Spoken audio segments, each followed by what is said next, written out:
All right, everybody, are you ready? Finally, at long last. Well, that didn't work. Let's try this once again, shall we? Come on, webcam. Please work. Hey! Kind of worked. Looks like I need to turn off the low light. 1 second, I thought I already did this.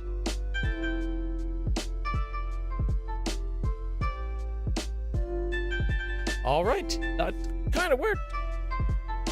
All right, everybody, we are back. We're going to be continuing on with Pathfinder, Wrath of the Righteous at long last. So let me just pause out that music and bring up the game. Today, Avowed will not be taken over the stream. It'll be this afternoon, probably.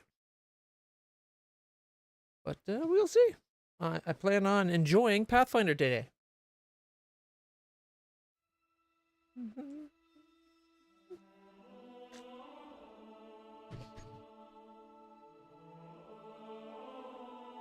Okay, games.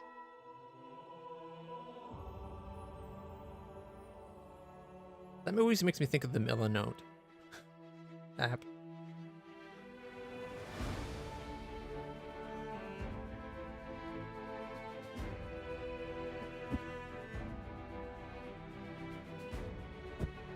Why is it telling the FPS right here?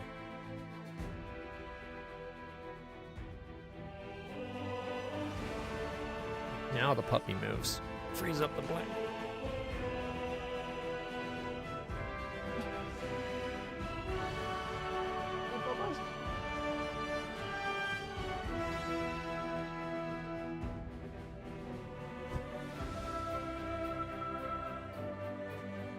Gotta get cozy. Oh. There we go.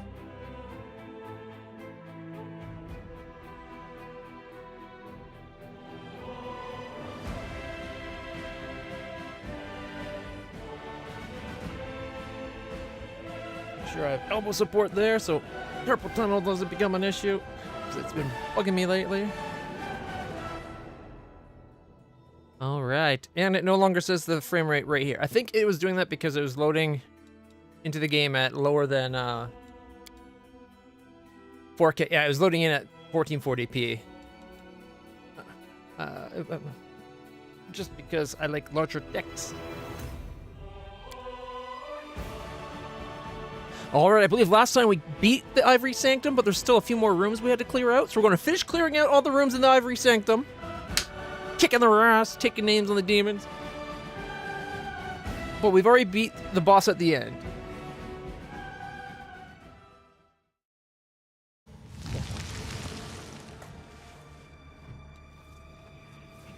We do got to be careful that we don't lose anybody, though. One dog and Ivory. There we go.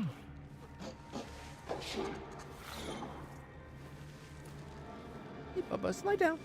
Okay. We march ahead. Like it was okay until you cussed. Oh, right. I remember this. Didn't last time we touched that some weirdness happened?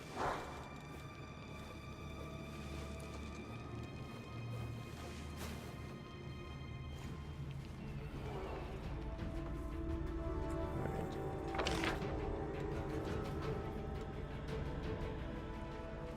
Nearly done.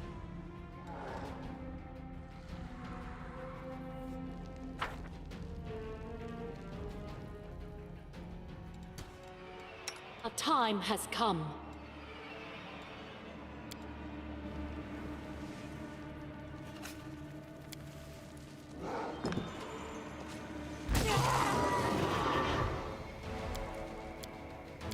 Yep.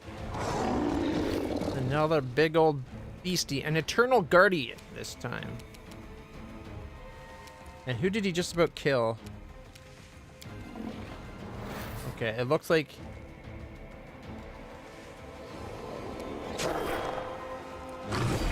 Wait, what the heck? Sorry, things aren't behaving quite right. 1 second.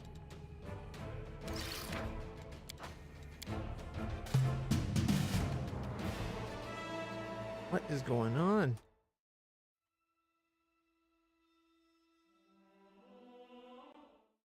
Okay. No, that's one thing that I forgot to do. Game capture the game rather than just the screen capture. 1 second. There we go. So we say continue.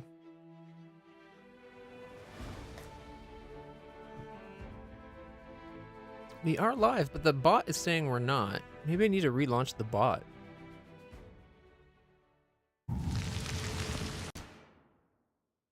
Testing. Okay, so the bot's working even though it says it's not reading the stream for some reason.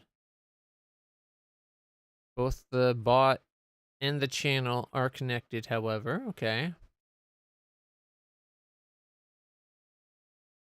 Here, let me just relaunch it. Why not? Just in case it fixes things.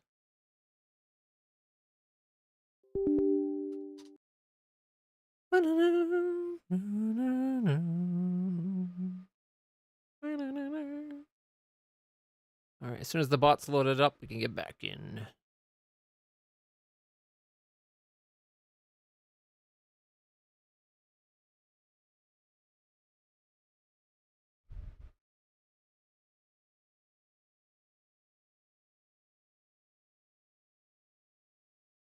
Alright. It says it's connected loading. Attempting to connect successfully for the bot and the streamer. Okay, it still says I'm not live for some reason. I'm going to ignore that. Might have to look at getting a new bot. Alright.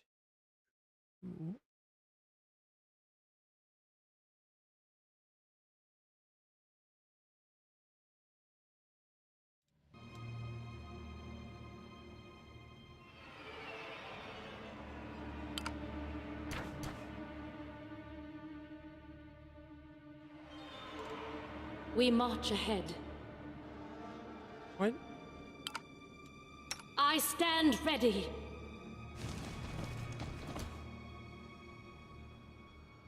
Our path leads on.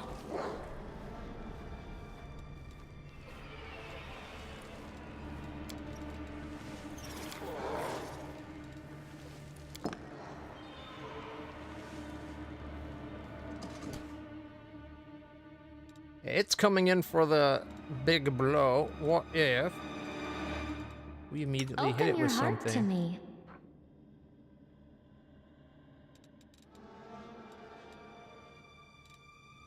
Could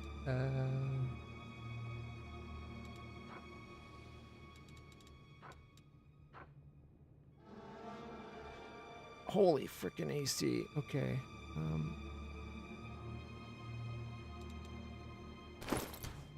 Let's see what enhancements we have on our characters right now. Not a lot. Okay.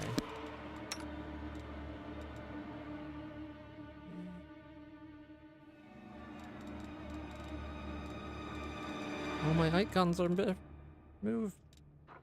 Okay, bless.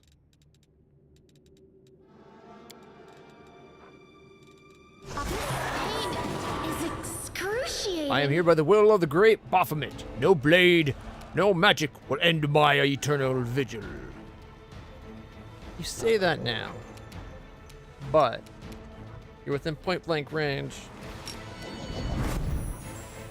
of a arrow shooting machine. You've crossed the wrong mongrel. 12, 14, miss, 13, miss.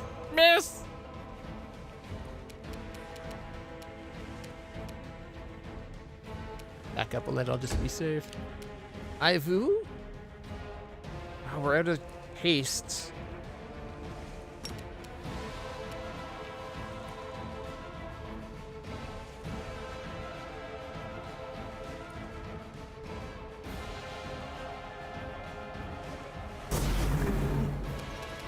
Five damage.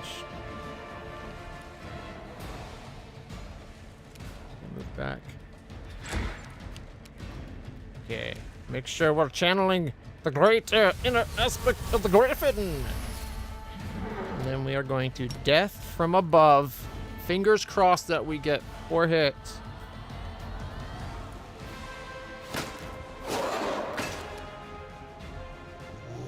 shit.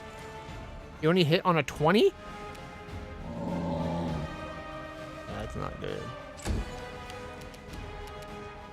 Alright, so it's considered an evil outsider, so we can go evil outsider Bane. I'll cut you wide open. Ha!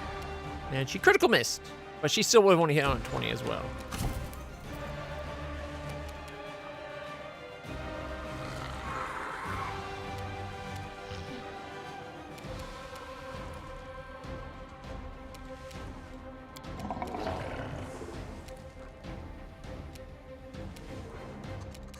Okay. It's the only spell we get.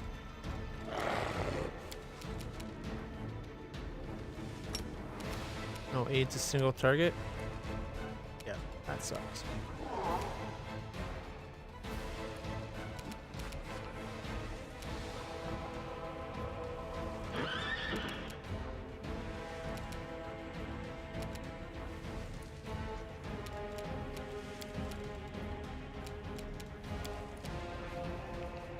Four plus 5 attack. Attack! Take that! Everything's only on a 20. We are kind of fudged.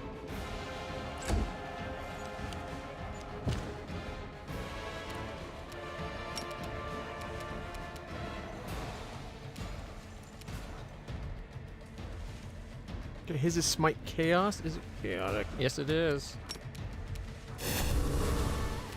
Chaotic Smite! Retreat is not an option. And he still only hits on a 20. Oh boy. Come on, Wendog. Wendog only hits on a 20.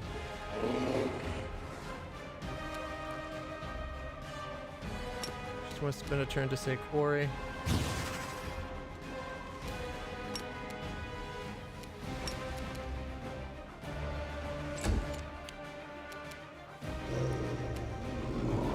Yep, can't get in. Okay, here we go. Land actually did damage, so You won't survive me. all in 20s.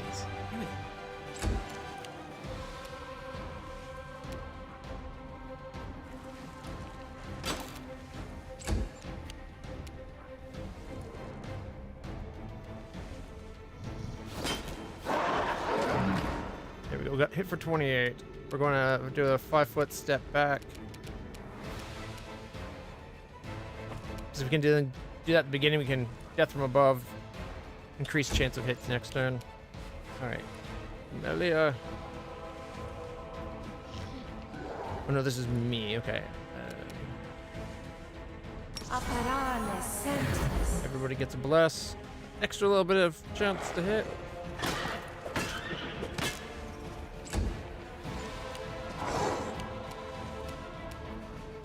All right, and he is dueling.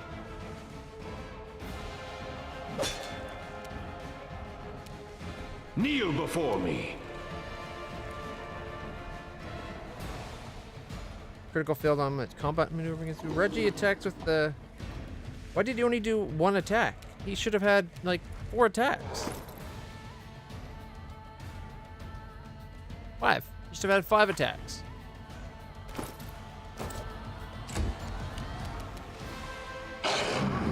.30 miss. Critically. Okay.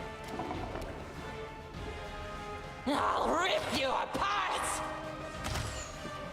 Only hits on a 20?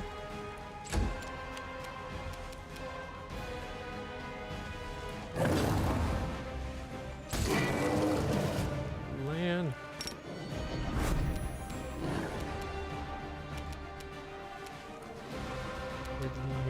Point blank shot. Take off the rapid shot. There'll be less arrows, but more accurate. Endure this. 14, 15, miss, miss, miss, miss, and a miss, and a miss, and a miss, and a miss. All right, we should get 6 attacks. Miss, miss. Everything's on a 20. Like, we only have a 5% chance of actually doing anything. Okay, so we take a 5-foot step, and then we death from above. 57 miss. 52 and 41. Yeah. It's the death from above. It's all like it just gives you such increased chances. Camellia got knocked down. Oh shit.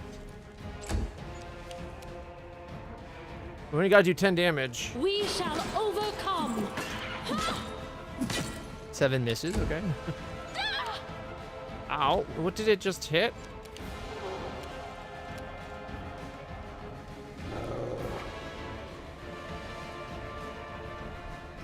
Tried to overrun me, but it failed because I'm on my horse. I took 23 damage.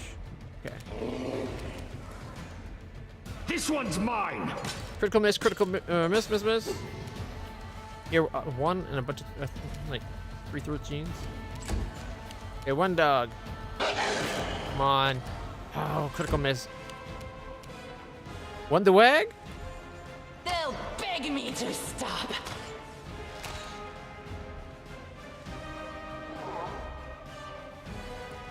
$13, 16, 9, and 16.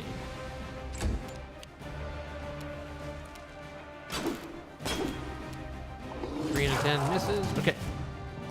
Just needs to get one of these arrows to connect. Make every strike count. Another critical miss.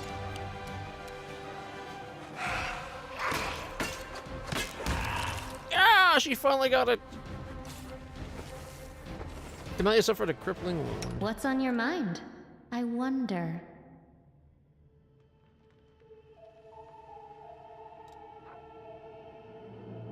All right. Well, we got through the fight.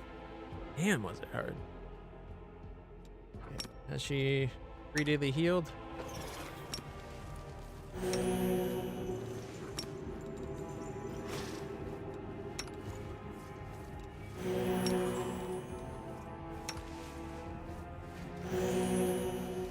Using up the free daily heals on everybody.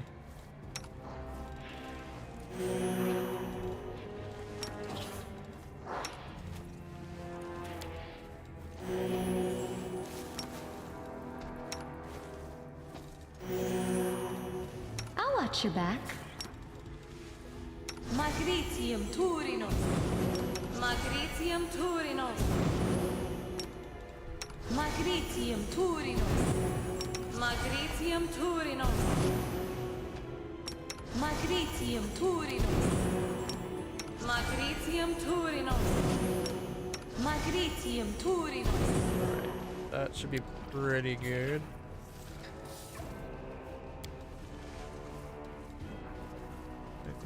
Oh, wait. What's going on in her belt?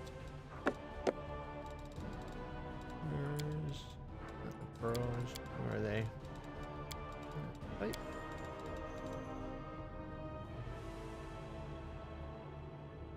Okay, so. Am I blind?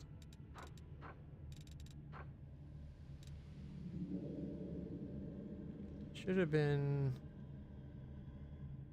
These are the wands.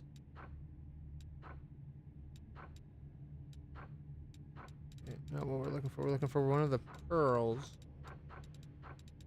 There it is. Okay, she can use that to get her level 1 spell back. Pearl of Power level 1.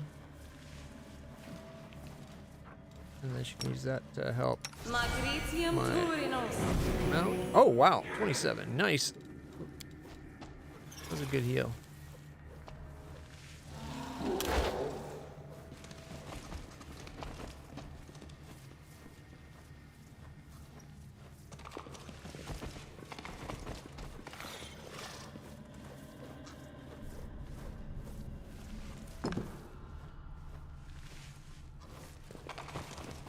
Was that it? I will guide us. Oh, there's a trap down here. Do not step in that spot. You gotta go trickery the trap. Oh. I am helpful. Am I not? Is the door unlocked?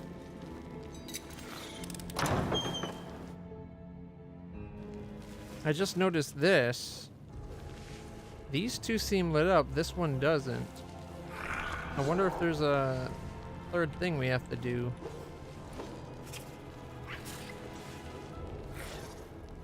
Without a doubt. Mimics.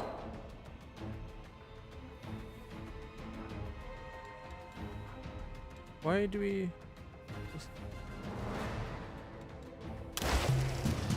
Somehow turn-based mode got turned off. Not sure how.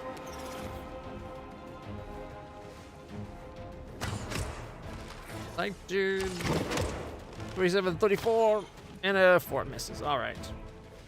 Nice opening salvo by one Dwag. Mimics. We've finally seen some mimics. That's a D&D classic.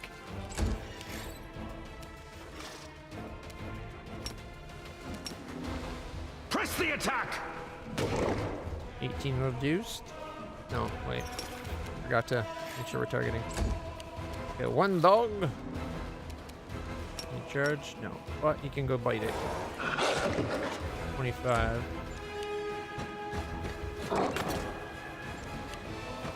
$18 damage to Bismuth. 15 more to Bismuth. They don't like Bismuth.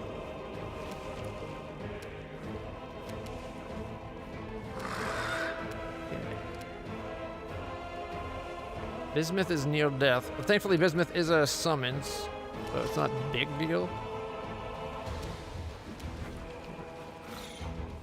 So if he 5 footsteps, we can then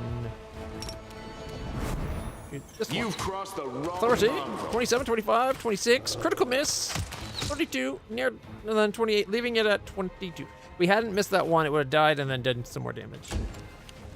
But that's okay. I don't know if she can do that much damage to it.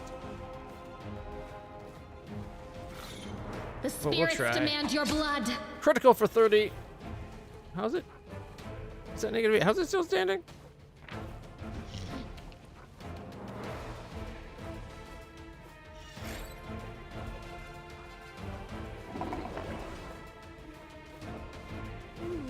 Yeah, it's got Die Hard. Oh, Bismuth is down.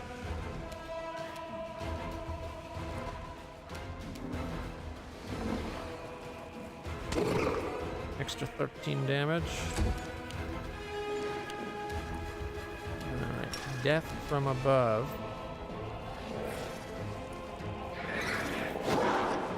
Critical miss 41, 40, and a critical for 75 to make up for the missed 56. Nice. Leaving it at 58. It might have been dead if it wasn't for that one miss. Why am I not on my horse? You know, whatever.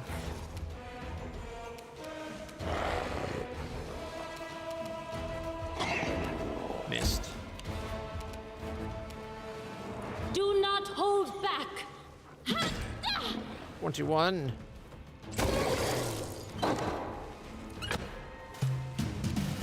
Missed the bites.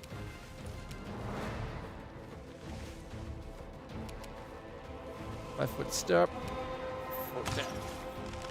Missed, missed, missed. Missed again. The other one finally died. Took 19 damage to Ivory. One dog. Critical hit for 65 and then 25.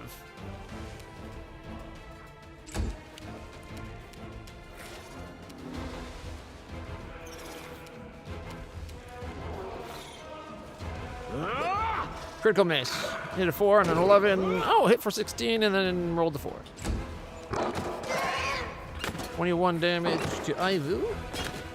Trying to hit Camellia, but miss. Okay, 220 versus 270. You won't survive 24, me. 23, critical miss, 24, miss, miss, and a miss. Leaving at 180.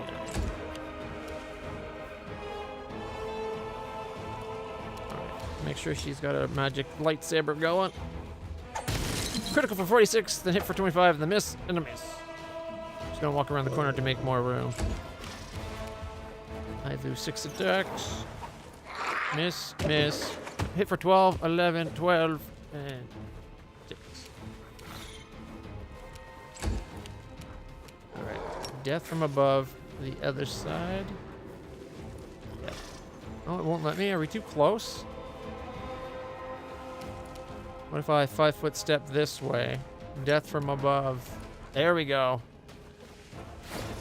Critical miss. 47, 41, and 25. Hey. Good morning, Vincent. How's it going today?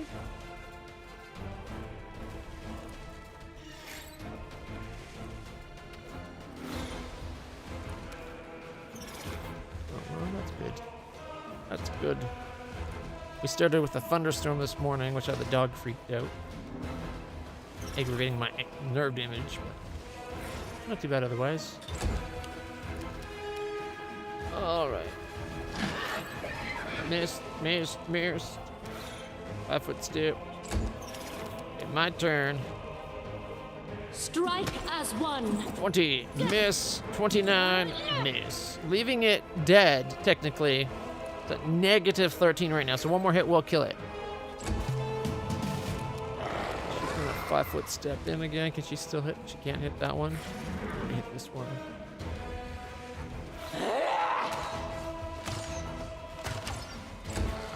He missed. It took damage.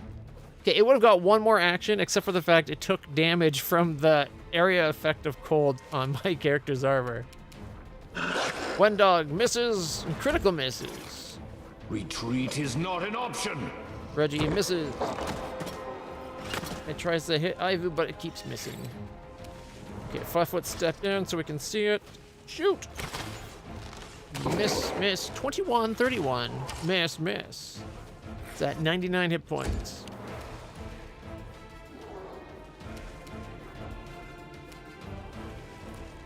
Camellia comes over and stabs it in its lock. Sacrifice. Except for she critical missed. 11, 16. Missed. 10, missed. Not bad. It's at 51 damage. We're too close to do the death from above. Let's just attack. 29, 28, and a critical miss.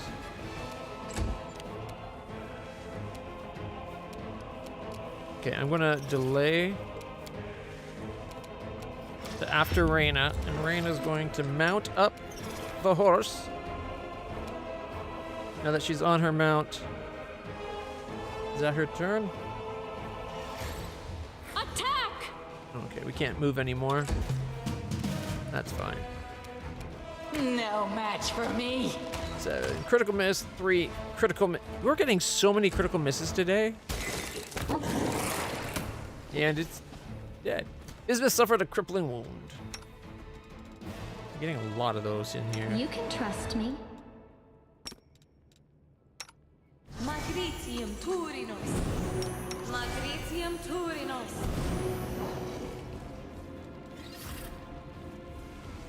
Magritium Turinos. Maybe we can have her help as well.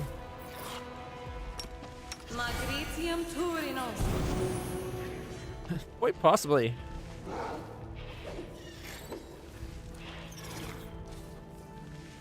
Okay, what I want to have explained to me is how come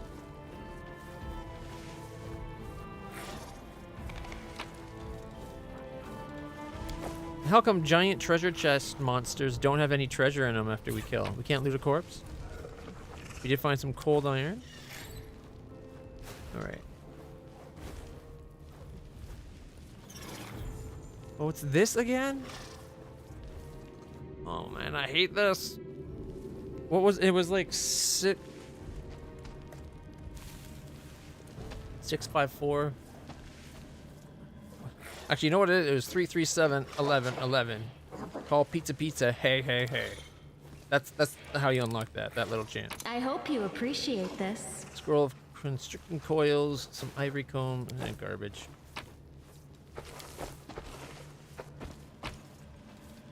We found ourselves a light shield.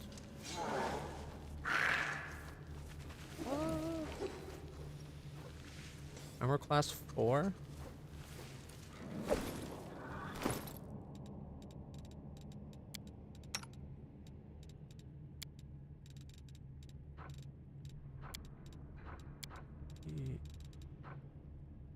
Light shield of cursed allegiance.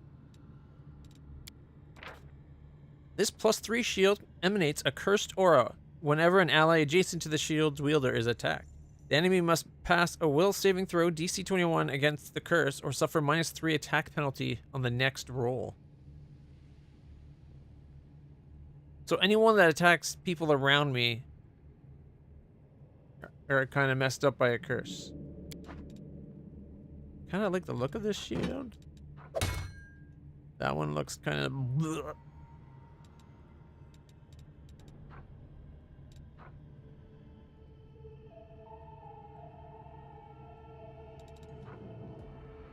3325 1290.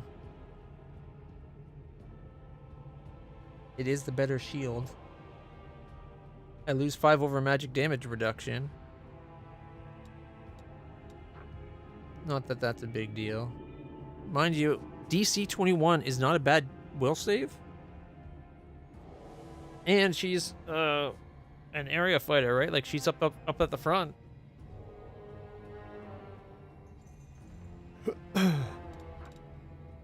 Anyways, we gotta find out what that code was.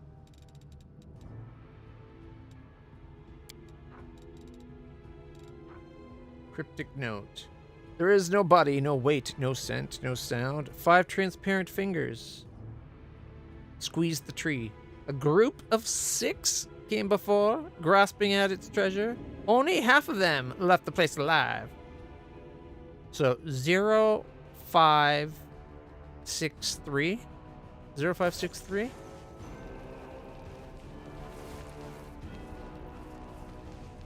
Zero, 5, 6. No. Together we stand. I heard the voice of the spirits.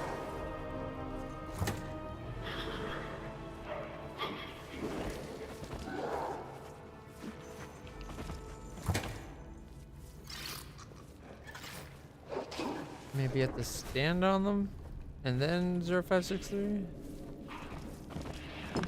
Oh.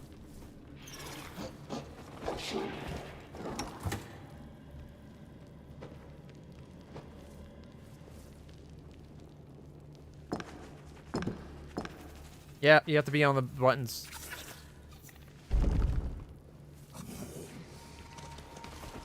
Alright, I'm going to heal up that damage we took real quick by cure light wounds. Is that... Oh, that's critical. Area mass cure light wounds.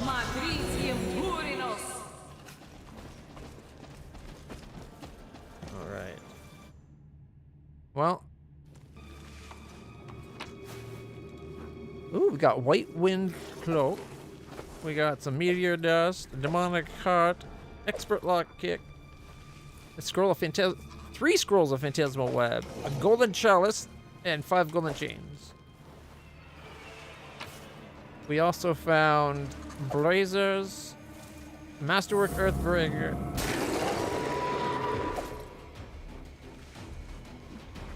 and we're in a fight. Another one of these guys? I don't want to fight these guys.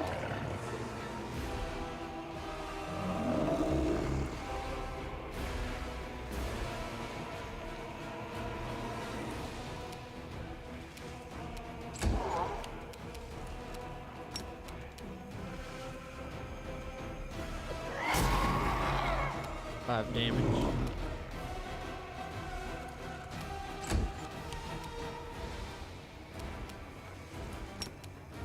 Can't charge it. Maybe I can get into a position where I can death from above. Alright. Get right back in the corner.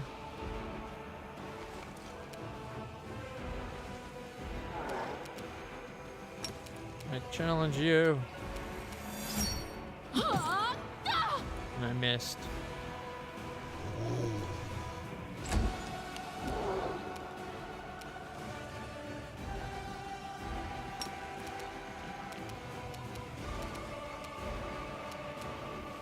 Reggie, get in the back corner. You're tiny.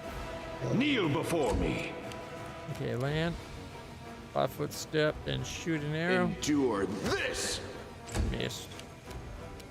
Any 5-foot step and maybe quarry it. There we go. Bismuth, you just gotta stay out of the way. Camellia, she could with her outsider vein, right? We gotta be careful though. If Camellia goes down, she's staying down.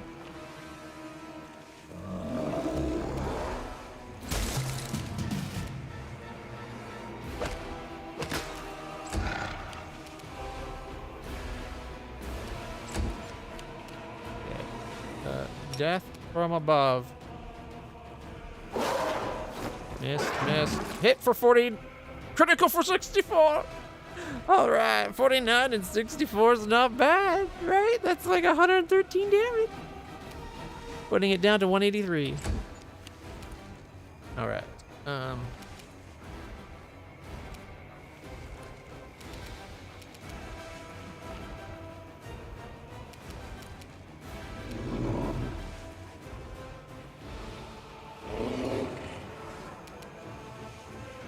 Chaotic evil, so I could challenge evil.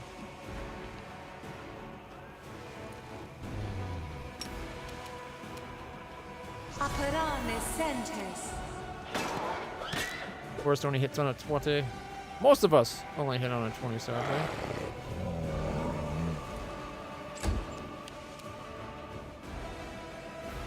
This one's mine. 17, 6, 13. Even he only hits on a 20. He did duel it. Like, he should be getting an extra +1. Make every strike count. Wow. I think we're in trouble. Channel negative energy, heal undead. Does this guy count as on? Are you fucking kidding me? He just got 114 hit points. 48 D6.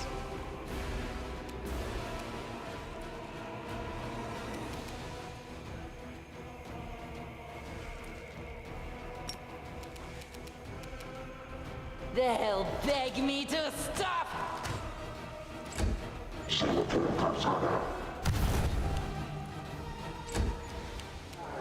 We're all shaken. Some of us are immune to being frightened and shaken. Shit. This is bad. It's got fire resistance, so no point doing a firestorm.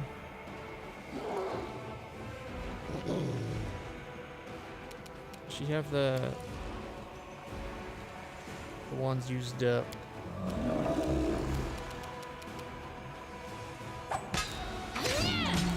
Did 20. If this is every round, we're screwed as long as we fight it in here.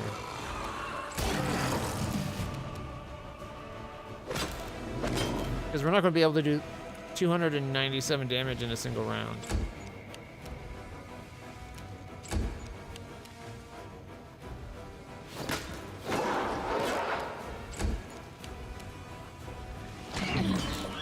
Miss. Press the attack.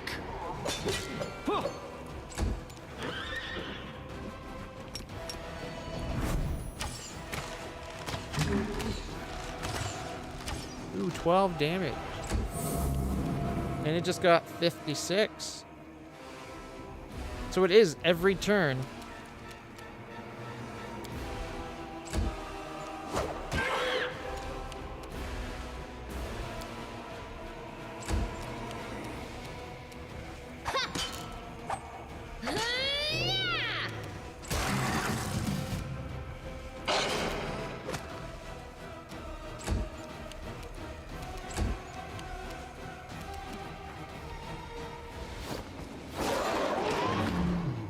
Did 31 that time.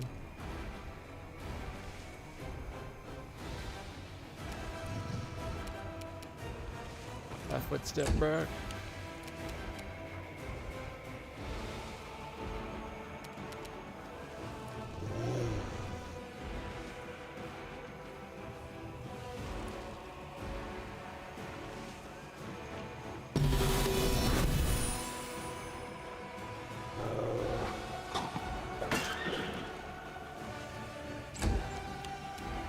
Retreat is not an option. Like we only hit on a 20. And I got another. It's healing it like 48 d6 every turn. Like it got 154. We have to do more than 154 every turn just to make progress.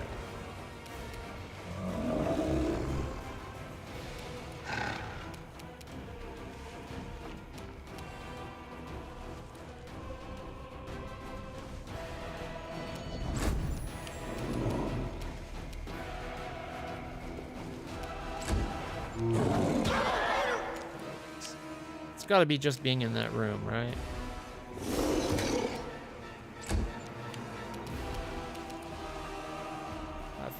Oh, I should have tried attacking first anyways.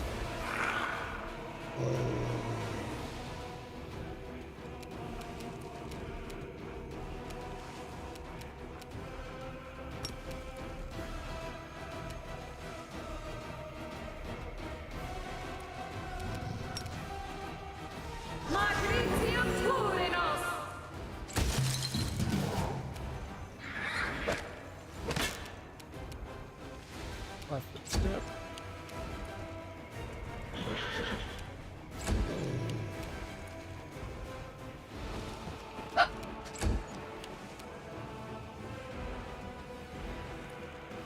I'm gonna have to take the attack of opportunity.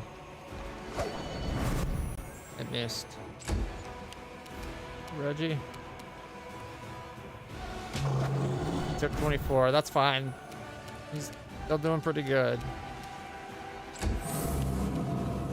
Fortunately, one dog's still in there.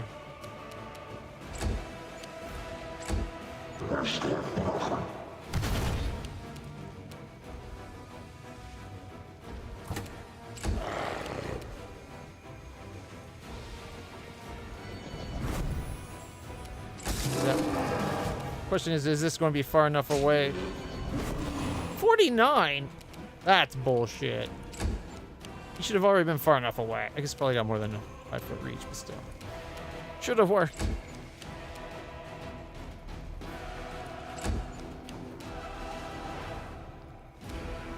I'm sure Bless is on. I think it was. Oh, we have to go farther. Shit. We have to be like out here.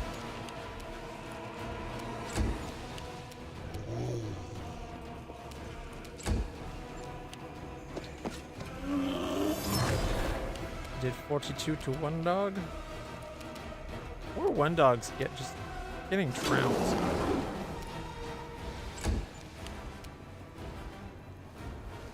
Oh, she did 43.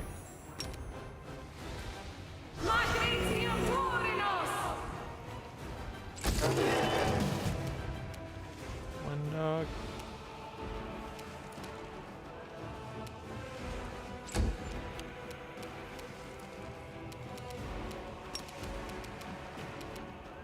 Sorry, Bismuth. What? That's not what I said to do, you stupid fucking game. Erg. Now I'm not gonna be able to get it further away because everyone's going to. There's going to be at least one thing right beside it.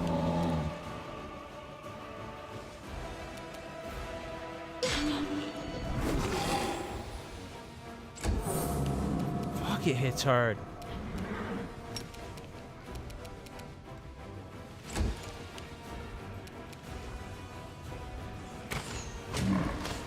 Damage.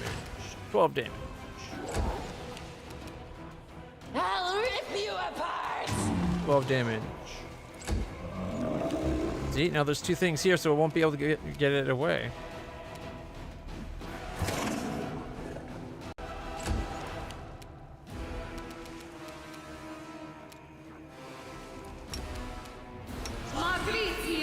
Hopefully she can do ranged healing. 32, that's it? She almost gets 32 from Cure Lights and Cure Moderates. How come a Cure Serious or Critical or whatever it was only got that?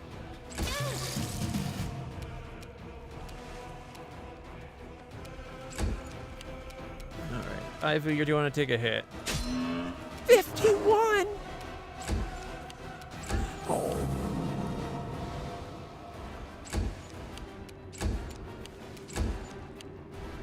No. No match for me.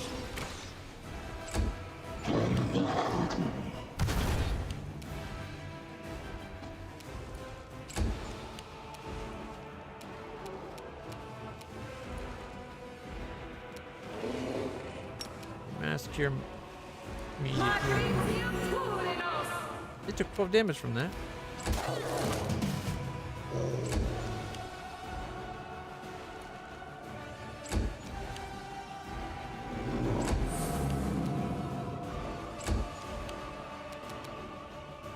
I hope this is far enough away. I need it to get like past here, I think. I need it in this area.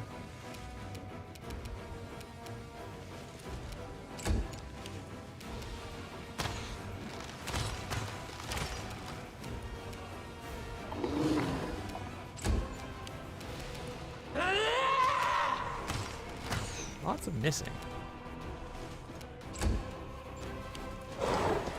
Oh! Land just took 52 damage, which really hurts. But he might be far enough away that he won't get his healing anymore. Go for their hearts!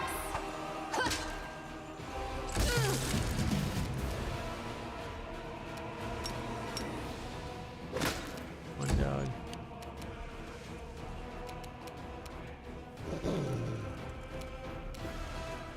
Boo.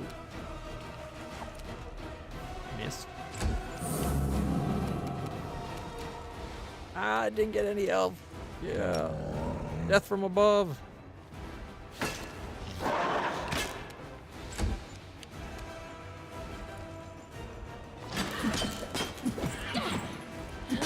Didn't hit it once.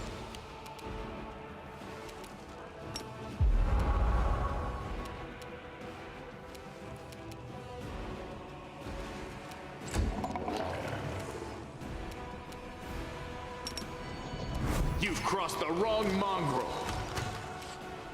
Missed a whole lot. I'll rip you apart! She missed 4 times.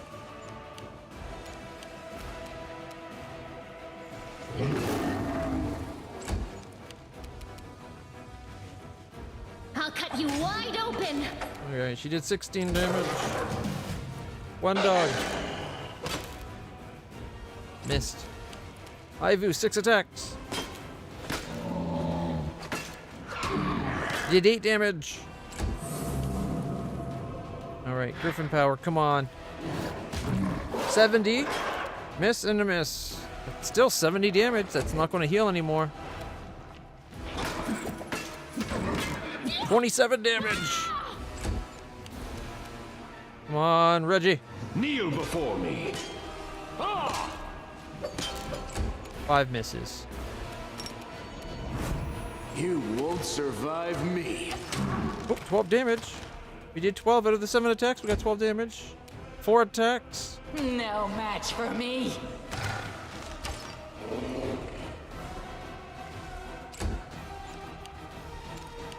Why is it just standing there, I wonder? I'm not going to complain. A whole bunch of misses. One dog. Missed and a miss. Ivu. It's down to 94. We're getting there. Come on, Eagle Boy. 30. Okay, well, 5-foot step away. So if we can 5-foot step more next turn, I might be able to do Death from Above. Take that! Oh, hit for 29. It's down to 35. Come on, Reggie, just 35 damage. This one's mine. Ha! Miss, miss. Hit for 22. Miss, miss. So close. Only 13 more. Come on, land. You got 6 arrows. Endure this. 2 critical misses out of 6 shots. Land's critical misses today is like a full 35% of his rolls. It's insane. Okay, 4 attacks. Miss, miss, miss, and miss. Nope. 27 damage to Jeebus. You hit my mount. 11 damage from all sources. Bismuth. Bismuth is 4 levels behind everybody permanently because of the statue's properties. And Bismuth just did 11 damage, leaving it at 2. And then got a critical miss. I think we're edging towards 40% ones rolled today. The spirits demand your blood! 3, 9, 19. The area effect cold got him. Woo! Magritium Turinus. Magritium Turinus. Magritium Turino. Magritium Turinus. Magritium Turinus. 24. All right. First off, let's see what we just stole there. Wrong button. Oh, I need to be healed too. All right. So the latest stuff that we just got, the cloak. White Wind's cloak. This coat can now be worn only as a cloak, but in its glorious days, it belonged to an heirloom of a family of divine duelists. The Dufort family and the Knights of the White Wind, paladins who have tended away from the heavy armor, shields, and weapons normally associated with the crusading paladins. They are a devout and dedicated, but have their own spin on it through lightweight, speedy styles and an emphasis on perfecting the art of the duel. Such coats were seen by these duelists as a badge of office, the sign of knighthood in their own order. When one earned this coat, they were officially titled a Knight of the White Wind. The damaged coat can now only be worn as a cloak and only by a non-evil line creature. If the cloak is worn by a character with no levels in duelist class, such character will get the precise strike ability. The cloak is worn by a duelist. She gets +4 bonus to attack rolls while parrying. Okay. Additionally, her precise strike ability now adds 1.5 of her duelist level as a bonus to the damage. It also allows the wearer to cast a sacred Nimbus spell 3 times per day as a 9th level cleric. Precise strike. A duelist gains the ability to strike precisely with a light or a one-handed weapon, or piercing weapon, adding a quarter of her level as bonus damage. And we're level 13, so that's an extra 4 damage. Let's see, she's currently wearing an alchemist shirt to get +4 saving throws on acid. Not anymore. No, just no. Oh, right, it's a cloak now, isn't it? Resistance +4. It won't let her wear it? Oh, she's evil. There's your proof. Again, we keep getting these, like, proof that she's not quite who she makes herself out to be and that she's evil, and hiding it with this amulet she refuses to wear or remove. A creepy bone amulet, I might add.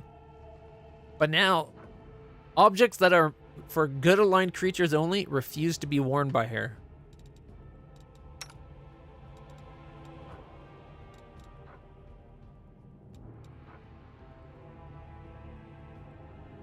The dog can wear it. Okay, we also found some bracers of breaching. Whenever the wearer of these bracers confirms a crit, the enemy must pass a fortitude saving throw of a DC 23 or become vulnerable to piercing damage for 2 rounds. Pretty high DC. But it's only on a crit, mind you. Okay, these bracers allow the wearer to cast healing spells without provoking attacks of opportunity. They also grant a +2 bonus on concentration check.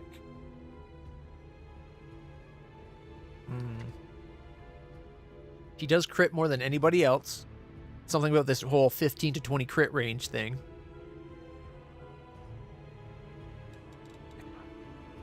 It would be a good fit for her. Mind you, she's our healer.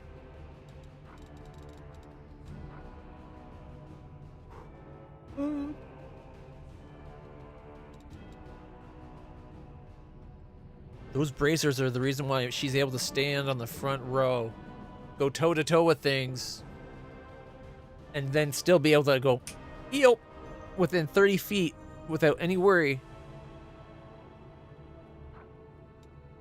Oh man, that's tough. Okay, and the helmet we got. Demonic Resentment. Whenever the wearer of this helmet is under a rage effect, the rage effect bonuses on melee attack rolls, melee damage, thrown weapon damage, and will saving throws increase by 1. We don't have anybody that has rage. So the helmet kind of sucked.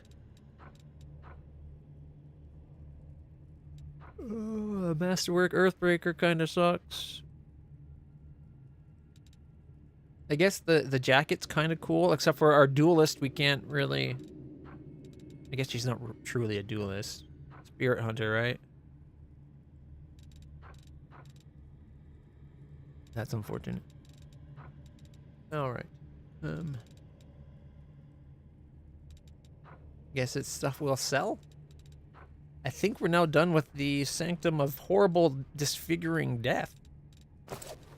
Let us not hesitate. Open your heart. I know it's not its actual name, but it feels like that should be its name. Magritium Turinos. Okay, you know what? Enough people need Magritium Turinos. 177. I'll call that pretty good. That was Jeebus. Oh, jeez. Nope, What's on your mind? Horsey needs some I healing. wonder. Magritium Turinos. Magritium Turinos. I thought... Never mind, don't mind me. I was going to say I thought something, but I realized I was wrong. Magritium Turinos. I think the ghostly link to my horse only counts when it if the damage would have put it below 0 hit points. Then my main character takes it.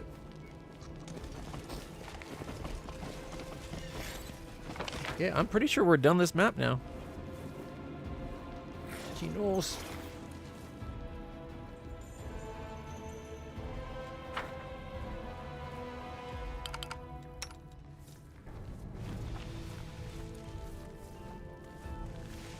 I feel like this means something here.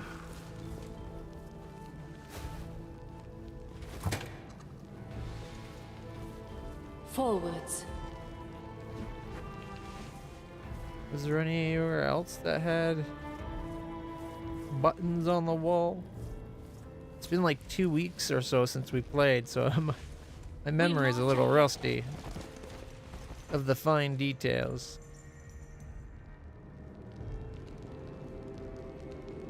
There they are again. We definitely pressed that button and fought one of those Eternal Guardian things too. Like, they're no joke. I think we pressed one, or we fought one down here too. This was finding items though. Here, let me... I can scout things faster as my own character. Thanks, Doug. Wait, why am I no longer on the horse?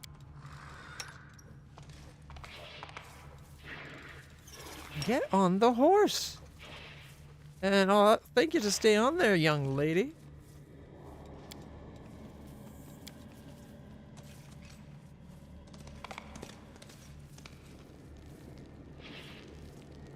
So TTO.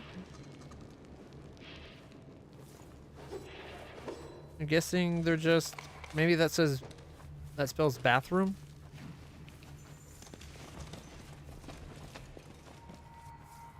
I was hoping there would be like a puzzle related to it. Yeah, hey look. TTO.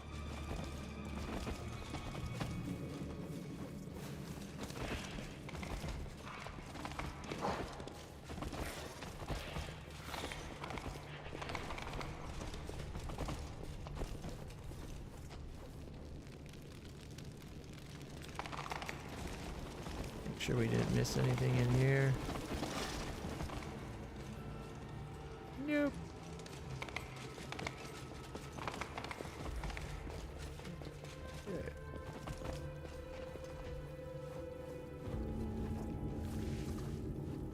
These iron golems have me nervous.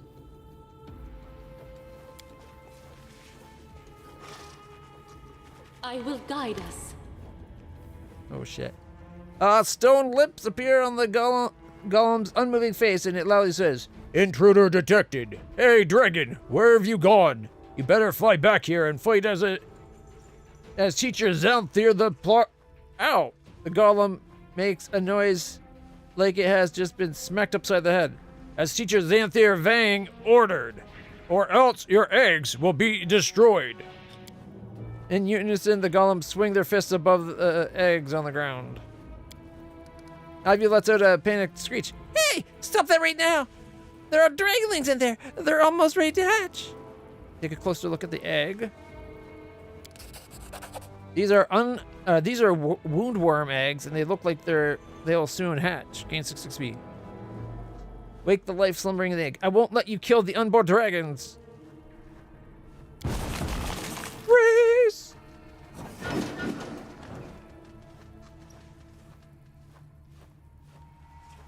The eggs tremble, cracks appearing on the shells, and tiny creatures that look like they're made from living fire burst out from within. They dart away, making funny little chirping sounds. The golem bring their fists down on the now empty shells. You performed a good act.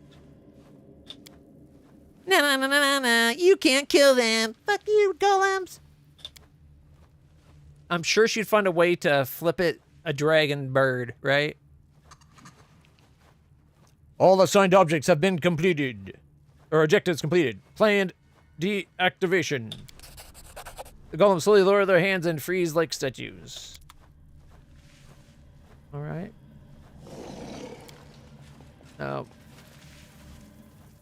Without a doubt. Do we get to keep the little dragons or something? That's the amp. Or was that just an event where we get XP? Yeah, no new items. I was hoping maybe we would have had a little, like one of these things here where I can put it on the belt and we have a little dragon following us that gives us like 5 fire resist or something. Or even just a +1 versus save. Or, ooh, maybe advantage on saves against fire. Just something, you know.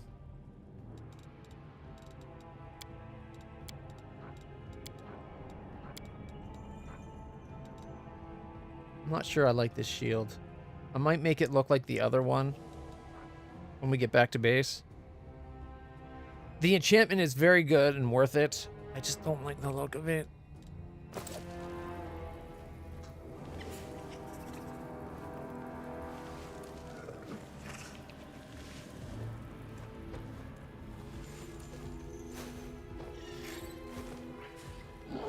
Okay, there's the little kitty thing.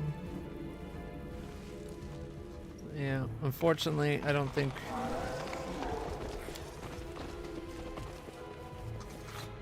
we're going to get to see the dragon. Or did we fight a dragon already? I kind of remember expecting one. And I think we fought something like that. I don't know. Maybe the dragon that they were calling was the one we already defeated.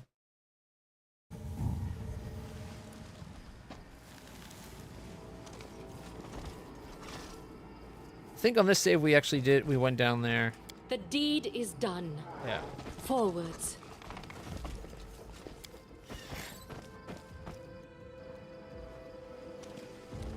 Okay, is the fight over? Yeah, I guess the angels We march ahead. wiped them out.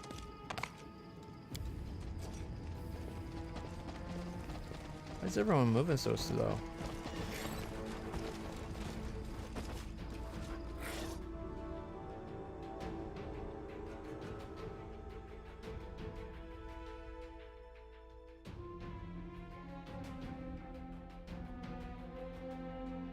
All right.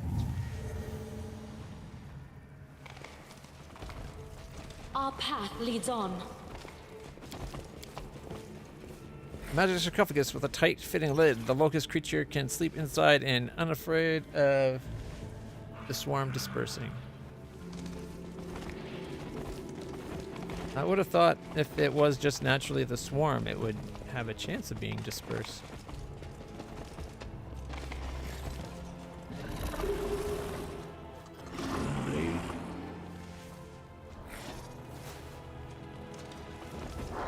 bedroom. Oh, there's the Jerabeth.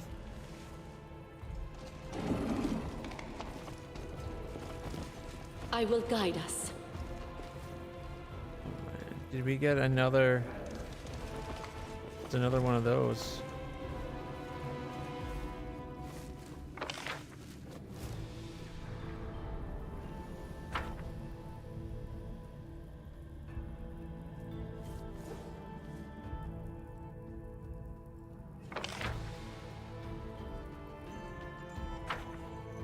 That's gotta be this little treasure chest here. Without a doubt. You must have done this already. I wonder if even once you've done them, if you can still press the buttons. And we're too far away to see if these buttons light up, aren't we? Thankfully, I can run through this map in seconds. Although I think, now that I think about it, there was a closer spot we could have checked. No, once they're clicked, they're clicked. Okay. That means I gotta figure this out?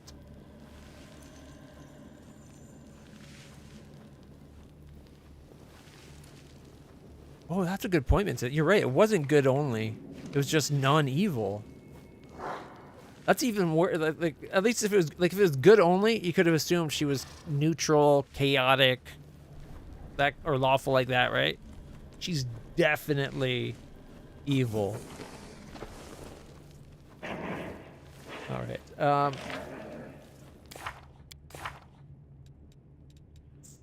Wrong page. Sorry.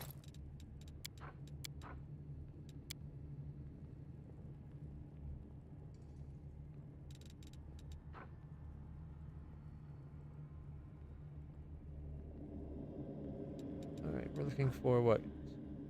Coded messages.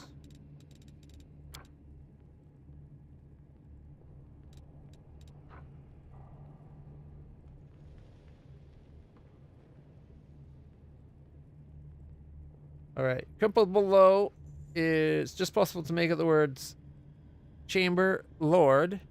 Below there were 4 symbols, but only 2 can be discerned. And it's 6-3. All right. We're in the Lord's chamber. Oh. So 6, 3, 5, 4. Shit. 6, 3, 4, 5. No. 6.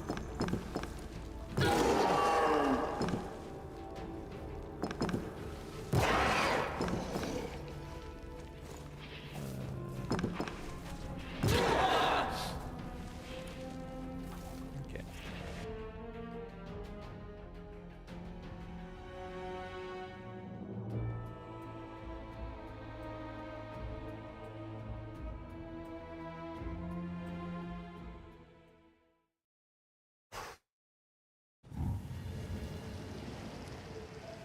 Wait, why is it way back here?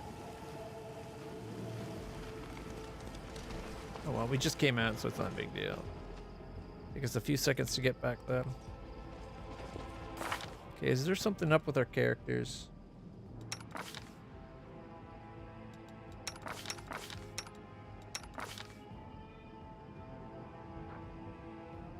I see nothing that should be making them walk so slow. So if I had to guess, it's we have too much loot? Maybe? Except for we don't. Not really. Like, we're still lightweight. No penalties. And they're all lightweight.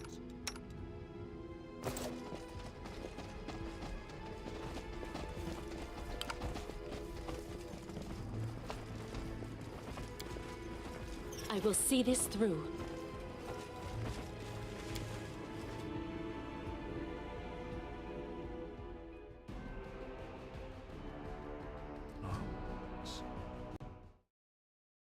Ban.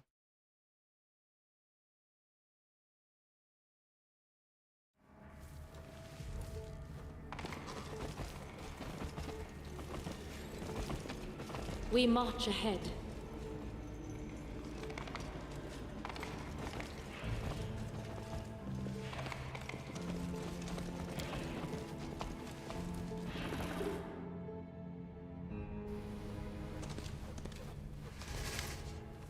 You discover Jerbeth engrossed in a task. She is holding a locust between two delicate clawed fingers. One of the locusts that previously comprised Xanthia Vang. And you watch as she slowly pushes a needle into the body. The demon observes the locust's convulsions with fascination. This will require a lot of work. A lot of work to preserve this beauty. Okay. It is remarkable that such a thoroughly vile activity can be performed with such mesmerizing skill and finesse. She's enjoying the locust getting tortured. You did as you promised, Crusader. But you do know that making deals with demons is a losing game, yes? Lucky for you, I enjoy playing mortals so much that I will keep up the act and fulfill my part of the bargain. Ask me a question, I will answer. Okay, one of the Baphomet cultists ran from me, Zenedra. Do you know where I can find her? Tell me everything you know about Nihindrian crystals and the ritual that's being used to enhance demons. Xantha said that there's a place called the Midnight Fane directly below Dresden. What do you know about it? What do you know about Rilu Volesh? Tell me about who you served, who commanded or commands the demon forces in the world.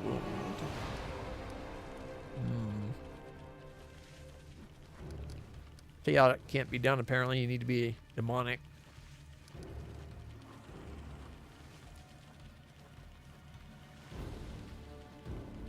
She's not going to answer more than one question.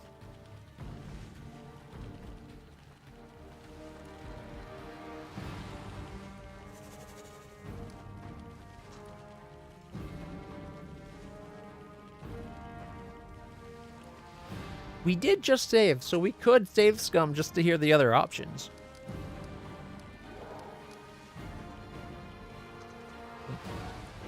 One second, accidentally made it so I can't see chat.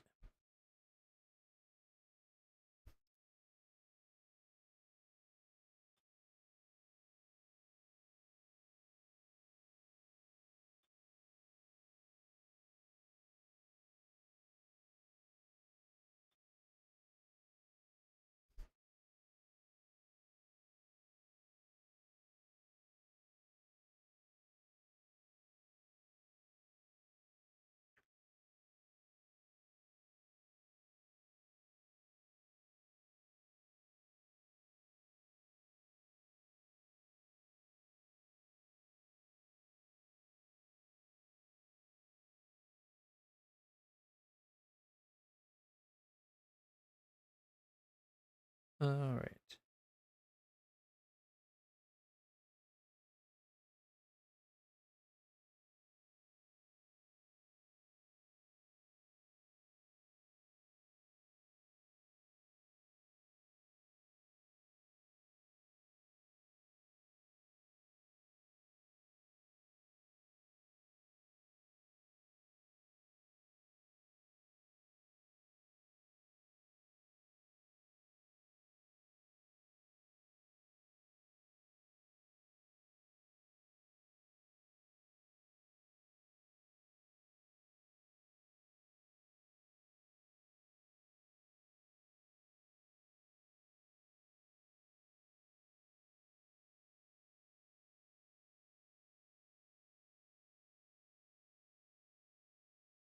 All right.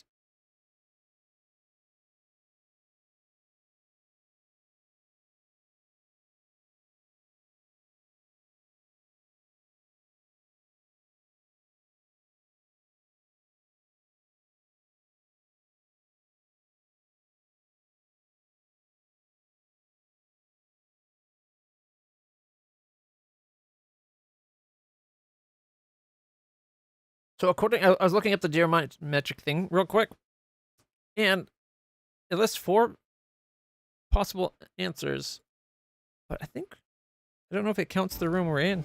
Anyways. Nihedrian crystals. Oh, I can tell you a lot about that. I've gone through the ritual myself. When I return to the abyss, I will destroy the memory. That feeling of incredible helplessness and pain. Horrifying pain. The crystal is not like an ordinary magic potion you may have encountered before. It changes a demon's very essence, their soul, if you like. It changes you entirely. But you're hardly interested in my trials and tribulations. Listen, the crystals are brought here directly from the abyss, from the Midnight Isle, the realm of Lady Nocticula, and her experimental approval, or with her permission and approval. I don't know how I got experiment there. Anyway. Hapzamira, the daughter of Lord Baphomet, oversees the shipments herself. Xanthir has always been in charge of the transformations, but he was not the one who devised the ritual or discovered the crystal's properties. The architect taught him that. She, Arilu Varlesh, is unbearably arrogant. She thinks she has the right to push real demons around.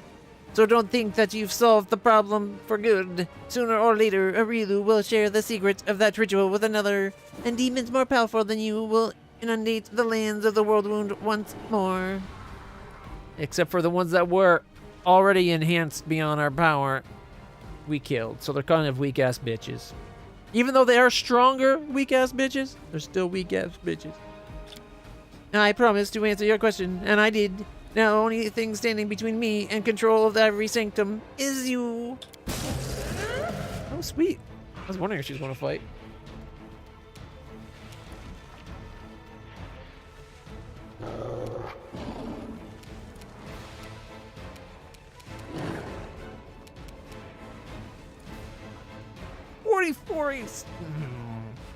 Getting tired of these insane ACs.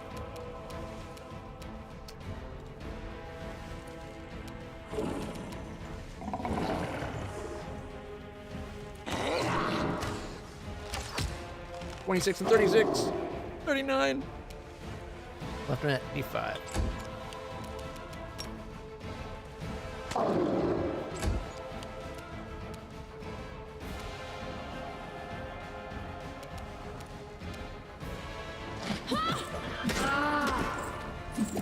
Well, I did 27 and 32 damage to her. But she's got 384. Holy shit. She's level 4 Mythic Witch and level 14 Outsider. That's a lot of HP. 384 hit points, and she has 44 armor class. I think someone's juicing the game. We need to check for performance-enhancing drugs at this rate.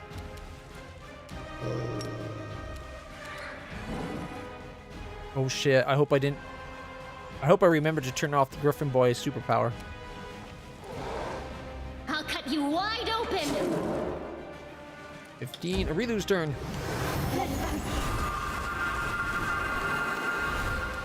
No, I did not.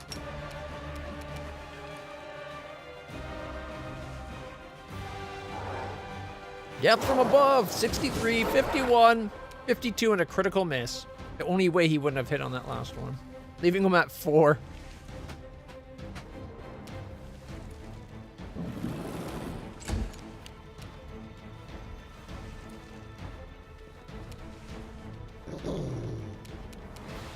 You've crossed the wrong mongrel. What the hell?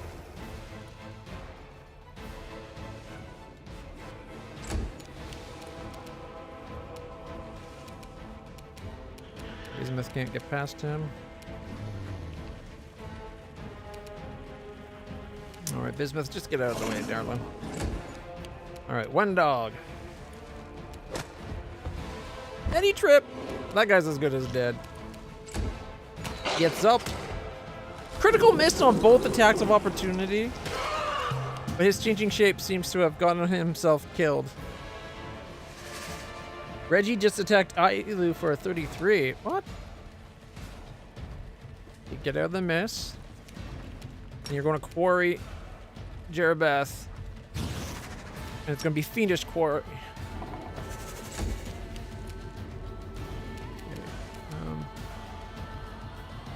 Don't know if going through there is a good idea.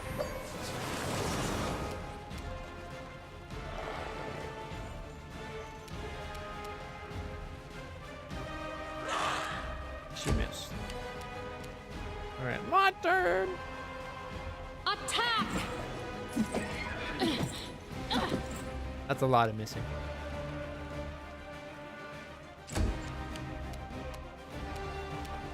Amelia. She can get into position. And we can get Evil Outsider Bane. Double check. Yeah. Evil Outsider Bane on her lightsaber.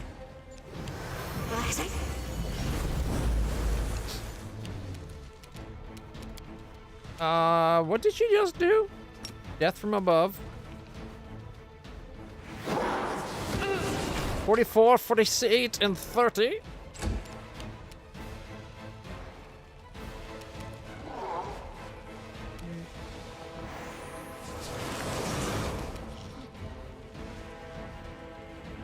You won't Hit survive for 27. me.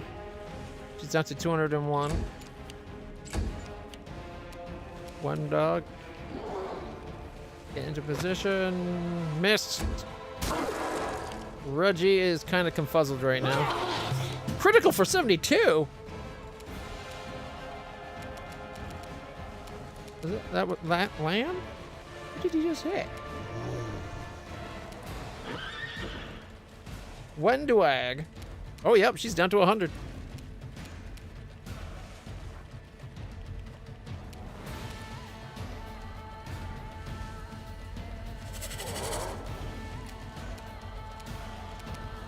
Okay,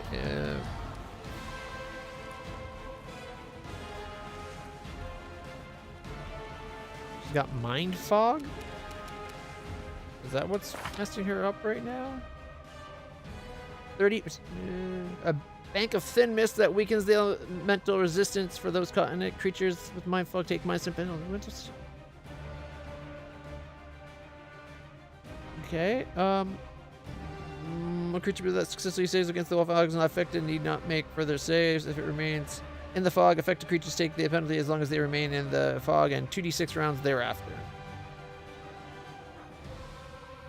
And we got 10. But she should still be able to attack. 5-foot step, maybe? Why won't it let her attack? You know what? Fine. Sense vitals. Not sure why it wouldn't let her attack. 36 damage to her, and then a lot of misses. Amelia, 157 hit points left.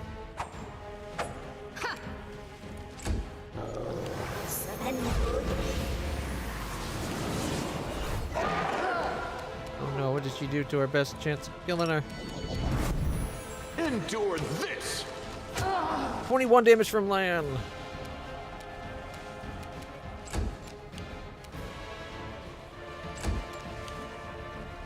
One dog is sleeping, I hope.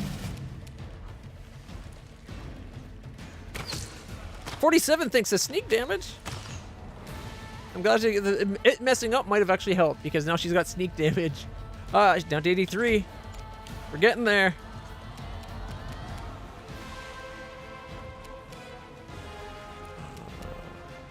We shall overcome. I did 40 damage and then missed a lot. She's down to 43 hit points.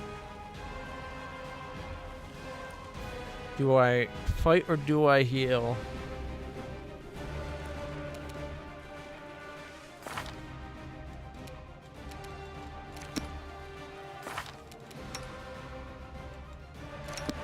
Okay, come on. Oh, it won't let me look at the character. What?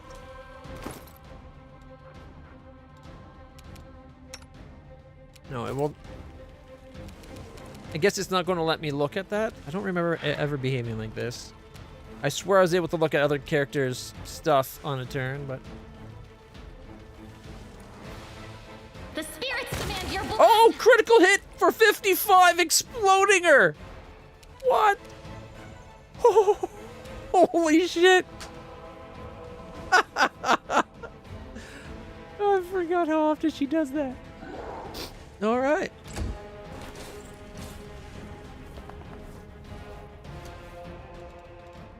Oh, fuck. I might have forgot something very important.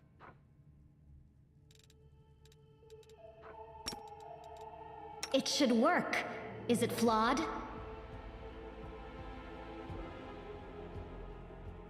Ivu's dead.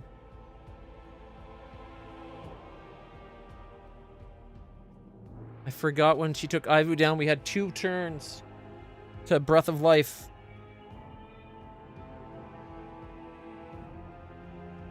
And I think it took us 3 turns or 4 turns to kill her.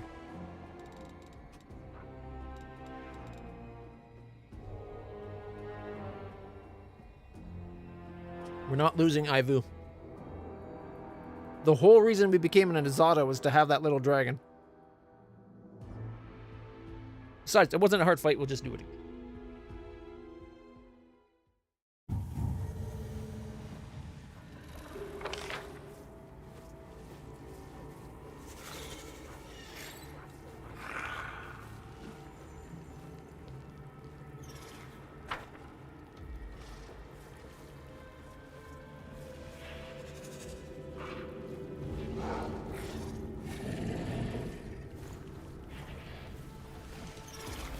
So, you know, we said we're going to do this and get the other conversation anyways, right? You know where to find her? Zenithra is a crafty and shrewd liar. She has a hideout right under your nose, not far from Dresden. Search the temples of your good deities. Search them carefully. One of them is larger than it looks. Which we've already found out, and we knew that was where she was from. So I guess we wasted a question. I promised to answer, and I did. Now the only thing standing between me and control of the Sanctum is you.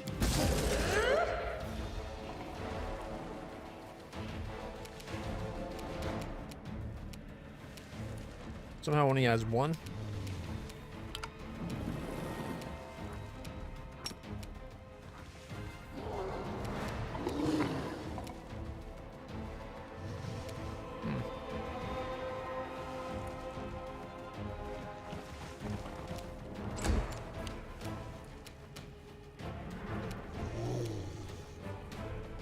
I guess we had a much better initiative roll this time.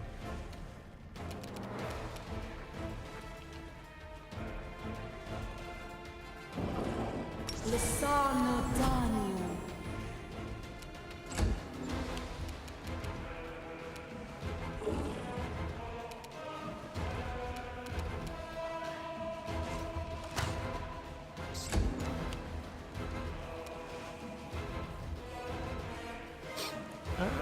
Attack!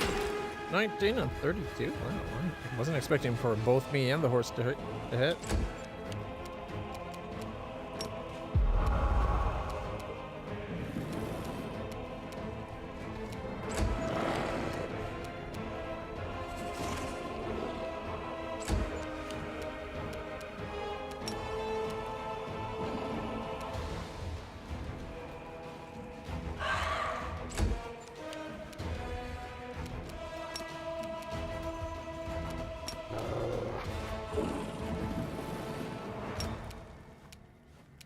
I'll cut you wide open!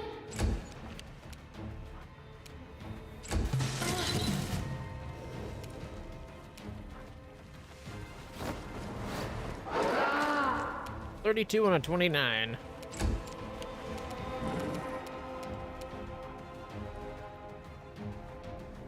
I'll rip you apart! 40.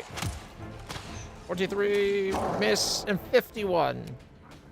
Leaving it at 52. Yeah, the coverage is worse this time. You've crossed the wrong mongrel. 27 critical, or miss. I think we killed it. We shall overcome! 22, miss. Ah! Retreat is not an option. That's the 29. Yes. What? I clicked and it just ended the turn. The spirits demand your blood. We need to can't find a path. You are today's sacrifice. You're literally within range. Go for their hearts.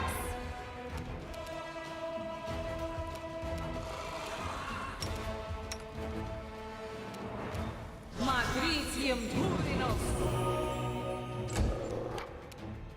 All right, we're one dog. Rip him apart.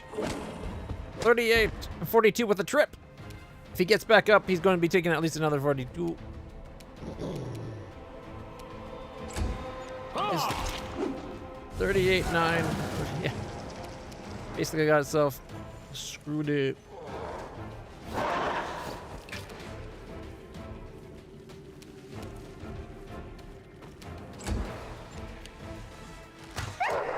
Oh no, no! She lost her mind!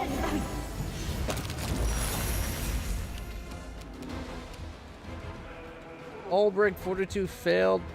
Prediction of death? That's not cool.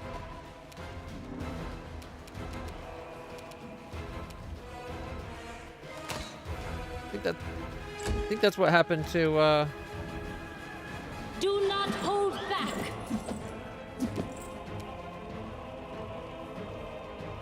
I think that's what happened to Ivory last time.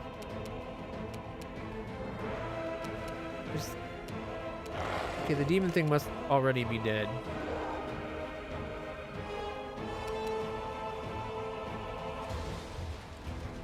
Even though it shows it standing there. I don't want to go through the mine bank and have someone else attacking us.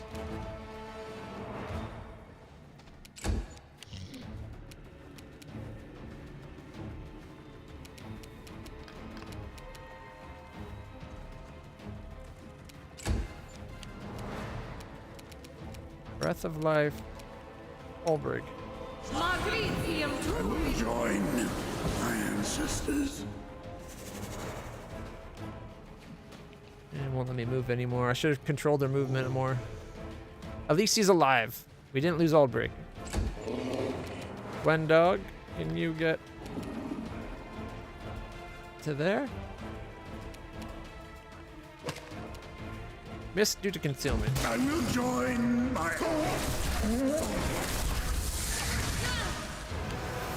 Dog was dropped thanks to Wenduag killing people here.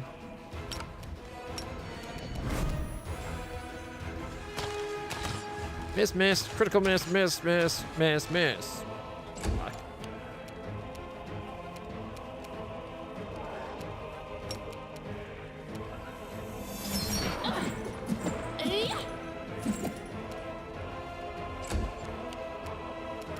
I don't know if we can get Reggie in there. Will he pass his save? Will saving throw failed? kneel before me.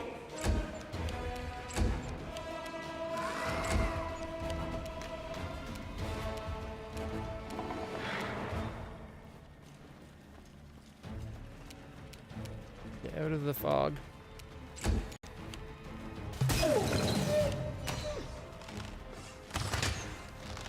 How long she's going to be under... Did she just drop Reggie? Oh, agonied him. Okay, he's not dead. You won't survive me.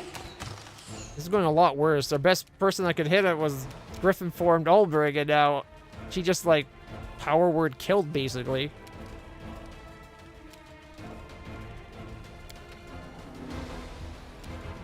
One dog's down for this fight. It looks like.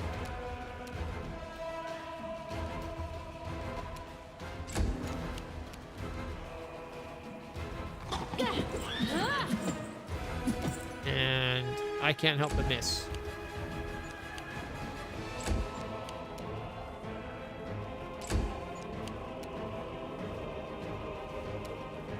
Okay. Evil outsider man. I'll cut you wide open. Critical for 51. And then I use that to attack of opportunity and hit for 55.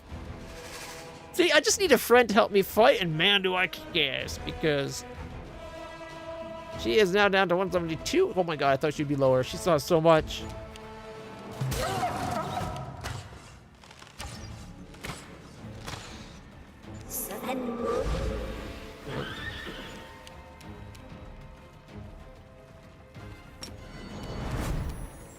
Endure this!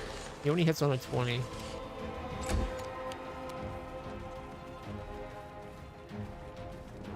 Strike as one. Hit for 20 mon. Okay, we did 20 damage that time, bringing her down to 152. You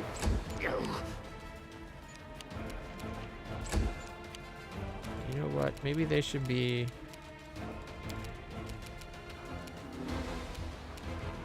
defensive, because they are getting shot at by our mind-buggered ally.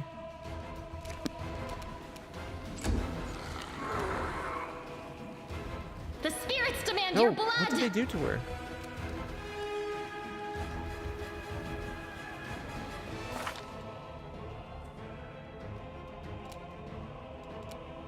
How's she on death's door? She's in agony? Okay.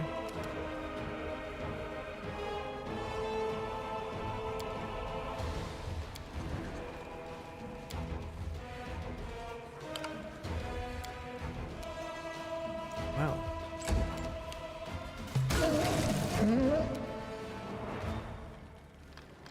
She's on our side now?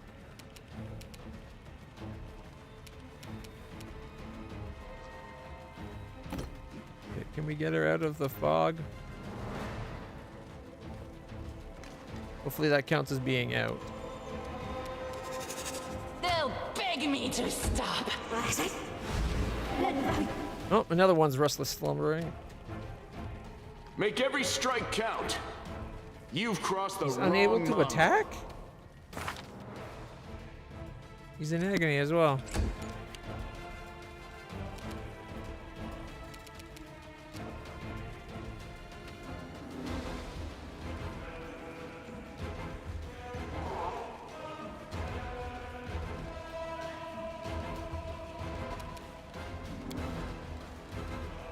Apparently I can't sing.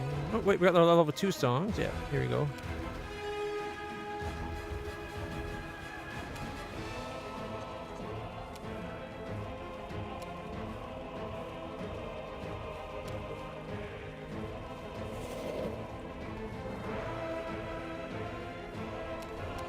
I thought we had one that also like helps heal our friends.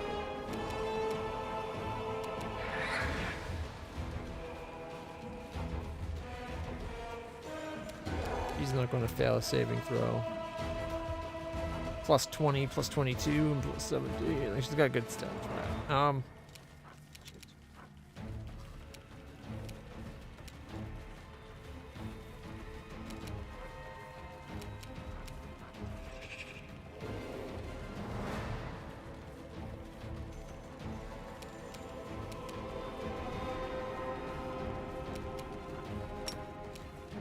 Operane sentence. Attack!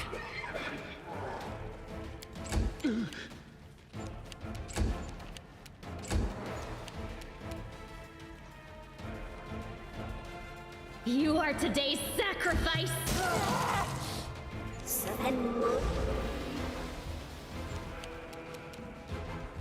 Still can't attack.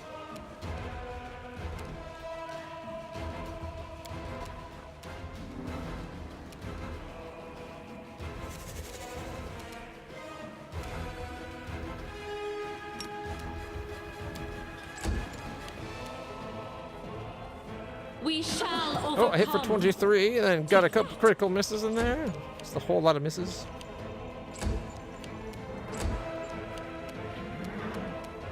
Oh, here we go. She's able to attack again.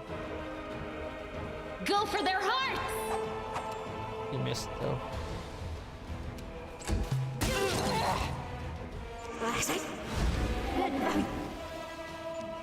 Successful saving throw. Okay. You won't survive me.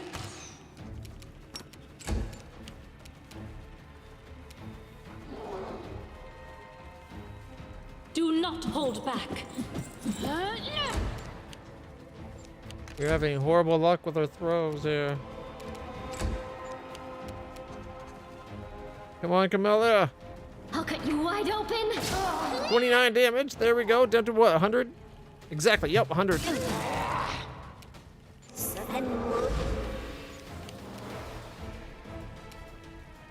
Ivory is immune to the Restless Slumber spell. Nice try. Endure this. He only hits on a 20 no matter what I do. Strike as one. Hey, we hit for another 22. Down to 78.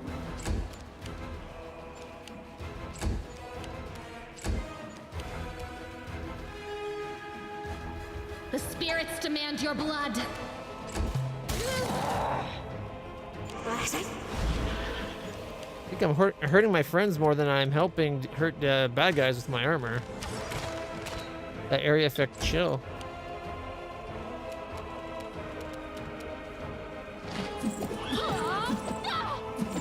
It's, what, like 10 misses?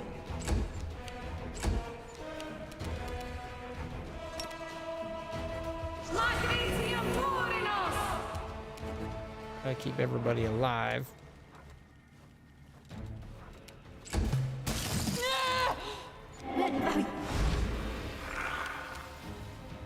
She keeps trying to sleep Ivu. Make every strike count. Critical miss, 11-9. Critical miss. All right. Attack!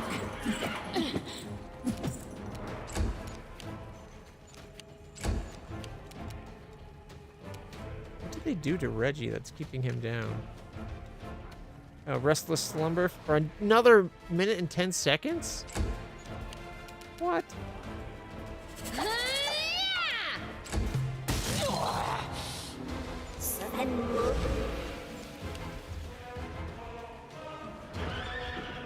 Wait, she's dealing 16 damage to Wendawag?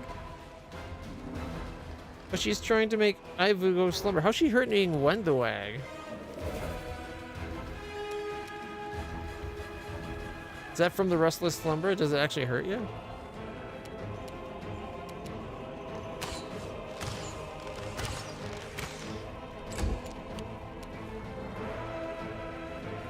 We shall overcome. Hey, I hit for 22, but I got 3 critical misses.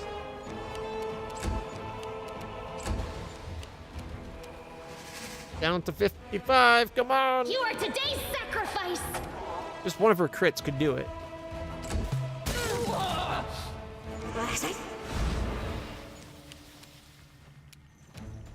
You've crossed the wrong mongrel. All misses. All right. For the king. Do not hold back. Hit for 22, was it? Nope, 27. Down to 28.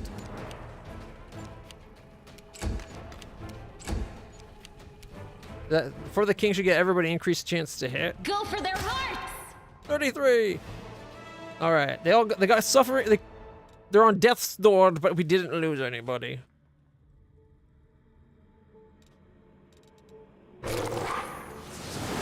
Crikey. We march ahead.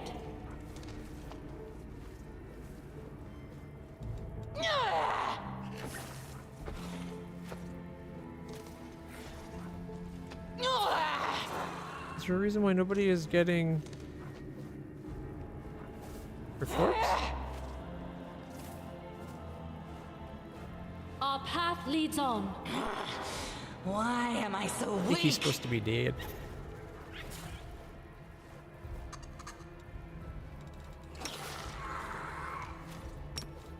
Magricium Turinos! Magricium Turinos! Only death can stop me! Magricium Turinos!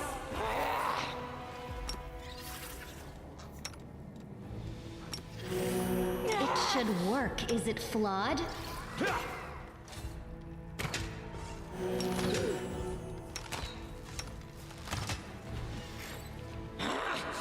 Why am I so weak?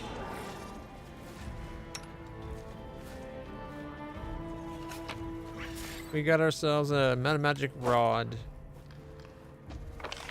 Oh, wrong button.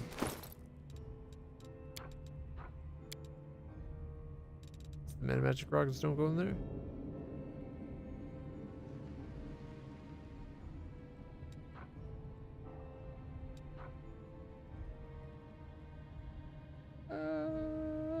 Access to connect this initial piece of bludgeoning.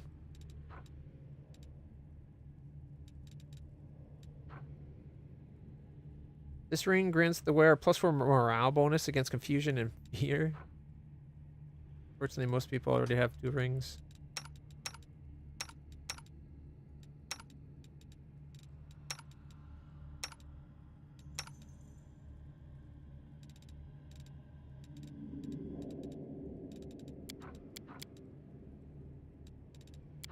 No, not trophy. A potion? Don't think it counts as a potion either.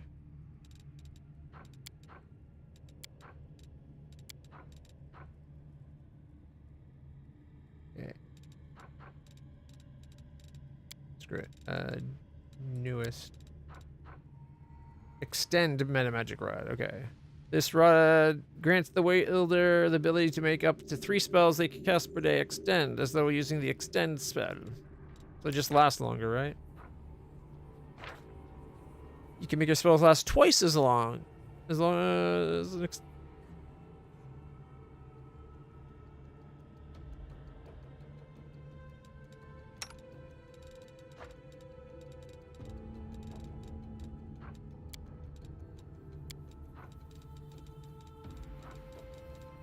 We're almost completely out of potions.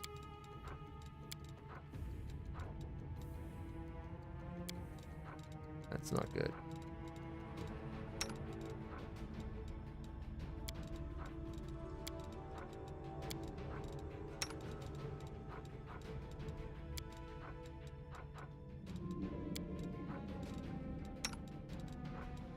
Reggie. At least we're in the green. I've already done that one, right? Displaying all those insects.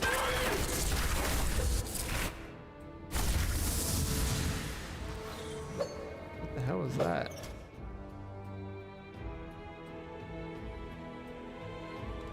Should we proceed? I am yours to command. What's going on with Reggie? He just... Tell me, and I'll do it. By your order.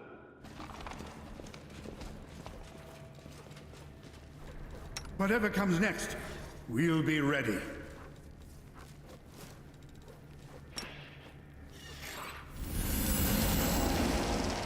There we go. All right.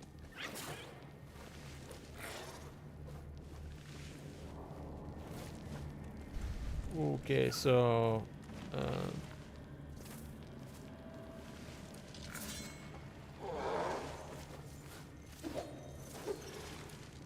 feels like maybe this one went unnoticed.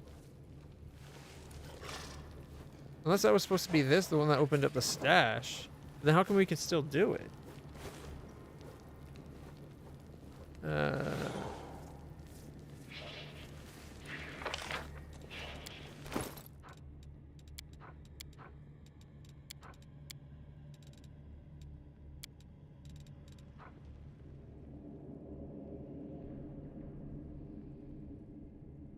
Okay, I think we did the cryptic note, didn't we? There is no body, no weight, no scent, no sound. 5, so 0, 5, because of the fingers squeezing the tree. A group of 6 came before and left as 3. So we did the 0, 5, 6, 3. That was in the mimic room. Bloodstained coded note. 4 symbols, but only the first 2 can be seen. A 6-pointed saw and a triangle. None of them started with a 6. I'm pretty sure we tried that with all of them. We did that one in the other room, I think.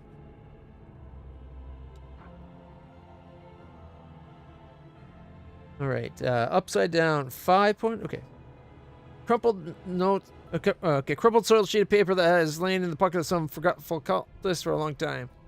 Some shapes are drawn on the page: triangle, upside down 5, a star, and a square.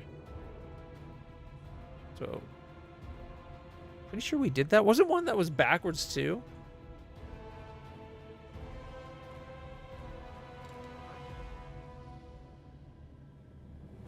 Okay.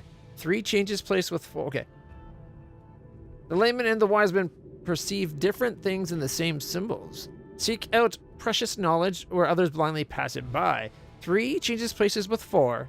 Turn the star to nothing, and behold a star in the darkness. But a different one.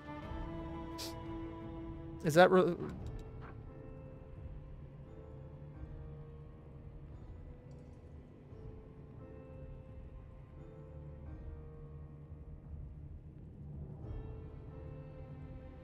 So this one says to be 3, 5, 4. Okay, wait. A triangle, so 3, an upside down 5, so 3, 5. Squares and circles, so 3, 5, 4, 0. The 3, 5, but switch the 3 and the 4, so 4, 5, right? And then yeah, so if it was 3, 5, 4, 6, is that one of the ones? 3, 5, 4, 0.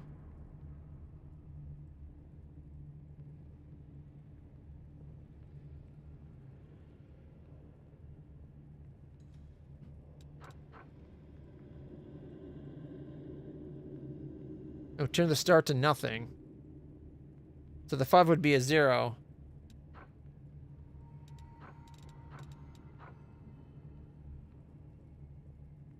But that doesn't line up with what the website says. Triangle 5. The 3, 5, 4, 0 becomes 4. 4 something 3. 3 changes place with 4, so 3, 5, 4. Turn the star to nothing, so 3, 0, 4, 6. Is 3, 0, 4, 6 1? No. 4, 3, 0, 6 is 1. According to the page.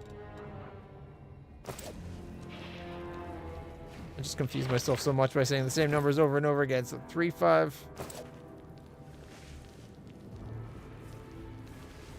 All right, let's see. So originally it was 3, 5, 4, 0. But then the 3 and the 4 change place, so 4. Then 5 becomes a 0. 4, 0, 3, 6. I will see this through. Oh shit. 4, 0, 3, 6.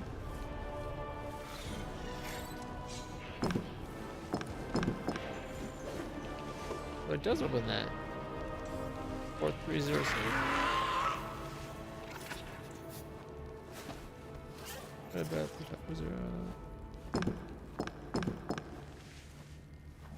So I'm thinking we've already used it, but because this one uses twice, it makes you think it can still be used when it's not.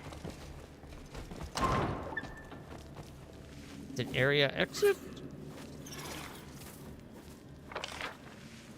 I think we got everything. I just want out of this crappy place. I want to get out of the game. We gotta go arrest our people at the base so that they're no longer on death's door.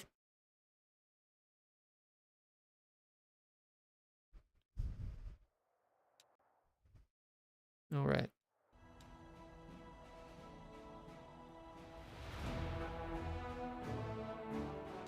He looks so rough.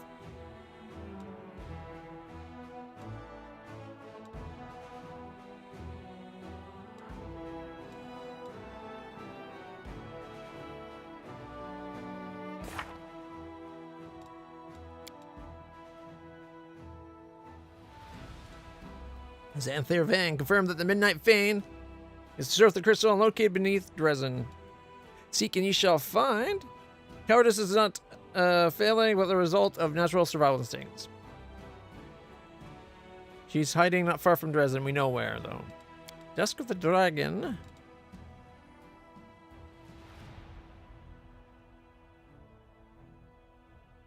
Can't remember where we need to go for Dusk of the Dragon.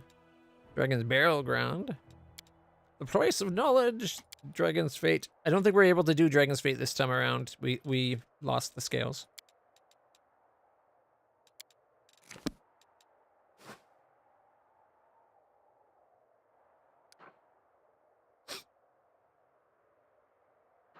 Why is...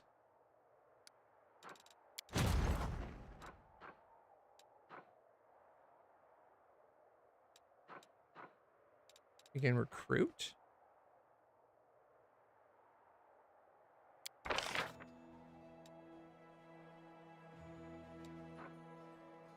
Hedge Knights are worth getting. Expensive though. And then we also have what? Rangers, conscripts.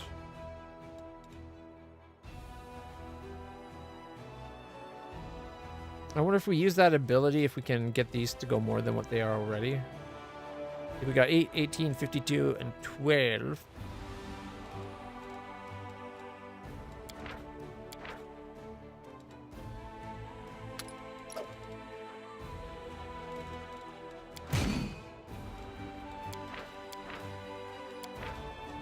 Okay, 2 and 5 need to kind of merge.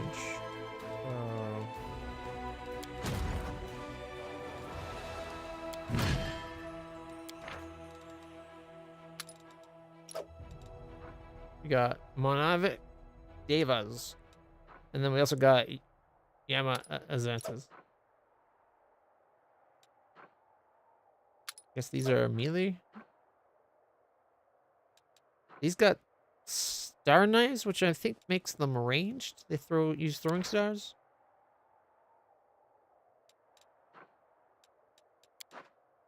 Alright. So that leaves 2 in the base.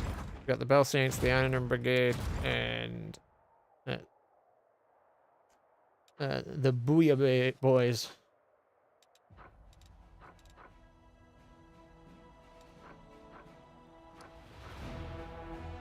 Stone Maze. We've never been in this direct place.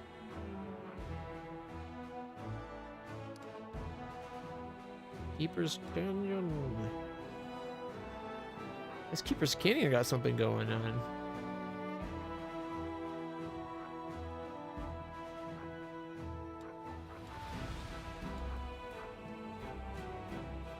Hamlet of Sork has something going on too? Oh, you know what? I bet it's because we can upgrade our outpost. I bet we had that happen. That's gotta be what it is.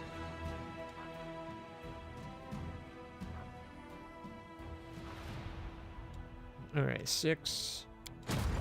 You're 6. Might be able to handle it. Is that Hedge Knights? If it's Hedge Knights, you could especially get more Hedge Knights, right? Yeah, different Knights. Okay.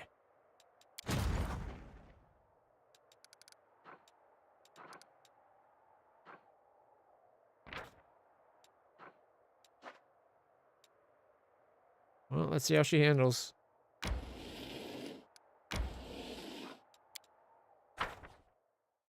I think we'll be okay. She's not our best attacker, though. Which is why she's not on the main front.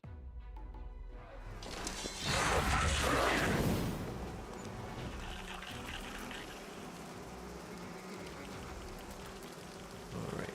She doesn't have anything. I guess we could, what's attack we should do? All allied units get +3 on attack, -2 penalty to speed. Only 1 formation type attack.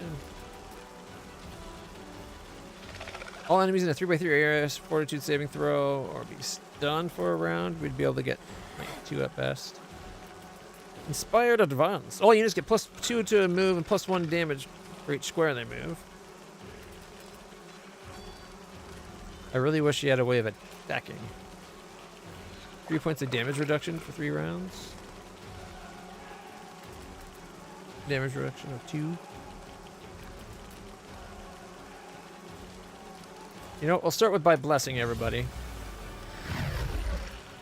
There we go. I'm gonna kill 2 to 4. 10 to 14. Oh, there's something right down here. 4 to 5. The Vesper Swarms.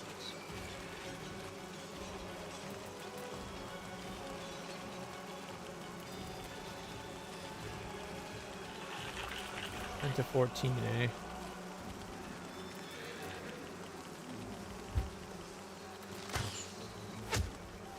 $13, not bad. Did they go again? 11 to 15. 15.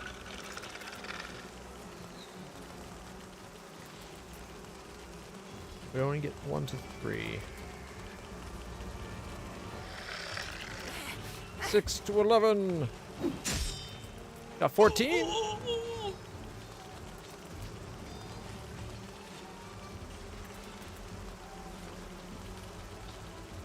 Three to 4 of them.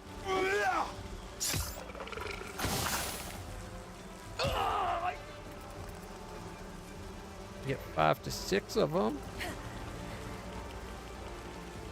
4 to 5 of these guys, actually. There we go. Picking that one up. So close.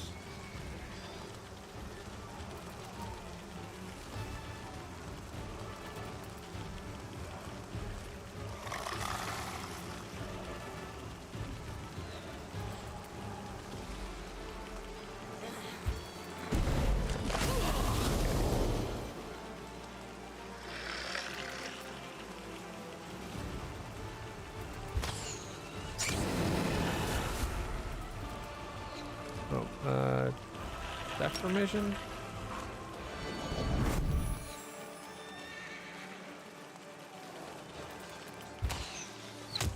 Three. You get 1 to 3 of them. Hey, got 3 of them. Let's weaken the flies before they do too much. Got 25 less of them to deal with.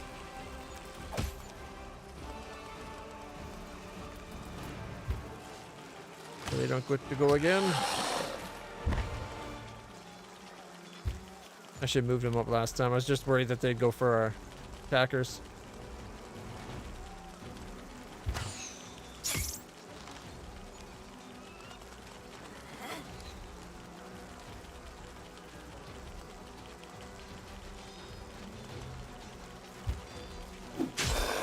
Four. Returning spray.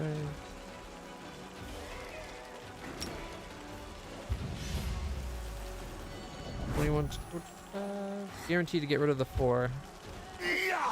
3. That could be a problem.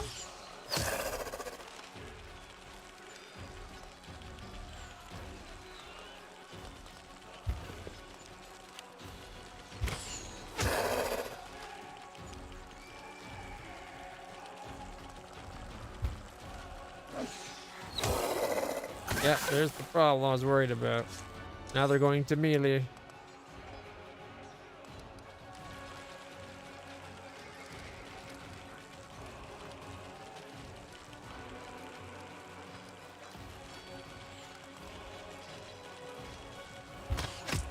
As long as this bar doesn't get all the way up, we're fine. Divine favor. Oh, shit. I didn't mean to divine favor them. Shit. I meant to use divine favor, then attack them. Thankfully, these guys are good either way. Melee or swords. Alright, and we got everybody back, so no losses! Yeah! That was good. I was a little worried. Just a little, though.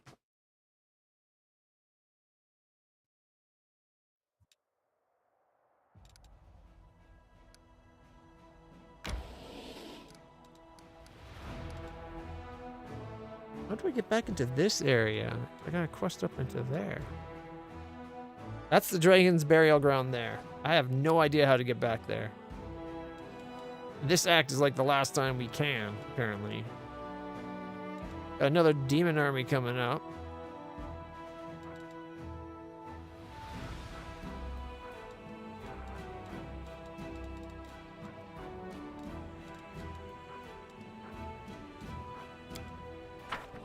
Crusade management. We gotta pick a bastion to upgrade.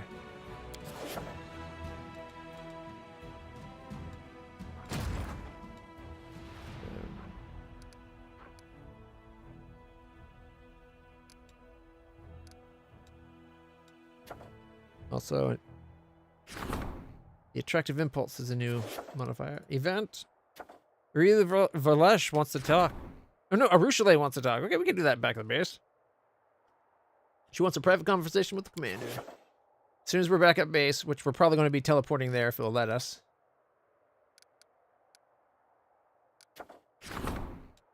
Right. That voice can be expanded to a whatever. Okay, so if we go, what?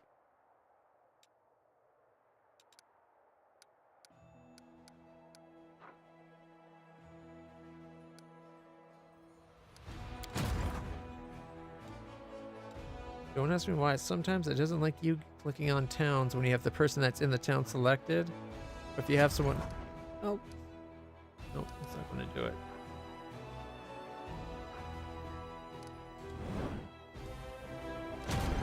Not the person.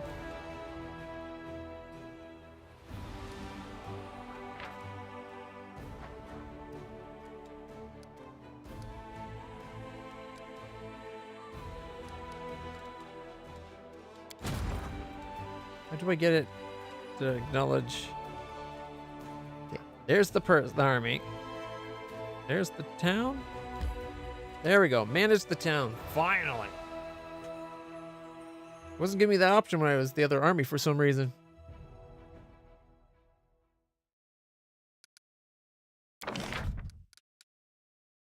How do we pick it for the upgrade?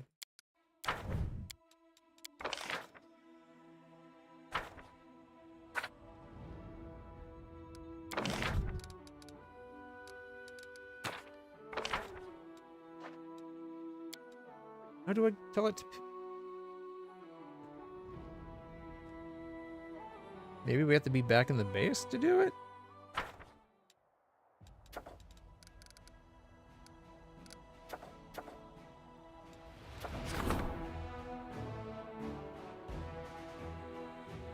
One of the outpost level... One fort of the outpost level with at least 3 or 4 of the constructed slots filled can upgrade to a bastion level. Done in the management menu, the selected fort.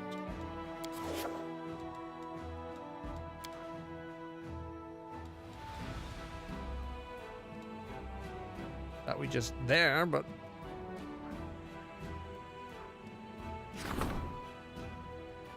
Upgrade. There we go. Now it's bigger. I must have missed that because too much of a hurry, I guess. I don't know. All right. We want, let's see, we got a supply center, a watchtower, an inn, and a citadel. An inn finance points income by 200 if there's a recruitment growth fort. Only one inn can be built in any fort.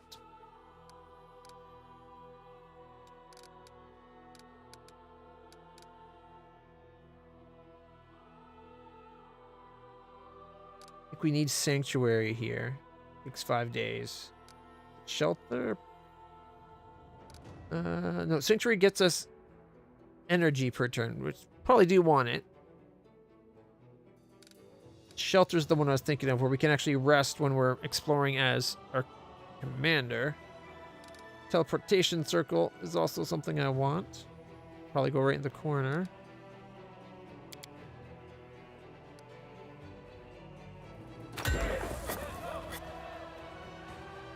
Or maybe I should put it there. Oh well, it doesn't matter.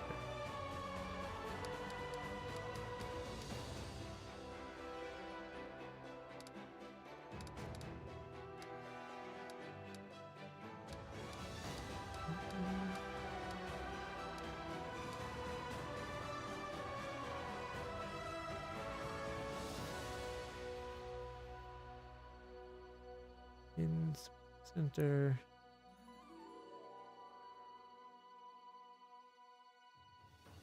So it's going to give us 200 finance because there's no recruitment buildings. That's the only thing it does. I thought there was something that was like links up across 4 different ways.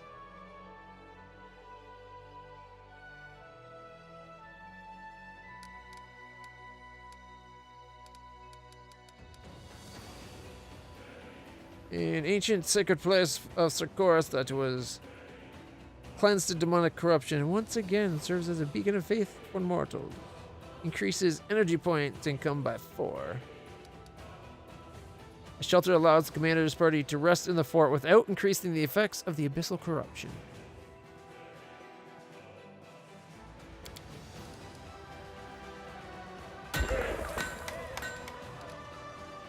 The warehouse increases finance points income by 100 if built next to an inn, material points by 1 if built next to a supply center, and energy points income by 1 if it built next to the sanctuary.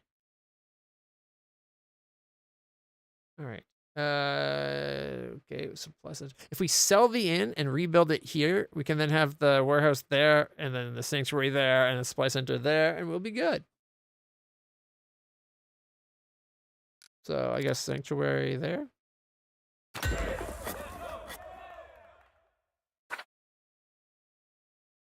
And this is going to be expensive, but sell the inn. And rebuild it next door. Brick by brick.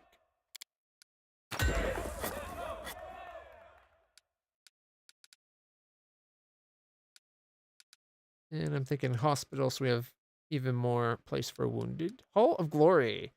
Reduces the cost of recruiting mercenary units by 5%. Only 1 Hall of Glory can be in each fort. I don't know if that counts. It says we need 270. We're at 250, so 120.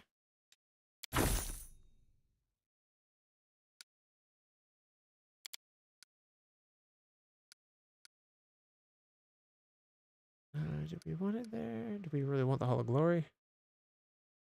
Cheaper mercenaries would be nice. That was hell of an expensive little upgrade.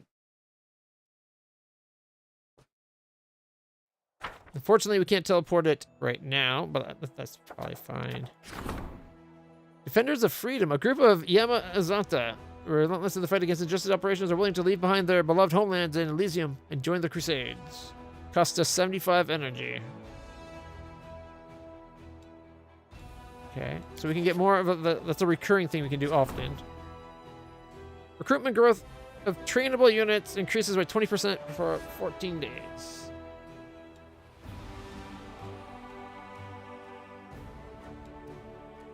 And we do that now. We just had the recruits show up.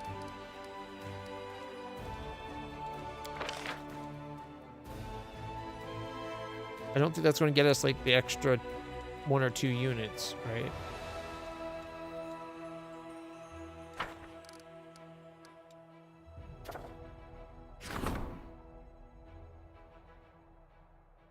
We got really good morale. 7 days to solve though. So it'd be just in time for next one, I think. How long does it take to solve this? 2 days. Yeah, let's get 3 more Yamas. Because if we can keep doing that, the defense of our town will go up. Okay, he's an 8. What's his XP level? He's a solid level 10 already. If we go Setsuna's, she's a level 7. And our Iron Brigade, she's also level 7.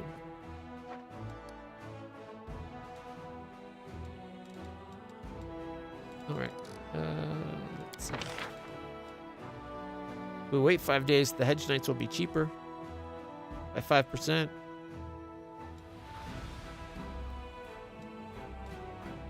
Rangers versus Church Guard.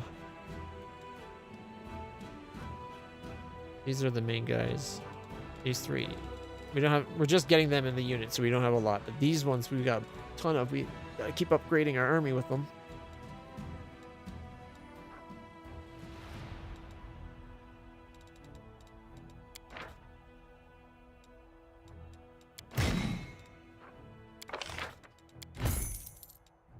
$2,080.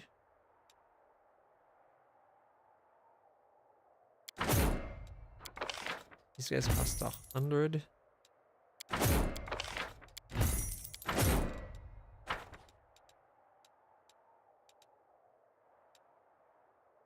Okay, Setsuna. Oh no, the Booyah Boys, where are they? Right there.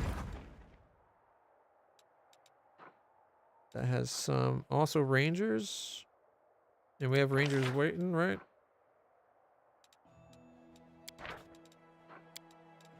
Okay.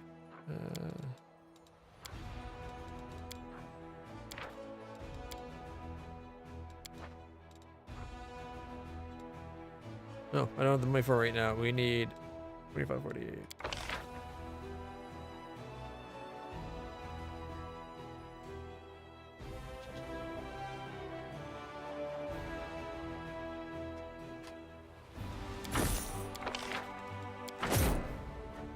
Okay. 51, 52.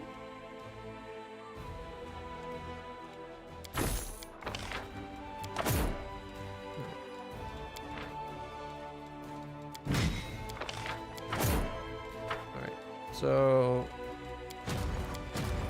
where is it?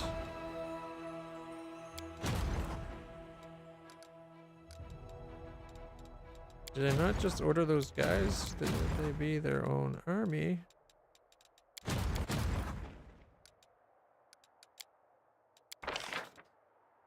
Where did it put these guys?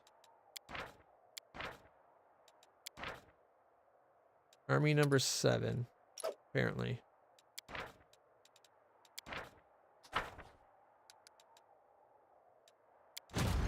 Okay, they showed up. Good. Bust the hump to try to get over here.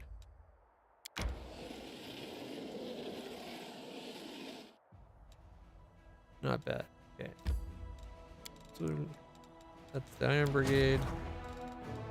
Nothing else. Okay, Setsunas.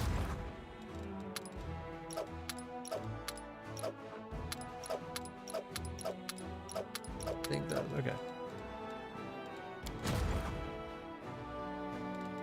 Rangers, where did I put the Rangers?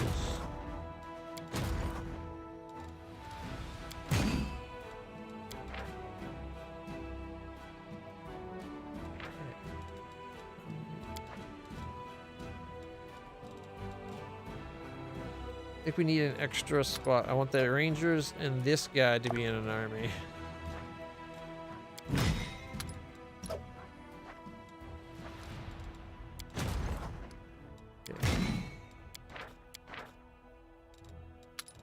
Those guys go together.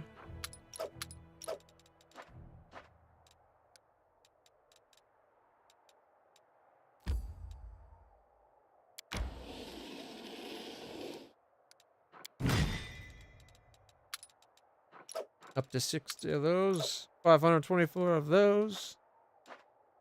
All right.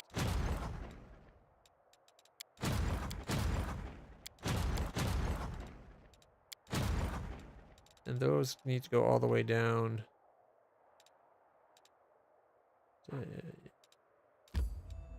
70. Damn, that's a long ways for them to go. They only go, what, like 30? Or they go 40. So it'll take 2 days to get there. We'll see where this guy travels next turn. I think I want the Setsuna's army to, or the Booyah Boys to fight him. She's only level 7, where the other one's like much higher level.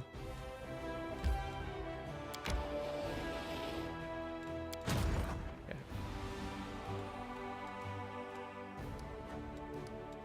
I think we're done with all of this for now. We'll move our campaign unit, like these guys, which really need to get back to the base.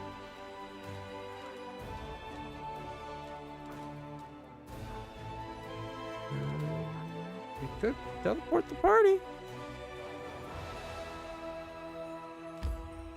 manage this for a second. Gotta see if this place has shelter. If it has a shelter, we can just move to there and rest. I don't think it does. It might be best to... Oh, wait. Teleportation circle, warehouse, sanctuary, fly center, citadel. It does not have a shelter. Is there any point in building a shelter? It'll also take 3 days. I don't think it's worth the point. But we could teleport to there.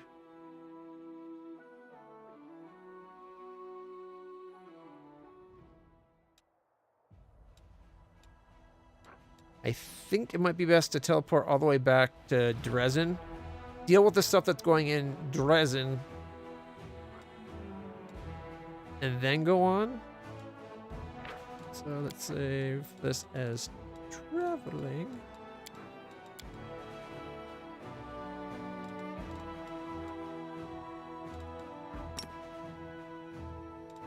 To Dresden. There's someone on the road. Oh, something happened. Not sure that happens. How that happens with the teleportation. I guess I teleported not to the circle, but to a spot on the road.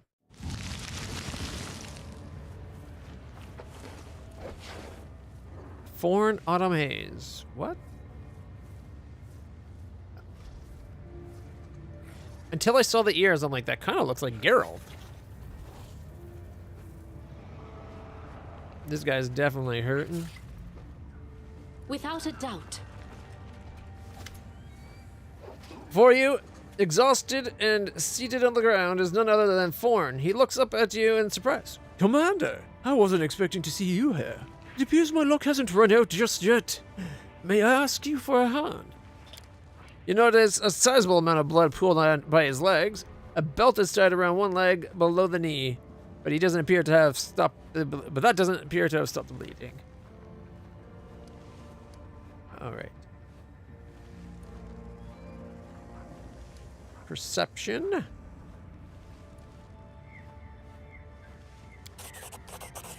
Thorn's strength has failed him at the worst possible time. He has stopped to rest in the middle of an open area where a deadly arrow may come flying from any direction, and anyone approaching him to help will likewise be in danger. Assess the wound. We failed? What?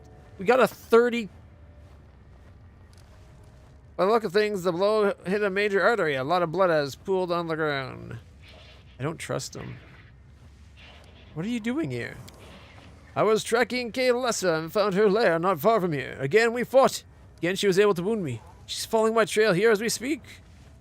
I find this very suspicious. He can't be trusted. And now seems to have appeared out of nowhere. She shoots for a hateful glare. This is a trap. Forn is an assassin of the Winter Council, and he's come here to kill you. Ah, see, I told you we trust her. I knew I didn't trust his story. Grabbing his weapons, shouts out forcefully. Watch out! She's stronger and deadlier than she looks. Slay her before she kills us both.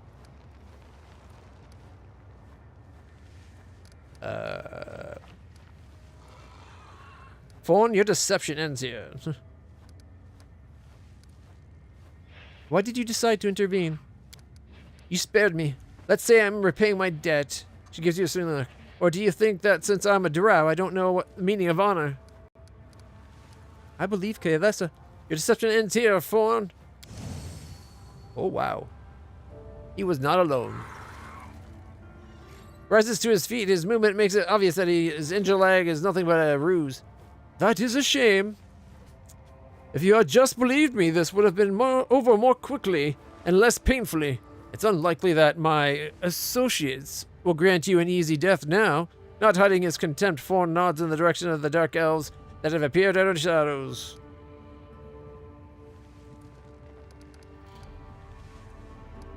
How could you ally yourself with a drow? Are you a demon worshipper? Okay.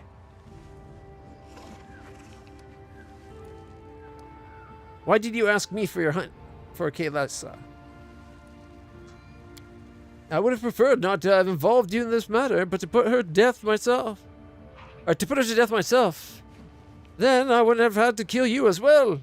But after my first clash with Kaelessa, I realized I didn't have the strength. Thus, I decided to use you instead, and I provided some motivation, set up those skirmishes with the drow so that my words would seem more plausible. And yet it just made me question him all the more. I regret that I had to stoop to such baseness, but even more, I regret that it was unsuccessful. Who do you really serve? I serve my people and no one else. Being an elf is not just a privilege, it's an obligation that I bear with honor, no matter how heavily it may weigh on me at times. Careless words are cold and biting. Liar. You serve a pack of unscrupulous scumbags, a clique of self-righteous schemers. In order to protect their lives, you murder the innocent, and then you hide behind words like duty.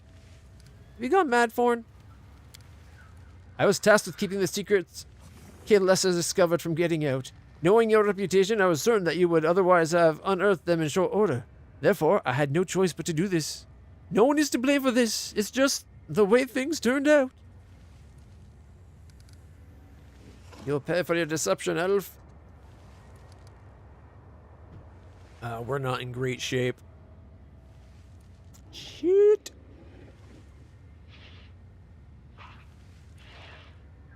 Can't we talk this out?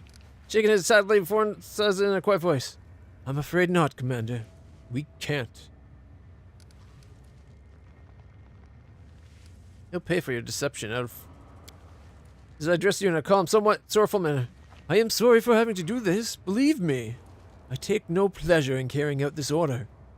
The circumstances are stronger than our desires.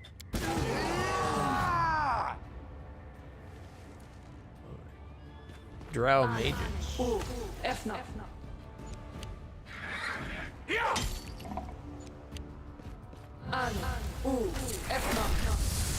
Holy shit.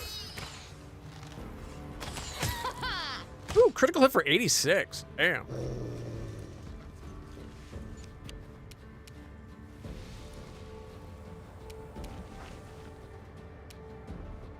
Alright. You're the next one up.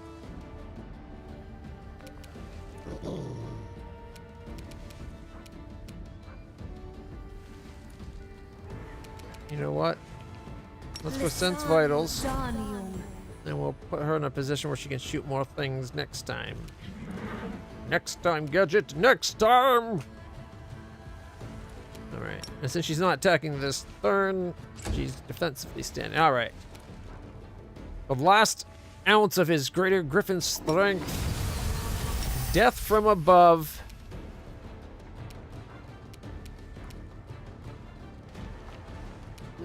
That one maybe?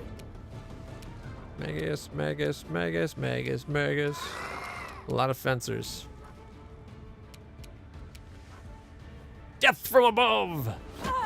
52, concealment, 43, 23, and death. Death from above, suckers!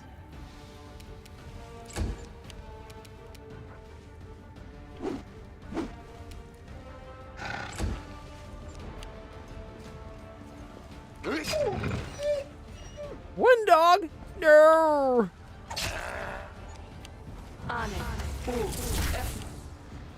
Oh, they're going to pay.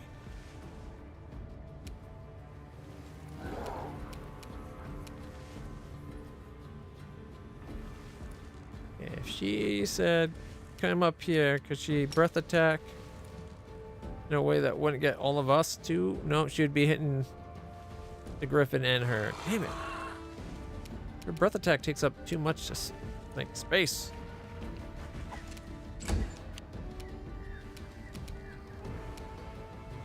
Alright, how about communal true seeing? Does that let us see allied or see invisible?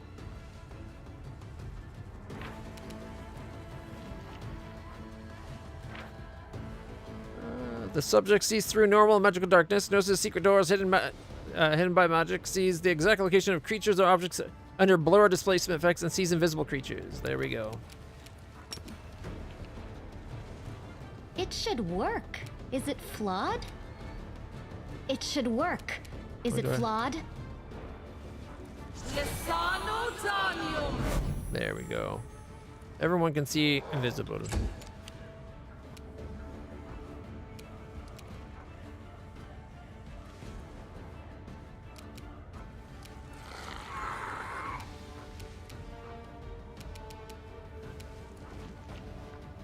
You won't survive me. 70 misses. That sucked. Attack of opportunity seems to have missed.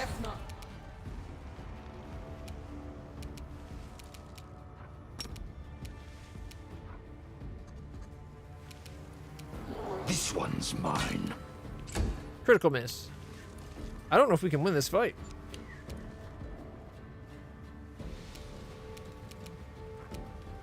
Because we're unrested.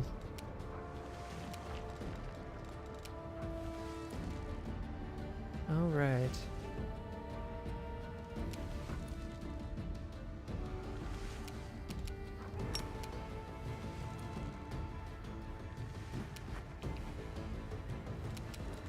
All right, I used the object to summon two Nabasus out near the Magi. Hopefully they take the Magasus out. And then I can challenge this dickhead. Strike as one. My horse hit for 19.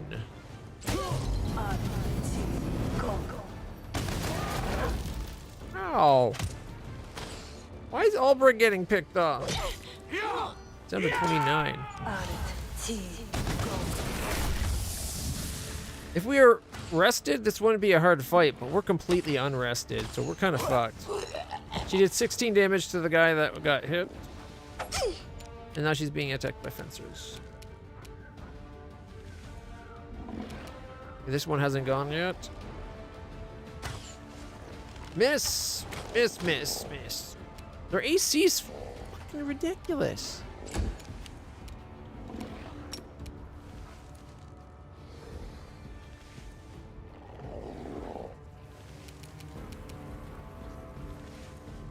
Death from above. 46 and then a miss. God darn it.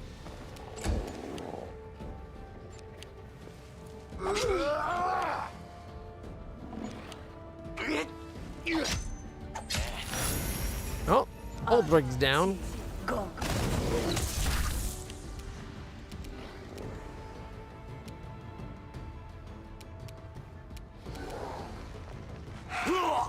$15, 21, missed and missed and missed, and 18.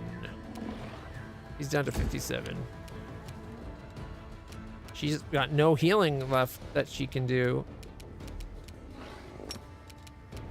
Before we lose our chance, get one dog back on his feet.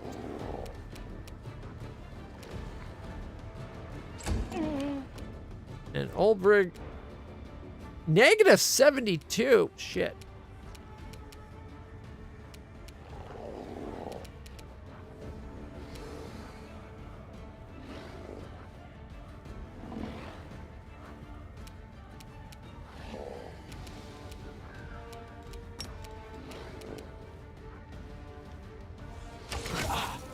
$28, 35, miss, 28, miss, miss. Leaving him at 46. Critical hit for 25. Press the attack!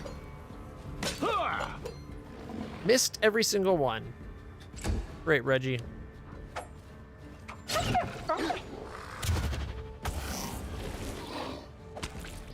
You're near things that are attacking you. Why aren't you attacking them? Oh my god, you freaking AI, you stupid. You're stupid. I put you near the things I wanted you to kill. That's so aggravating. Fine. Mastodon.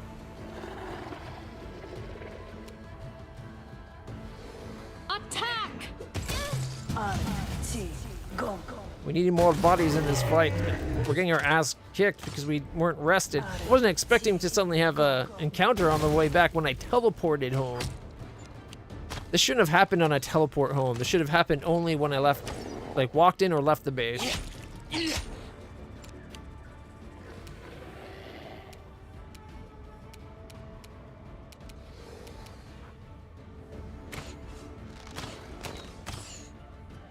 She missed every shot yet again. And we got true seeing, so their invisibility shouldn't be doing jack all. Got critical hit again. And they've already killed the Mastodon I summoned. Before it could do anything.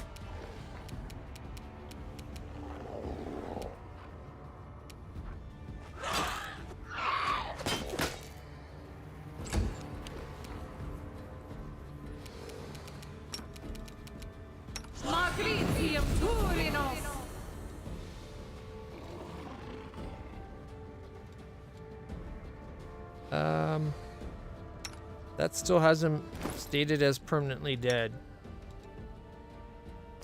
Fudge nuggets.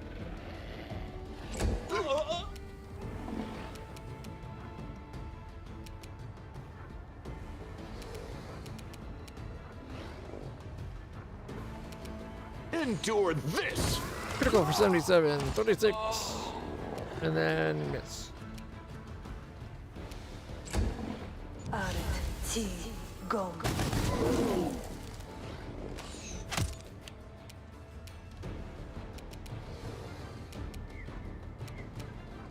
Retreat is not an option. And he missed. Did 20 damage to one of them. These magic should I be can't used channel to life to anybody, or to Ulbrig.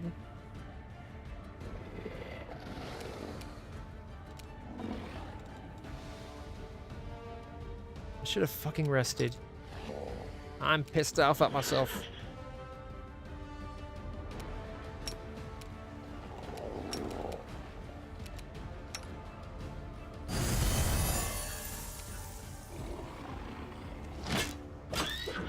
Miss. For something like it says we hit on a 15, and yet we barely rolled higher than like a 10.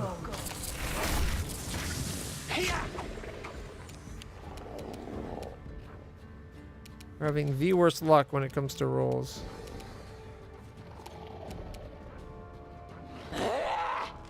Missed. 18 miss. Miss. Even the guys that have a low flat, they only have a 23 and we're still not hitting. Wow, my luck today. A critical hit against us for like the 4th time in this fight. Wow. We're getting steamrolled. They're L or neutral. She's got one more Bane. Animal construct. I think we just have to say humanoid.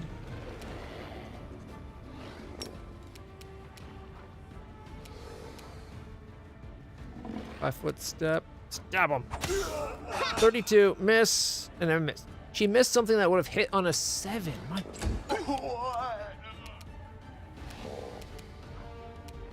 Five-foot step in. The guy that's hurt, we can just kill. Make every strike count. Critical miss. Hit for 21. Critical miss. How is it like a full 5th of all of our attacks are critical misses? A 1 should not be that often, unless the game is trying to, like, shaft us. It makes no sense. Kneel before me. Why is Reggie missing so bad? Oh, is he defensive fighting? Reggie missing so bad might be he might still be stuck on defensive fighting. Okay, let's see. Of the 10 attacks or so, 2 hit for 25 and 22.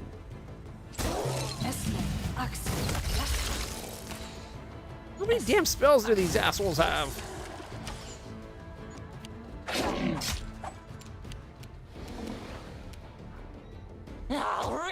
Critical for 66, and then she missed and missed.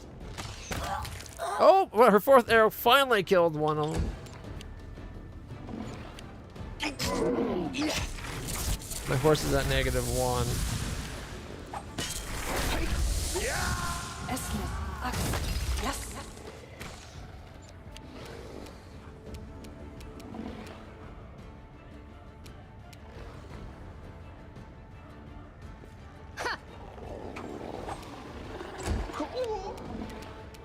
You've crossed the wrong mongrel.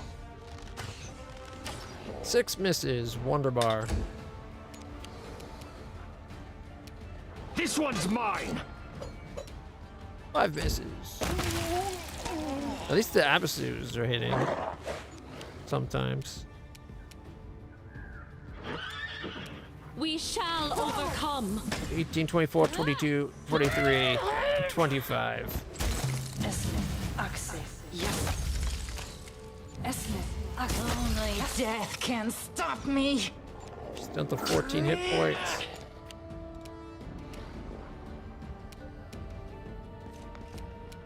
No match for me. 14, 35, 24, 64 with a crit.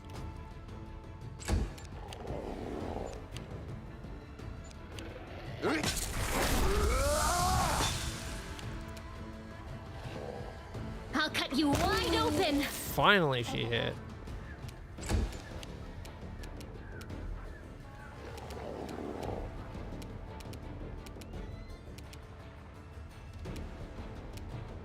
You won't survive. Critical hit for me. 70.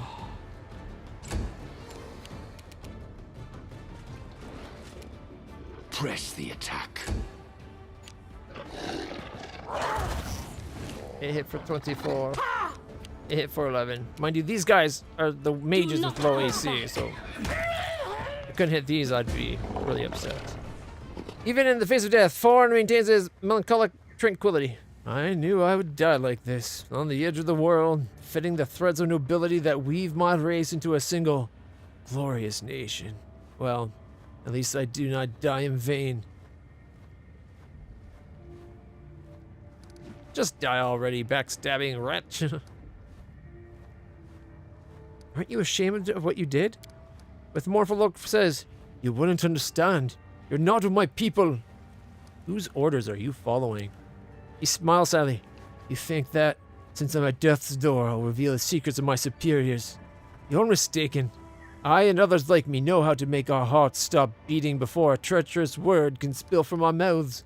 I'll remain loyal until the end. Rest in peace. Reggie suddenly gives Forna a quick salute. Upon meeting your gaze, he calmly explains, he may have been an enemy, but I have to recognize his commitment to duty. He is a good soldier. Forna closes his eyes and a quiet, peaceful breath escapes his lips. His chest stops beating and the fingers he had wrapped around his weapon go limp. There is a deep bitterness in Kalis' voice. He even managed to die gracefully, despite being a complete scoundrel. Can I finally get an explanation as what's just happened? Forn wasn't a dark hunter. He was just a hunter. Served the Winter Council, a powerful elven organization. It wants me dead because I've learned of a very dark secret. That's why they sent Forn to kill me. And everyone I could potentially have told about it, meaning you, soldier. Okay. The whole truth. Nothing but the truth. With a weary sigh, she says in a hollow voice, I was born in Kionin, in the blessed forest of the elves.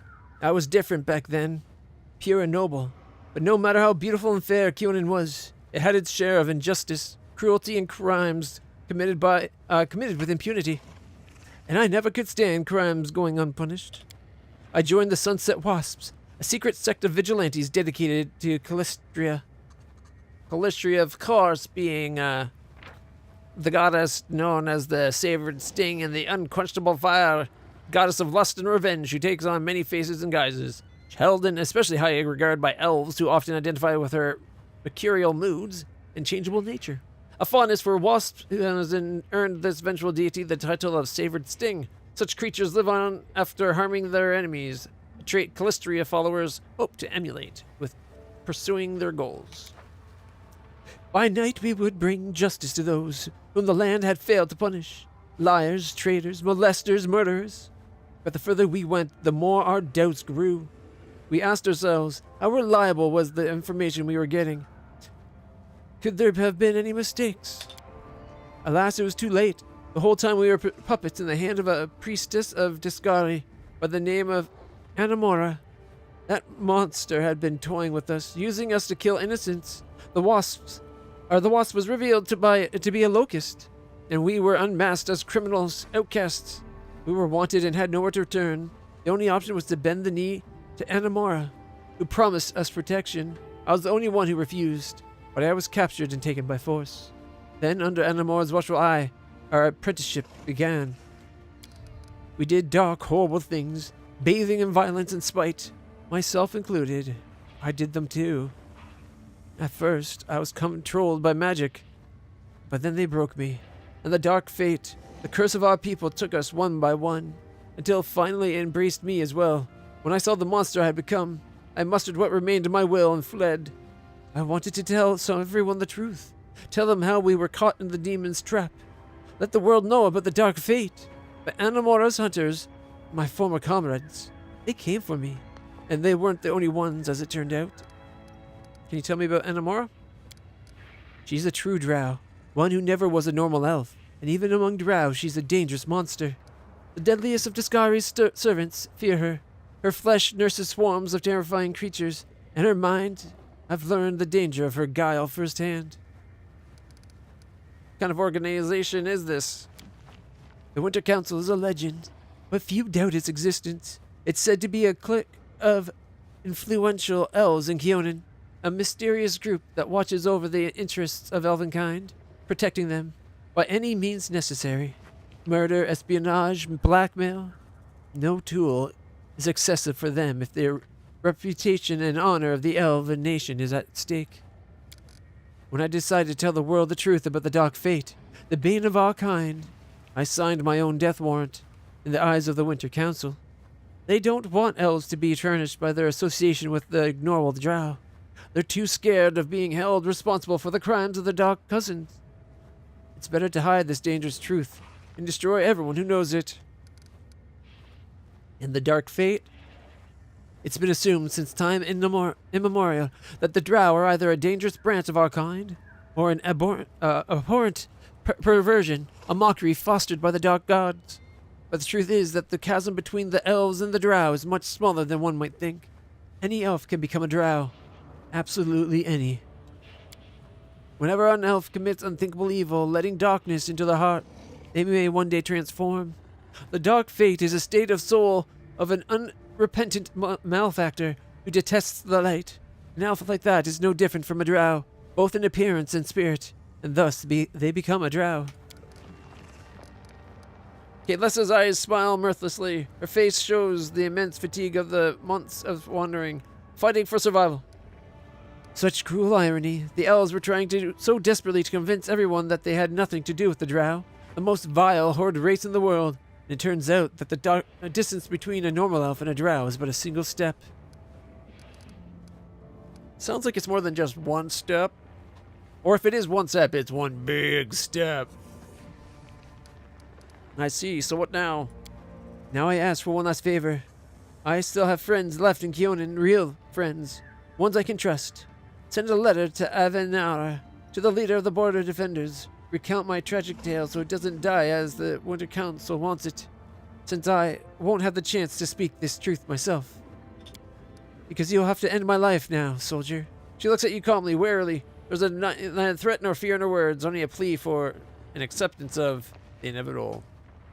Maybe my mythic powers can return you to the path of light. Your curse can't be irreversible.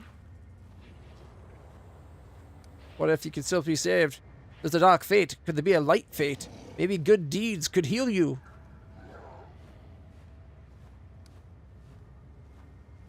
Maybe my mythic powers. Deep-seated fear appears on her face. No more. I've already been changed once, and I won't let anyone do it to me again. Even if you want to save me, know that I would sooner slit my own throat than allow my soul to be reshaped once more. What if good deeds could heal you? She shakes her head. A light fate? Wouldn't that be nice? But no. No such blessing exists. The road into darkness goes only one way, and I've almost reached its end. The dark impulses in my heart have been growing stronger by the day. It's getting harder and harder to remain myself, to resist these urges. I've spent all my strength. When I saw Fawn dying, I almost howled in delight. I wanted to dig my nails into his face, gouge out his eyes, mangle him, and rejoice. It's not me anymore. It's the beast I've been turned into, and it will break free very soon. These are the last minutes of the old Kalessa's life. Please don't delay, and spare me the fate of becoming a monster. I'm sorry. Goodbye, soldier. Damn it, I wanted her to join. I wanted to save her. No. Her bow. Just a composite longbow +3. I was hoping it would be like a +4 or maybe a special composite longbow +3. Anyway, she also had leather armor +2. All right, and all those guys with the rapiers and that, the dancers, they had +2 rapier, +3 buckler, +2 chain shirt, and +1 rings of protection. Forn, he was wearing wielding the second chance, an elven curved blade. Whenever the +3 keen elven curved blade misses an attack, the next attack made with it gets a +3 on attack. Holy shit! Multiple applications of this bonus stack until the weapon lands a hit. Oh my god! It quickly doesn't miss, and it's keen. I wonder if that plus, like, if say you miss 3 times, so now it's a +9 to your attack, and you finally hit, but it's a critical chance because it's keen, right? Does the +9 count for verifying if it critted, or because you finally hit, you immediately lose the +9 for verifying the crit? Anyway. Not a bad little weapon, except for I don't think any of us use curved blades. He also had a +3 mithril chain shirt, +2 ring of protection, +2 cape. His belt was a +2 con.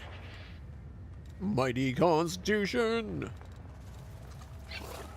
And the rest were all the same, those rapiers, bucklers, and all that.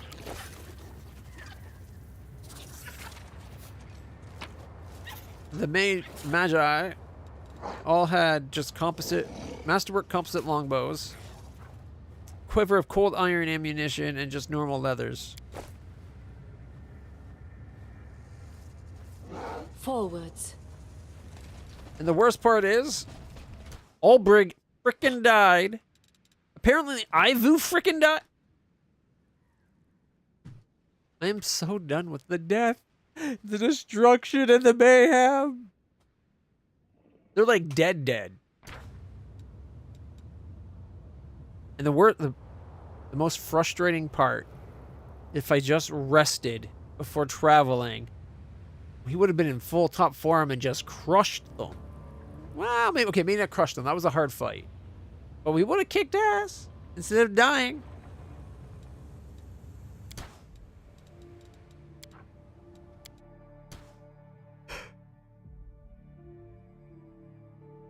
I might have screwed up my chances of romancing Ulbrig like I was hoping to do, but I'm not going to let him die. Especially my dragon, again. The only reason we're Azada is because I wanted a dragon. Otherwise, we would have been Aeonic, and I'd still be a paladin. Oh, we wouldn't have my horse, but God, we'd be glorious. Our paladin was mighty before I had to change classes. All right, rest. Where's the camp button there?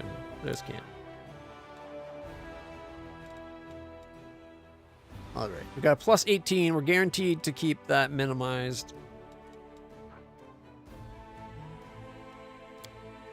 It wants to rest for 2 days? Why? 1 day's enough. 2 days risks going over the element. Also, it really pisses me off that fight happened like that because we teleported into town. We should have been in town at the teleportation circle. This wastes a full day. After visiting her laboratory, I must say I am seeing Arilu Vorlish with fresh eyes. I do respect her talents in a way. Some of them. Okay. Exceptional magical talent and a voracious intellect wasted on demonic perversions. There is nothing to respect about that. Arilu Vorlish must be destroyed. Camelia's evil starting to really show. We passed everything. I forgot to verify what we ate. Oh well.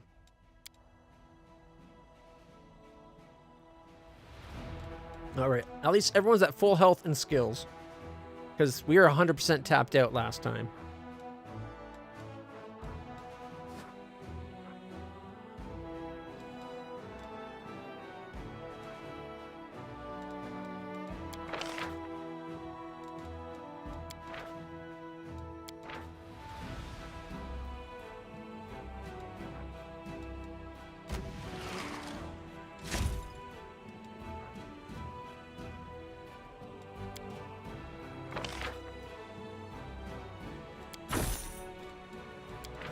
I like sorcerers. We have them in our one army.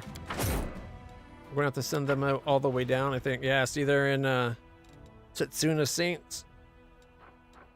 Okay, so that would be these guys over there.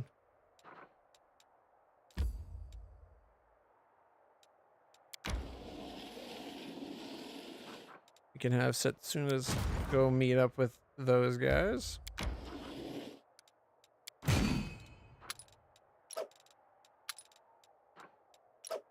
Okay. He just hit a 9. We're a 9. We need to get our power up to a 10 so we can take out these 2 demons.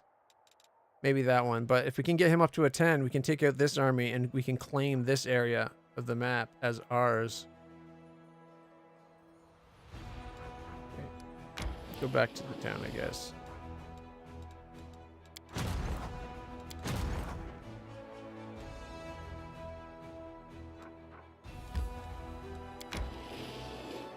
And then the Iron Brigade, go back. And we can also bring up those Hell Knights, or Hedge Knights, sorry. Hell Knights are in the other army. Bring the Hedge Knights into her forces. She's still only a 6, but she's just the one that's, she kind of hangs back and defends our area from invasion. Okay, we need to manage this. Oh, wrong option. We need to split it?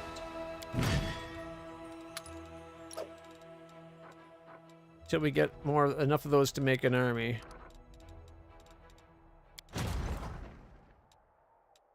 Alright, you're trying to get to here. Going to take 2 full days to get there.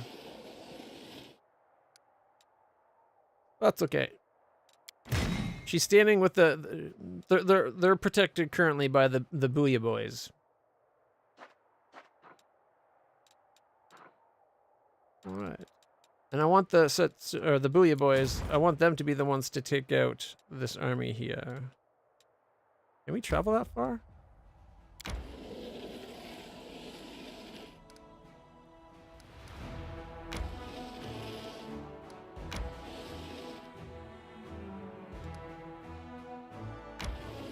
We get to the... Oh, we just barely can't. They move. We got them.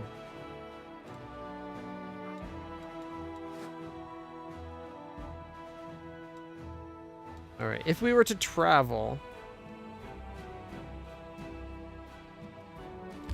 it would take a day and 16 hours to get back to Dresden. I'm worried that going back to Dresden might trigger the act to progress.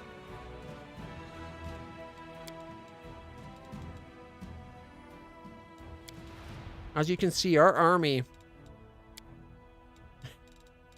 are really beat up. Only 3 of the 9 are not in red.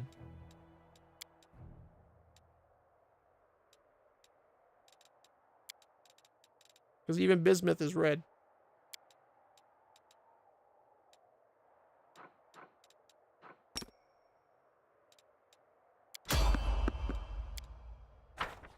Here we go.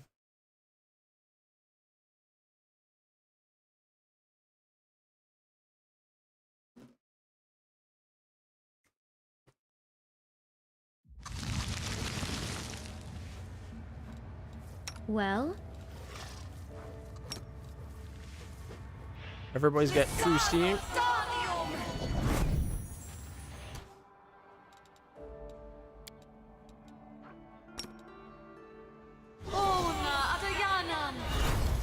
Everybody's got protection from fire.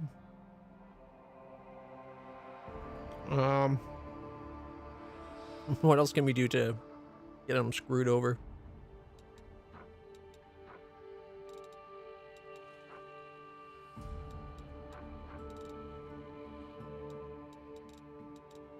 Okay, we have to have the light on my head. That's only natural.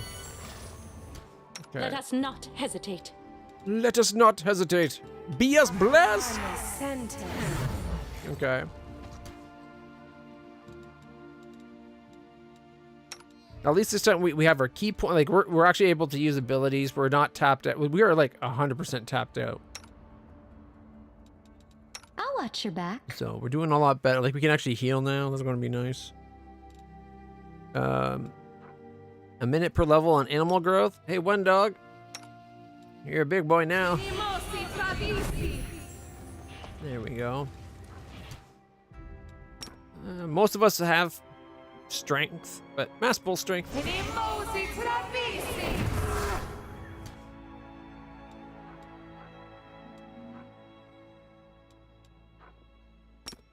Oh no.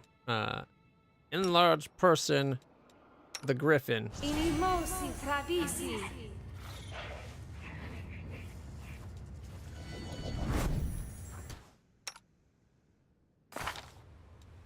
Plus 12, thanks.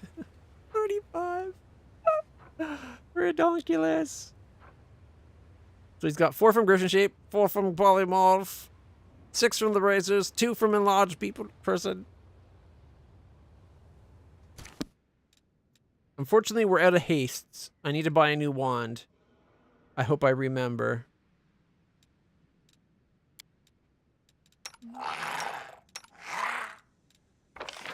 Oh, wait, no, inventory. What wands do I have?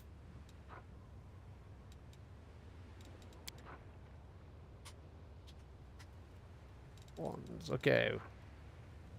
Remove disease, good hope, bless, hideous laughter, large person, pustules, sickening ray, false life, contagion, bubonic plague, wand of fireball, and a broken wand of Zacharias.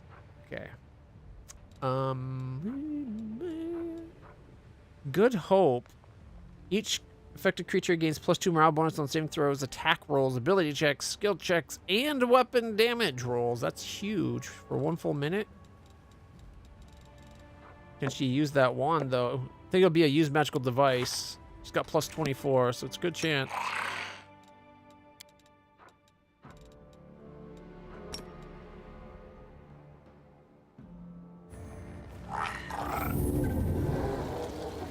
Okay, looks like it got us all. Let's go kick some ass. We march ahead. Before you, the exhausted, lying, Thorn Autumn Haze. Alright, we did that. Do we get the perception check this time? We still fail the perception check. What are you doing? I find this all very suspicious, Thorn. And then we get our help. Okay, Lessa, he can't be trusted.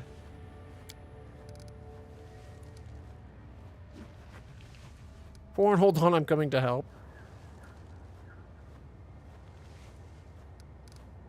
I believe Kalessa. Thorn, your deception ends here.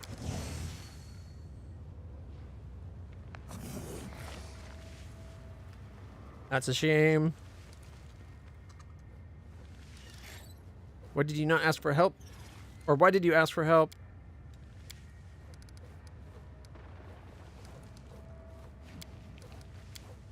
Okay, that's what we did last time. Attack. Tear your throat out.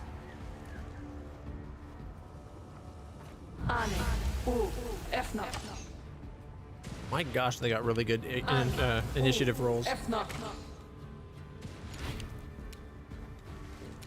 All right, Lan. Who can you hit without moving? Maybe Thorn.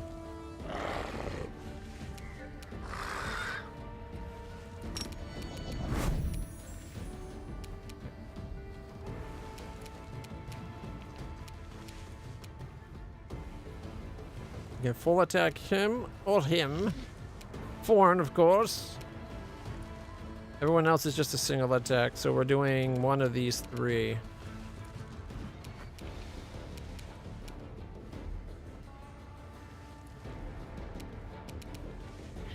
Why is it not popping up?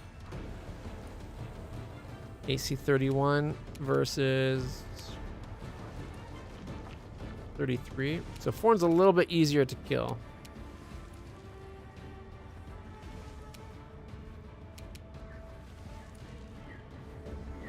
You've crossed the wrong mongrel. 28, 34, critical for 95. I should have moved. I would have been able to do more damage to him. That was a great opener. That 95 damage critical hit. I'm guessing Lan had it set up so like shoulder, shoulder, and then the guy was probably like, ah, and it went right up his mouth. Like right down his throat, out the back of his head. A big splurt. It was very gory and gruesome for sure. Okay, it's my turn. Magus. Charge. 54. Oop, 21, 36, 26, 27. That's right, it was actually 21, 32, 26, 27. I was off on the numbers. Oh, shit, why am I not on my horse? Why does this keep happening? I want to be on my horsey. I wondered why I didn't get my attacks there.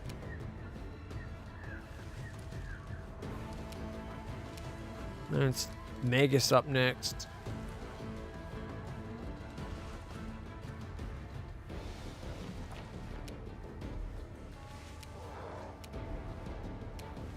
Okay, I'm gonna walk fully out front because my AC is huge and I'm slow. And then I'm gonna still summon up the evil guys right on that Magus. There, he's got two Nabasu, grown Nabasus just behind him. Maybe I should have done it on this guy.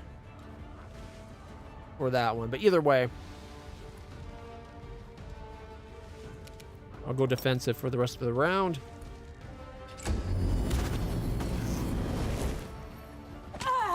There we go, 7, 6, 10, and missed due to concealment. They drained a level on a guy.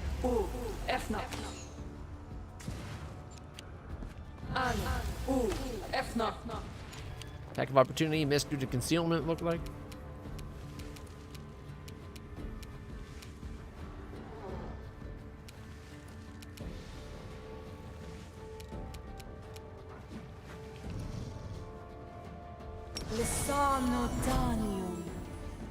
Okay. And then she's going to come up and hide right behind me. Because now she's in range of pretty much everyone I want her to shoot. But she's not the target, hopefully. Whew! Attack of opportunity for 21 damage. Every time that person's shot, Jeebus just did... Our good old Jeebus horse just bit him. 24 damage. Alright. Super Grifton powers activate. Form of death from above.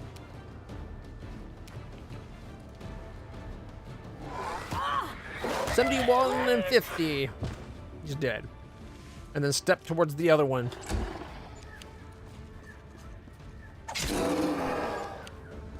Just did 23 damage to Bismuth. Now 21. Alright. It is our healer's turn. Alright, so they're humanoid, right?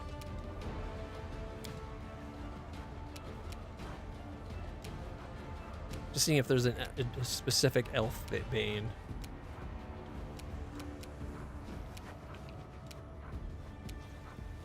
Humanoid, I think, is the one we need. No. I'll cut you wide open. Critical for 58. Not bad. Not bad at all. All right. Ooh. You could charge to a... One guy there. I really want the mages gone.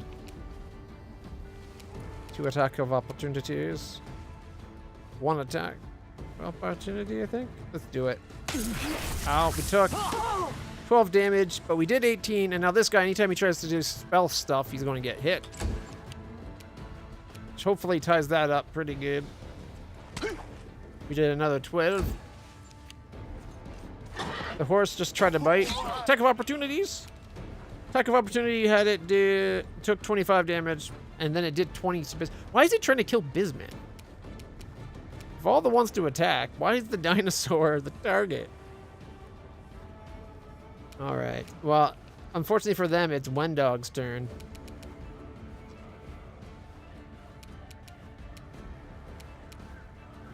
Okay, we're going to 5-foot step this way. That way he gets all his attacks. And then, let's see. That's... Which one's this one? Okay, well, this one here, 67. He's probably, that's good for him. 41 and 46, he's dead. We would have tripped him. I guess we should have done the other one, but the hit points wasn't popping up. Yeah, he wouldn't have died, but if he was down on the ground, he would have died anyways. It works out. That's coming in for Bismuth of all people again. Down goes the dino. They just took 10 damage to cast their spell. They took 38 to do critical hit of 38 themselves. So they probably think it's fine. They wanted to do damage. They took as much as they did. Like it was 1 for 1. All right. If we can kill this guy, it'll hurt the ones nearby. You won't survive me. Didn't kill him for some reason. And why is it not popping up? I got inspect on. 45.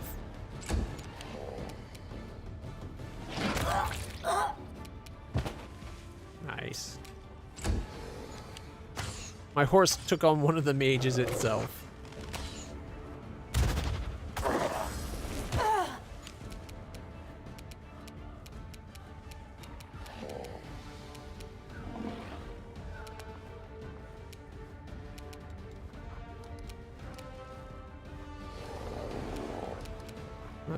That's that guy. I couldn't even charge to get to that one.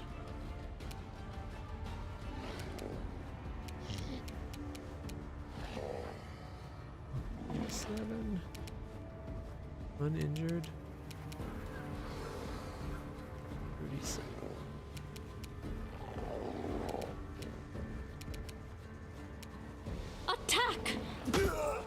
15. Miss. Miss. Miss. Jeekers. Challenge them. They did 5 damage and 8 damage. These Nemesis kind of suck. Reggie did 27 damage, attack of opportunity. Killing him.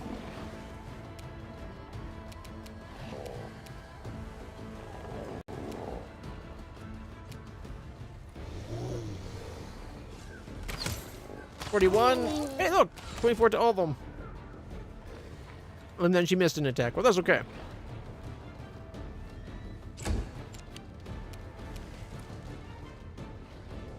$30, $29, $33, and $33.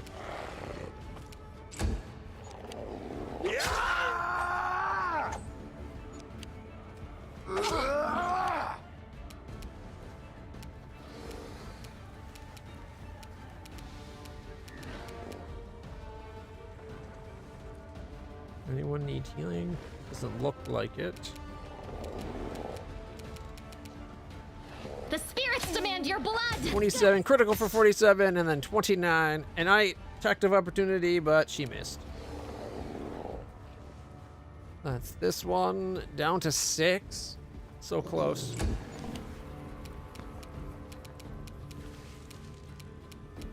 Retreat is not an option. Critical miss, 28, 21. Critical for 89. Woo!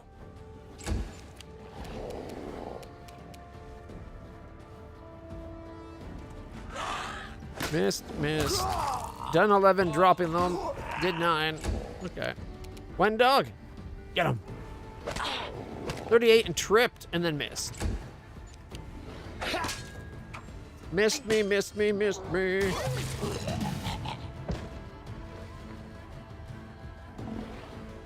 It did something and it died from it. Oh, my turn. I did area effect cold damage around me and it took enough to die. It took 8 damage, I think. Okay, that makes sense. I was like, how did it die? Okay, this guy that got tripped is still alive. Endure this!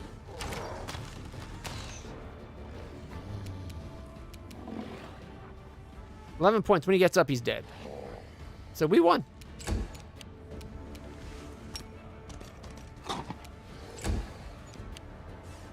And she got the final hit. That's kind of nice. Even in the face of death. Okay. Whose orders? Aren't you ashamed of what you did? Whose orders? Rest in peace. Okay, finally get. Okay. Tell me about yourself. The whole. No, I want explanation. Tell me about yourself, the whole truth. Namora, the Winter Council, Doc Fate. So what now? She wants me to kill her. Maybe my mythic powers could heal you. All right. What if you could get a light fate? Doing good deeds could help you. No? Okay. Why do you seek death? Because she wants to die as herself. With her eyes downcast, Camellia says demurely, if that's her final wish, it must be granted. Help her go on her own terms. Deliver the death blow. I'm sorry, Kalessa. Goodbye, soldier.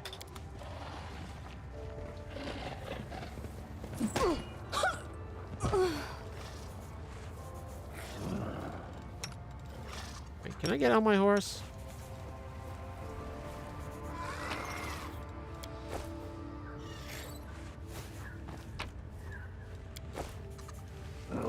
Alright, and while we took a tiny bit of damage, not really. The difference of being tapped out versus needing your needing whatever. Difference of being fully healed and ready, completely tapped out and hurt.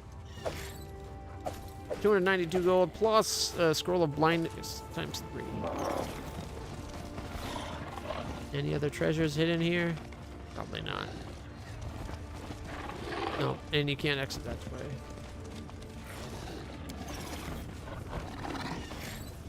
It's odd that he suddenly decided we need to be killed. Like, before he set the trap to get us, we didn't know what he was dealing. Like, I assumed he was bad and I didn't trust him. But we hadn't heard anything. An enemy army has reached you and now attacks. The enemy army is trying to retreat. No, pursue. They're the one that attacked. Come on. Why are they running? They finally saw what they were charging themselves into? Poor bastards. Wait, just him? Yeah, it's just this guy. And this nice organization of 69 marksmen. There's 8 and he can kill 8. Ta-da!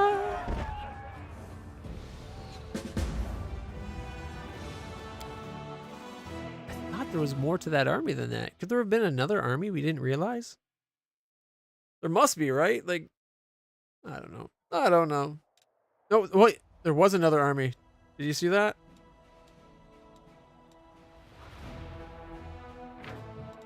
They have cultist mages, fire elementals, and Burmaraks.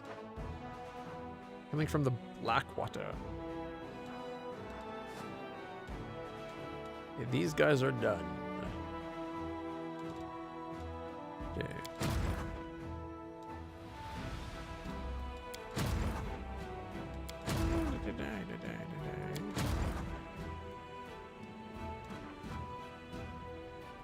There only are 5, so the Iron Brigade should be able to handle it.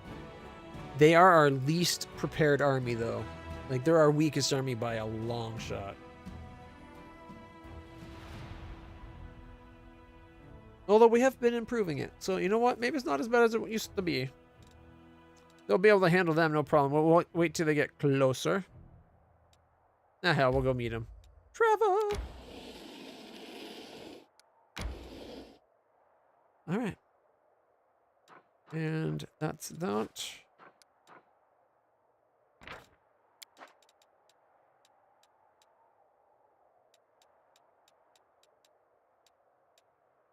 Going into Crusader camp. I'm a little worried that this might progress Axe. We'll find out. Alright, we want to go into the city.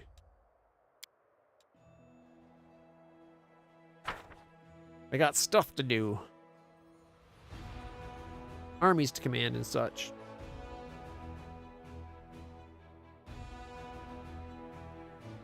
I like the characters in this game so much more than the first game, but I think I enjoyed the first game's story more. Like the whole making yourself a king and carving out a country, even though it's playing the same way, but structuring it under, like, instead of me building a city, I'm making forts and I'm to attack an army. I don't know. I don't think it lands quite as well.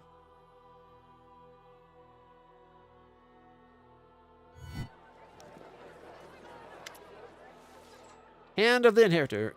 The resonant voice of the majestic angel rings out through the hushed streets of Dresden. You hear its words from afar.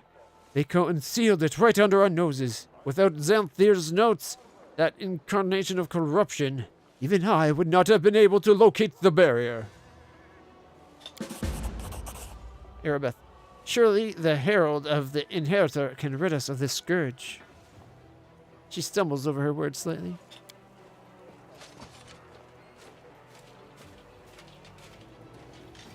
It is impossible, righteous one. I cannot do it alone. But wait. I hear the steps of one who brings hope. I am the hand of the Inheritor, herald of Iomade, the Lightbringer. I greet you, champion of Golorion. The angel in gleaming gold armor drops to one knee. Can you stay like that for a little while? Every single person in Dresden hasn't seen the goodness, or the goddess's messenger kneeling before me yet. Oh, man. Like, usually, in my experience, usually the chaotic options are some of the best sounding by what they say. This time I don't like it. Please arise. Such displays are unnecessary. I helper have come here to be useful, and not to meddle in my affairs. Yeah, I don't like evil. Lawful is greetings, warrior of heaven. Thank you for your help in the Ivory Sanctum. No, we'll go. Displays are unnecessary. Forgive me if I embarrassed you. I see no shame in paying rightful homage to a heroine such as yourself. I wasn't ashamed. I just don't think you need to lower yourself to do it. Please allow us to thank you for saving Torgona the Silver-Haired. We thought we would never see our sister alive again. What brings the herald here? Your deeds and exploits, champion. You have brought hope to these accursed lands. Hope that the demon invasion will finally be stopped once and for all. And I am here to aid my goddess's chosen one. What did you discuss with Arabeth? This gestures towards the symbol on the ground, the paving stones. The Ivory Sanctum held a dark secret. Directly beneath Dresden, in the bowels of the earth, there lies one more bastion of the demon, the Midnight Fane. It is the repository of a mighty rift, through which the spawn of the abyss traveled to Golorion.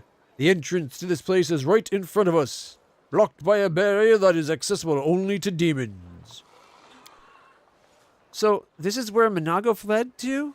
And where all the demons in the city have been coming from? They can pass through the barrier freely, but we can't. And it doesn't just stop us, it injures us too. It is much worse than that. The barrier is imbued with enormous power. An attempt to break through it will trigger a magical explosion. I could protect you and the city from it, but even my powers will be insufficient to hold back the chaos and open the way. This is what disturbs me most. We cannot allow the demons to rebuild their armies and plot their next attack right below the sacred heart of the crusade. Xanthir Vang told me about the barrier. I encountered similar barriers in Aurilu Vorlesh's laboratory. I have a key that can break through the barrier. All you have to do is protect us from the blast.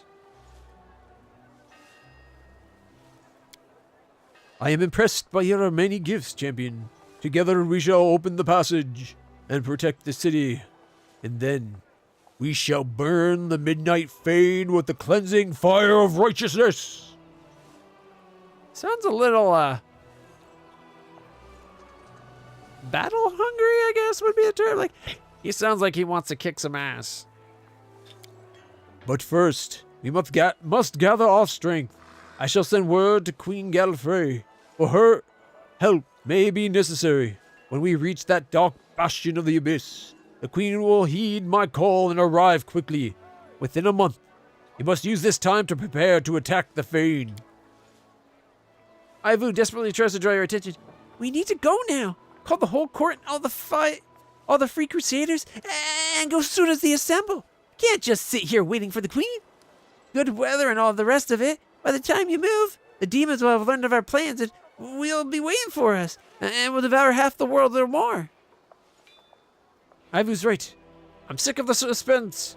Isn't it time we did something the demons aren't expecting? Let's not wait for the Queen. We'll attack the Fane as soon as the free crusaders are ready.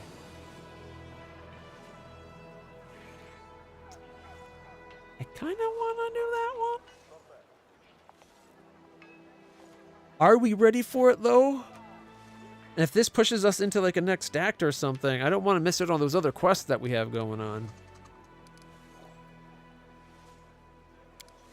Astonishment rings in the angel's voice. No waiting, no planning. Just gather the free crusaders and attack? Oh, yeah. Or do you think the demons are going to sit quietly while we summon Gallifrey? Catch up on our sleep and polish our armor.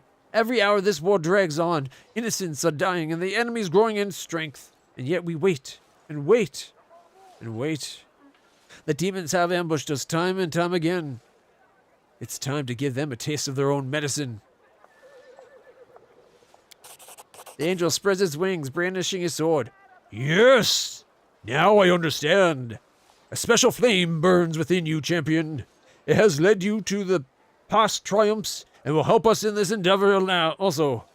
Alright. I'm a little questioning that, but okay. We'll do it your way. Make haste to conclude any other important affairs, champion. We'll send word to the Free Crusaders and bring the fight to the darkness as soon as they are assembled.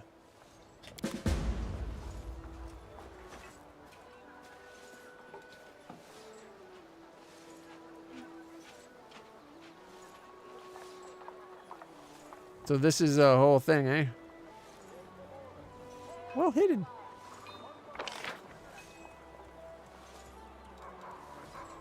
All right.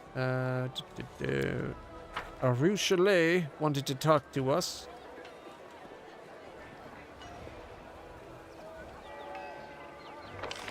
Actually, if we're going that way, we might as well go sell our stuff real quick. Show me what you got. All right, go by type. Bulk selling.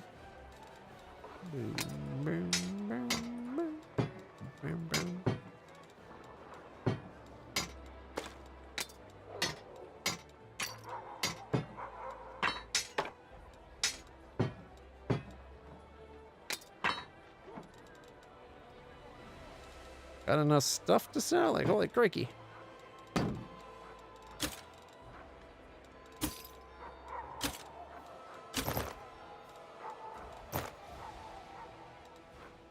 Alright, that's all just like the junk. Getting 16,000 in just junk. Alright. Not too bad. Mind you, we're down to 17k. I didn't realize we were that low. Holy crap. Alright, let's see. We got +2, 5 +2 rapiers. 2 +1 scimitars. Skimmies are pretty cool swords. We also got the second chance. Well, I think we'll keep that for now. The shock composite longbow +1's going. Let's see. Touch. No, it's got, if it's got a name, we're keeping it. 5 +3 bucklers. Ooh, right. What's her buckler? The arrow guard +4. +3 suckers.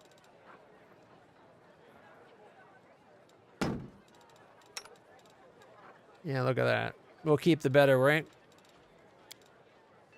All right. What else do we have? No, radiant stays. We got balance defender. The composite +3. Okay, the great axe and the earth breakers can definitely go. Holy flaming orc double axe +3. It's 18 grand just for it. I don't think we have anybody who can use an orc double axe. D8 +3 plus D6 fire. That's not true. I think my character can use any exotic weapon. That might be the only one that can actually use it, but I'm not proficient. Like, I'm not really good with it. Okay, the quarterstaff of the wall mage. +3 quarterstaff adds +2 to DC for all saving throws against spells the wielder casts. Also grants the wielder +4 bonus to caster level checks made to overcome spell resistance and a +5 competent bonus to use magic device. I think we're keeping that. If the attractive impulse at the +3 crossbow, definitely keeping that. Okay, chain shirts, they're what? A 10? Not worth it. The chain mail, it's an 11. Still not worth it for us. +3 mithril chain shirt. Now that one, definitely worth it. That one is what? A 13 armor class. It's the same kind of, like, same level I'm wearing.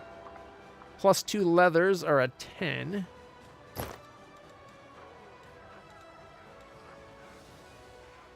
Mithril heavy shield versus the divine protector. They're the same shield, except for one has magic, like a 5 over magic for damage reduction. Get rid of the mithril shield. We have nobody that can rage, so the helmet's pointless to us. +1 cloaks can go. That was the Cloak of Carnage. I think that was on one dog. Cloak grants the wearer +5 calmness bonus to Knowledge Arcana. +2 to DC for all saving throws against spells from... Okay, maybe not. Who was wearing that? That might be a new cloak for us. Of the Ancient Herald. Whenever the wielder of the cloak channels energy to heal, they get +2 bonus to persuasion checks and the save DC of spells with compulsion descriptors. The cast is increased by 2. The effect lasts the number of rounds equal to the character's level. When the wearer of the cloak channels energy to harm, the effect of the creature will have to pass a DC saving throw or be dazed for 1 round. DC 10 plus half the character level plus the charisma modifier. Yeah, I don't think that's going to be helpful for us.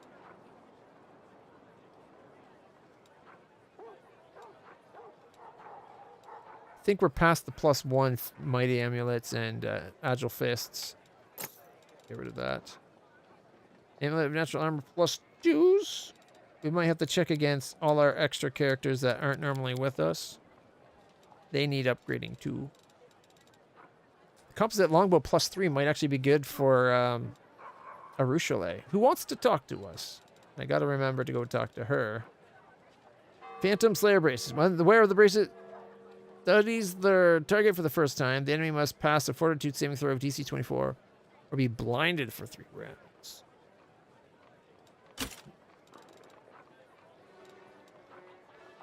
Abrupt onslaught. Gets +1 to sneak attack, or +1 D6, sorry, and +5 to trickery skills. Additional sneak attack's kind of nice. I think that's everything we can sell. That's medium armor for the horsey.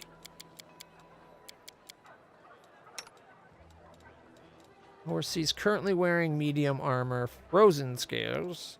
Thought we found a large or heavy armor.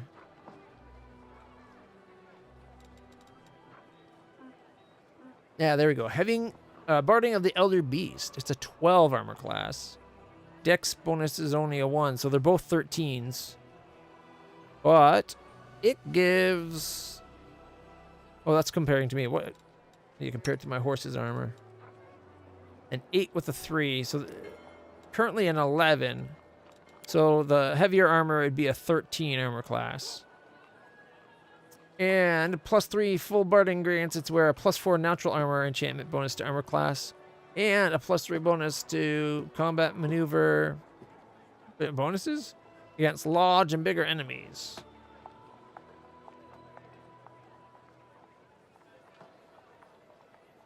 Does that mean it gets... It's not actually the armor of a 13 like it looks like. It'd be like 17? Gets an extra 4 natural armor?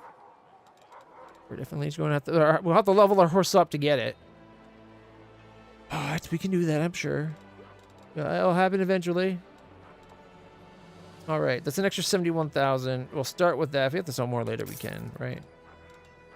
Like the Undead Bane Star Knife. I don't know if I really need that. I got this Fortune's Temper Star Knife now.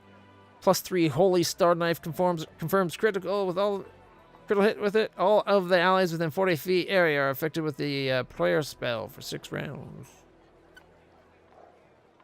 Whereas the other one's like super bad undead time. And then we got Spear of Evil Outsider Bane. I'm not using my proficient weapon anymore because we haven't found a good longsword in a long time.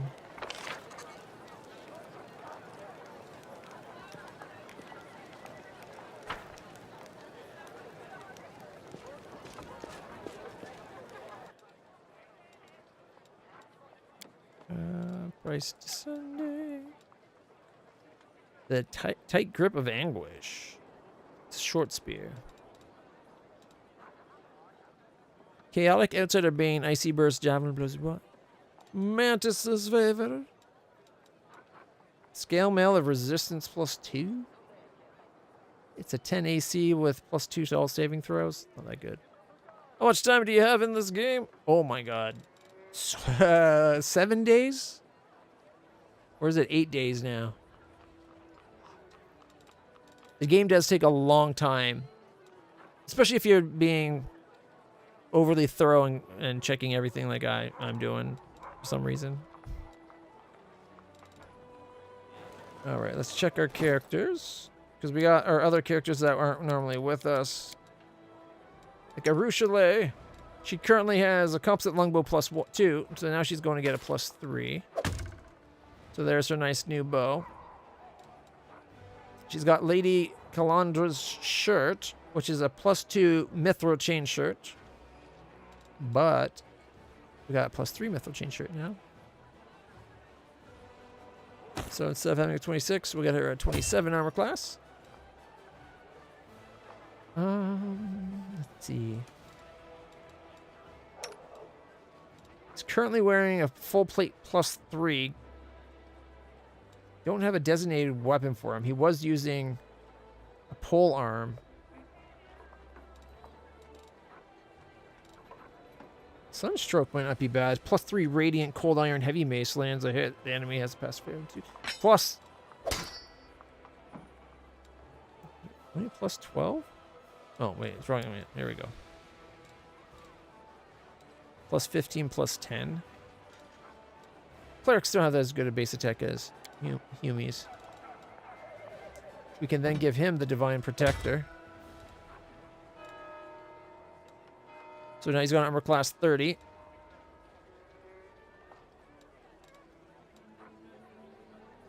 I was going to give him the Carapace, but it looks like he's beyond it already. Although, is one armor class... Is it worth losing 1 AC? Is it 1 AC? What's his dex? He's only got a +1 dex. So he'd only be... Instead of a 13, he'd be a 12.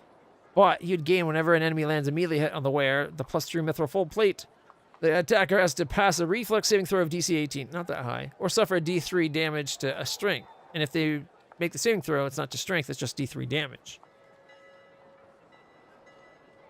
Personally, I think it should be, it does a D3 damage, and that however much damage is to strength, unless they made their saving throw. That way they always take the normal damage as well.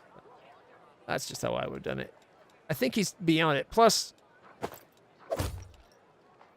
actually, since I changed it to look like the other armor we found, I was going to say, plus I don't really like the green. But since I changed it to look like this armor, that actually looks pretty good on him. And then he's got like a wing motif on the shield and on the armor. Hey, Argo! What's my favorite part of the game? Loops? The story, I guess. I'm a sucker for a good story, but I like the adventuring and the fight, like being strategic on the fights and tactical. That's why I don't play with real time with pause. I play turn-based mode. It scratches my D&D itch, especially since Pathfinder is based more on 3.5 than current D&D. I don't really. Modern D&D is fine. Like 5th edition's not bad at all. I like it. It's much more accessible, but I don't know. It's not as interesting as 3.5 and 4. And 4 is the Black Horse. Nobody really loved 4, but 4 had some cool little interesting quirks, we'll say. But some of the things that like they added were pretty cool. It's just it made it overly complicated and very like mechanically focused. So it lost for some. Personally, I like 3.5 D&D, which is what Pathfinder was based on. And I think is better than 5th edition D&D. Mainly because, like, they did fix some things, I admit. But, like, they started trying to make every class kind of do everything.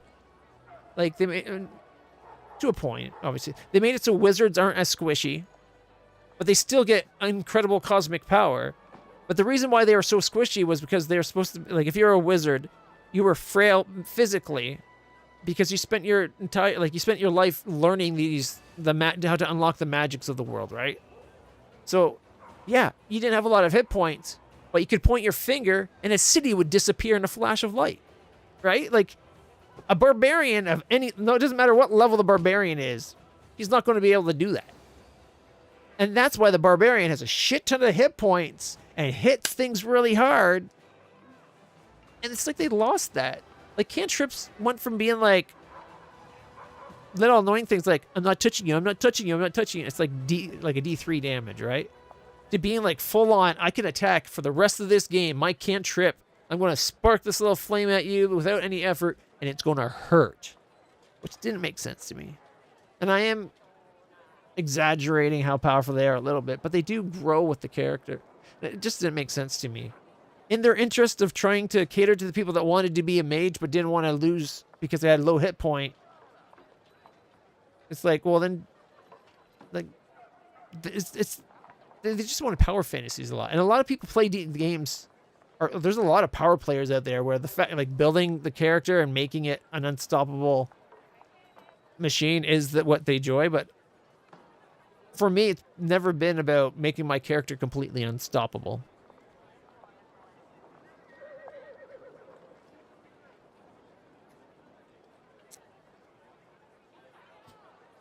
I also don't think the way the hit points are done should be a dice roll, right? Like if you're a wizard and it says you get your hit dice is a D4, I don't think it should be you roll a D4. It should be you just get 4 plus modifier. Like life point, like I think people misinterpret what hit dice are. Like your hit points. It's not really like, oh, I took a cut, and because I'm cut, I lost this hit points. It's kind of represents like your character's ability to keep fighting and push on regardless of whatever's happened to them, right? So it could be like, maybe the you taking 4 hit points of hit points, maybe your character didn't get it hit at all, but that little bit of luck that might have came in that kept you alive at a point, it could represent that in a way. But it's come to very much be very literal, like, this is your hit points. If you start bleeding in that, you start losing hit points. It's very much that, rather than just your character's ability to just pick themselves up and keep pushing on and get to whatever they're trying to do. And I was introduced to it being that way from my uncle and his friend group. But they were much more role players than fighters. Like, they'd have an entire day's session where I think they might not even roll initiative because they're just working on the story and solving the puzzles and having a good time. Anyways, I'm getting distracted.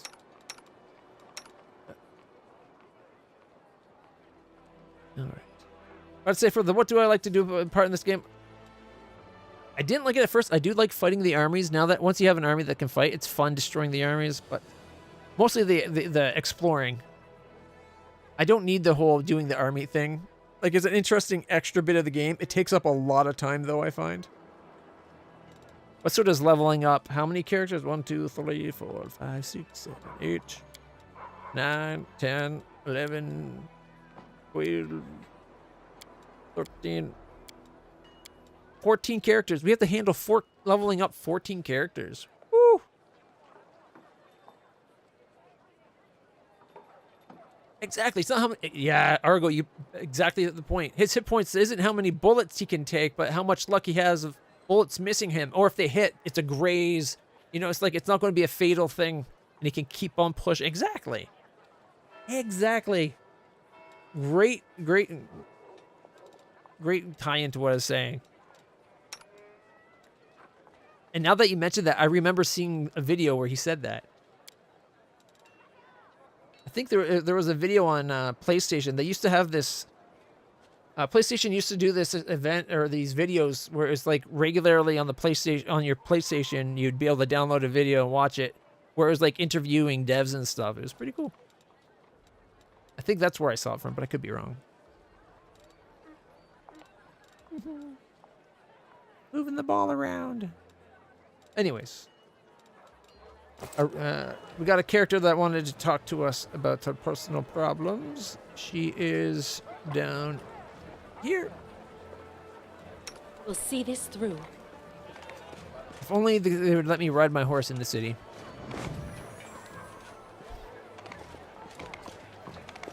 They don't let, for whatever reason, in town, it let me do it once, and it was glorious because the horse moves at a pace of 90. But for some reason in town, it won't let me mount.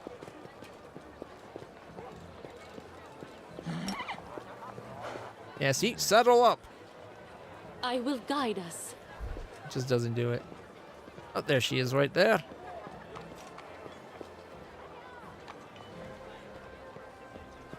I don't know how. I think we're stuck trying to romance Lan. Although, I thought I had already told Lan no.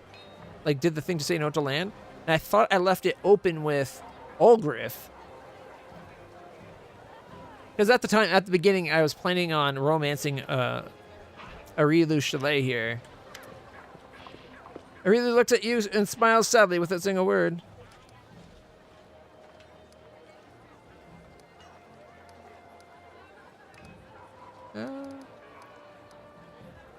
Yeah, ask you a question. The kind a mortal might ask a succubus. Tell me about yourself. I'm afraid that you won't like what I'm going to tell you.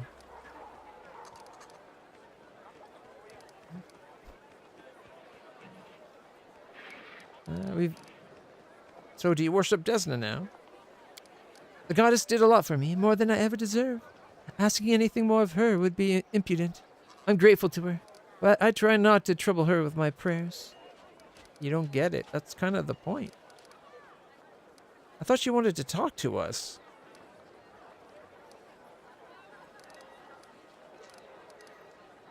Right. Is there new things in life in the abyss? Nope. We've already asked about Nocticula, even though it sounds like we might have to deal with that coming up. Do you know anything about the unusual powers? She thinks for a long while. Finally, she answers hesitantly. Back in Alushiniara, there were rumors about terrible experiments that Baphomet and Discari performed on their troop to make them stronger. Here on the material plane, these rumors were embellished with lots of detail. Some say the demons undergo rituals acquired from Zon Kuthon. Also, that's the Midnight Lord, one of the dark gods, I'm guessing? Maybe a higher demon? Anyway, others say they feed on the blood of angels, or Clippus? Whatever the hell that is. Or demon lords. Still others say there are no experiments, and Baphomet is just bringing back fighters from the future. A future in which the demons have already taken all of Golorian. But if there's a future where all of Golorian's already been taken, how are those demons going to be, like, training and getting experience fighting humans? Because the humans would be weak. I'd think that would make weak demons. Is there a grain of truth in any of these ramblings? There's no way to know. Naturally, none of these rumors give any indication of where the demons come from. I'm sorry, I can't help. The only thing that's clear is that the lowly fighters in the army of the abyss are as puzzled by this as we are. Alright. We already asked her all about the abyss. I'm pretty sure we already had her ask the succubi question. You want to talk about sex? Ask me anything. I'll not keep secrets from you, but don't expect to hear anything light-hearted or pleasant. The kiss is deadly? Not just the kiss. Any caress of any kind sucks the life from mortals, and there's nothing I can do about it. She touches her lip ever so slightly. For mortals, tenderness is tenderness and violence, violence. But I don't know what it's like to kiss and not inflict pain. I just hope my observations of mortals will help me understand. Young lovers, old spouses, even what mortals condemn as promiscuity. To me, it all looks like something amazingly human.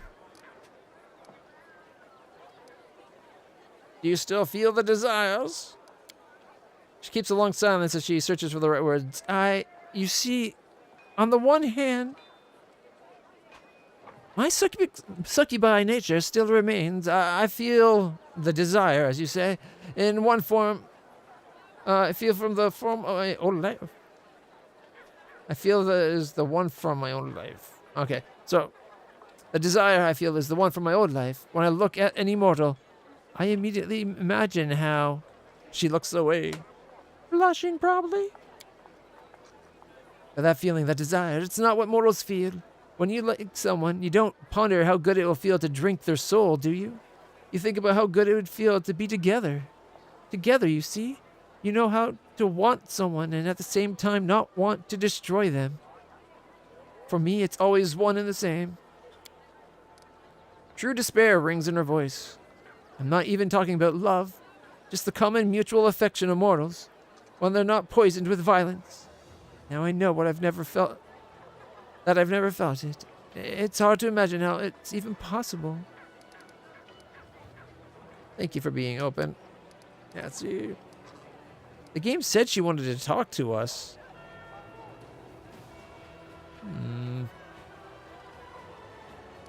She's just human watching.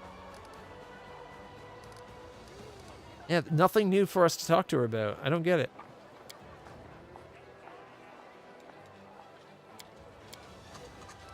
All right. I guess I'll go.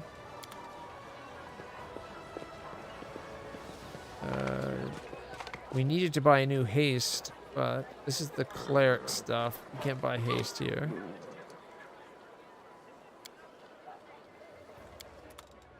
All right, potions. $50.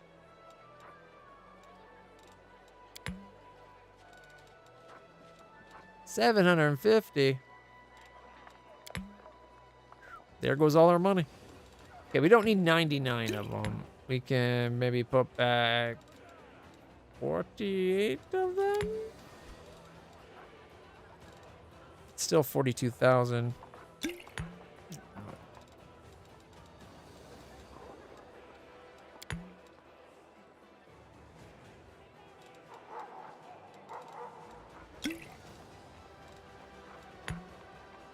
Those ones aren't too bad. It's only like 5 grand.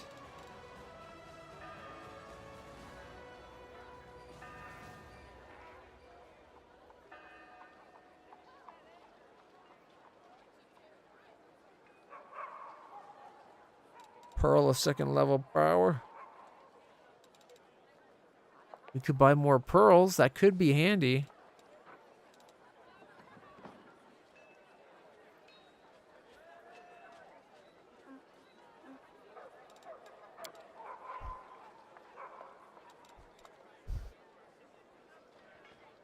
All right, there's the pearls they have here.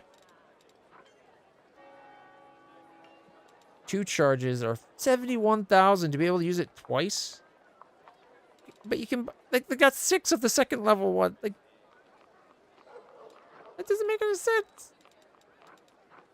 You can get like 6 of these personal 1 charges. I wonder if it individually keeps track of the charges, because then you could buy multiple, right? We just completed the Ivory Sanctum. There were some hella hard fights in there. On the way back, we also ran into the drow lady, but we had to kill the assassins that were sent for her, and then she had us kill her before she turned evil. Found out in this version of elves, any elf can become a drow. All you have to do is completely forsake the light and welcome darkness into their heart and do depraved acts. All right.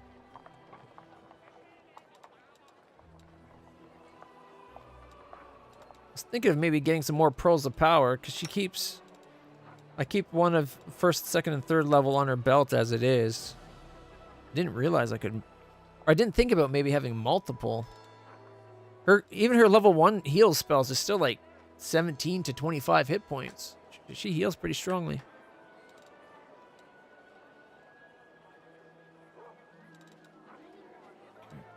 I don't know.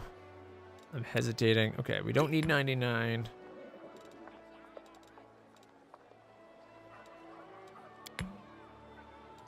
There we go. 25,000 just in health potions, so we don't run out again, hopefully.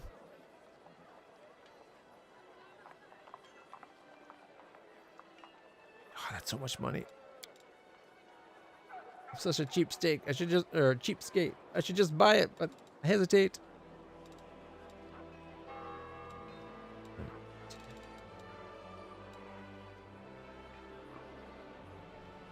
Do we have Woljif? There's Woljif.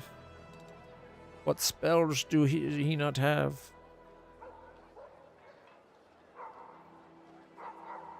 Okay, he doesn't have Remove Curse.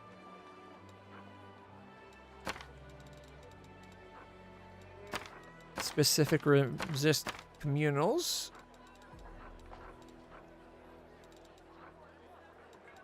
Protection from... Break enchantment.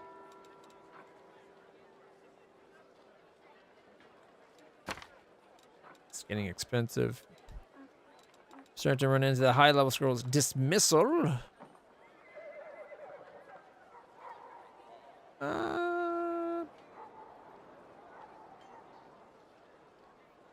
That might, if we had that, that might have helped if it had worked on those. Coin of protection. Coin grants the wearer the ability to grant any ally damage reduction of 5 over null for 1 minute once per day. 17 grand though.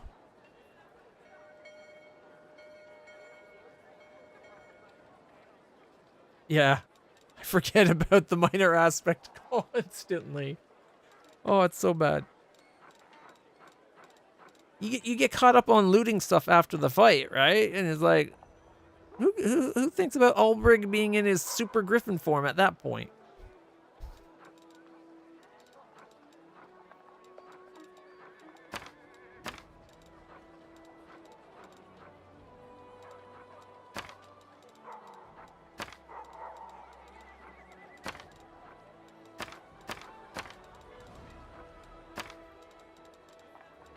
How many spells does he not have? Okay, starting at too many. Where's the really expensive ones? We're up here. Yeah, like this one. Break enchantment. That's over $1,000. No, thank you.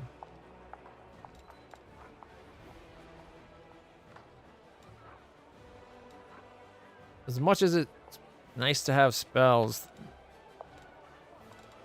I'm guessing if we learn one of these spells, we kind of learn them all, right? Because they're like specific elements, and we'll just learn the resist communal spell, is what I'm guessing. So maybe we could get rid of most of these.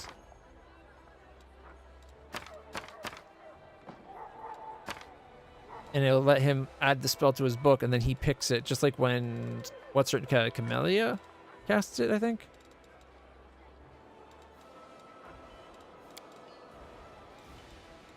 $30,000.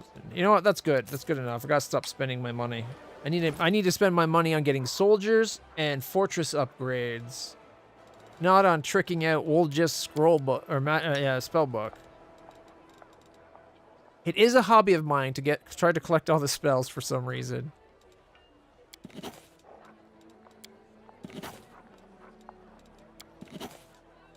I want them all. It's more important than Pokemon even, okay? And it doesn't help that, you know, OCD is a thing. I'm not saying I have it, but I gotta do exactly the right thing at the right time in the right order.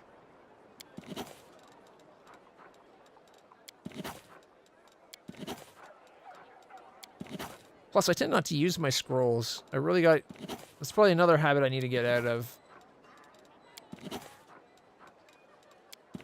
It's mainly because I don't like the way all the scrolls are displayed. It's just such a visual clutter and hard to discern what you really want to do.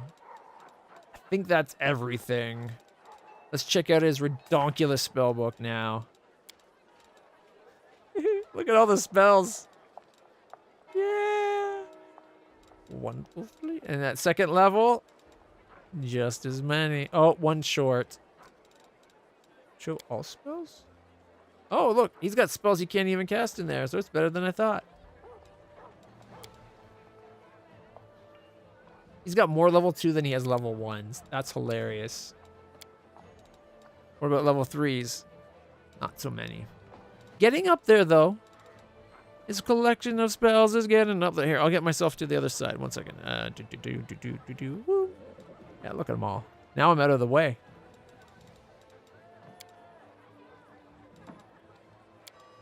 Oh, we don't have him set up for his level 5 spells?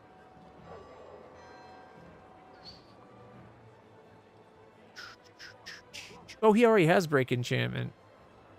Look at that. But wait, the other one said... Didn't it say he didn't have Break Enchantment? Is that what it is? Okay. This is all that really matters here anyways. So that's so you could plan it out and find out what spells you need to get. I gotcha. There's the dismissal. It would have been a 5th level spell. Life bubble. How long does it last? An hour? I think that means it lasts 24 hours, because doesn't he... I think I made him... Yeah, he's got enduring spells. Anything over an hour lasts all day. And at the next level, I plan on giving him anything that, like the next level abundant, or enduring, sorry, so that his spells, anything over 10 minutes will be a daily cast. He's going to be an awesome enchanter. Even though he's a arcane trickster.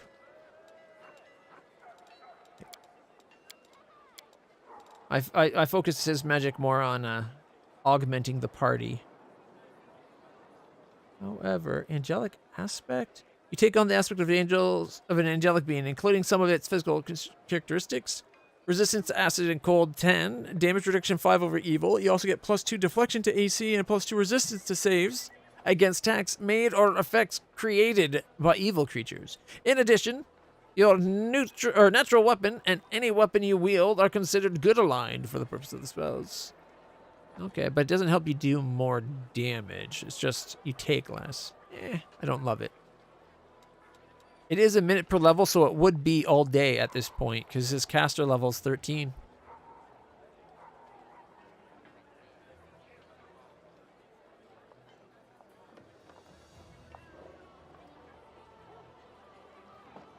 Okay, but anything that's an hour or more, day.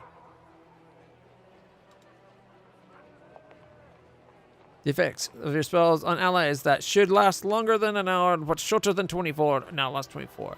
And it does seem to work. It seems to count an hour as the cutoff period. Even though the wording you could be very pedantic and rules lawyer-y. Jeez, I cannot speak today. If you're being a rules lawyer, which let's just admit that's D&D speak for ultra douchebag. But if you're being a rules lawyer, then yeah, you could be like, oh, well, actually, that's still only going to be an hour because it has to be more than an hour. Well, let's face it.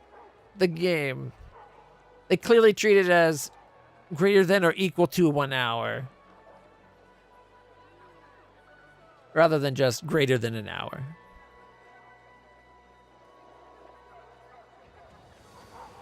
Yeah. So the wording isn't specific enough and precise enough. It should say spells that last an hour or more. But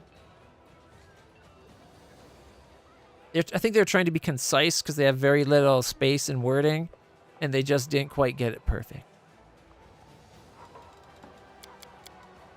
As a DM, and since I'm the player here, or I'm the one playing here, as a DM, I would allow that. I'd be like, okay, it's a difference of 1 second, really, so let's just let it slide and move along. But yeah. All right, we still gotta figure out what's going on with Finian. Although he's the +3 now, so maybe not. He's kind of caught up. All right, currently I have her using a keen composite longbow +2 because she's not an attacker. I was thinking she might be the good one to give the quarterstaff of the water mage. Because she does healing, right? +2 DC for all saving throws against spells the wielder casts. It also grants the wielder +4 bonus to cast. Oh wait, no, this isn't the one I was thinking of. This is something else. I thought I had a staff for her that would help her healing. Oh, I forgot to sell some spears. Oh well. You know what? Maybe it wasn't as. You know what? I think I'm mixing up items. I was thinking this might not be a bad backup for when he's going to stop stabbing and he has to start focusing on casting spells. Woljif having his War Staff of the Magi thing going on will help his spells penetrate damage resistance. Right? +4 to caster level checks made to overcome spell resistance. +5 competence bonus on use magic. Yeah. So this was supposed to be his backup for when he's not going stabby. If he's being the mage rather than the rogue.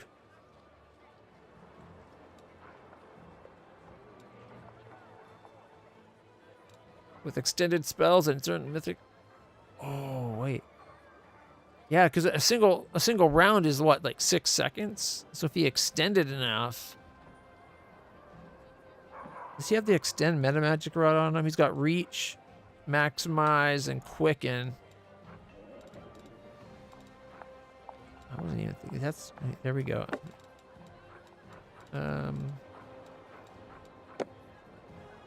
He's got extend now. I think I have a lesser extend too. Okay, we got greater quicken. And then greater reach. Lesser extend. Lesser kineticist. Lesser maximize. Times 2. Lesser quicken. Lesser reach. We got a lot of meta magic rods.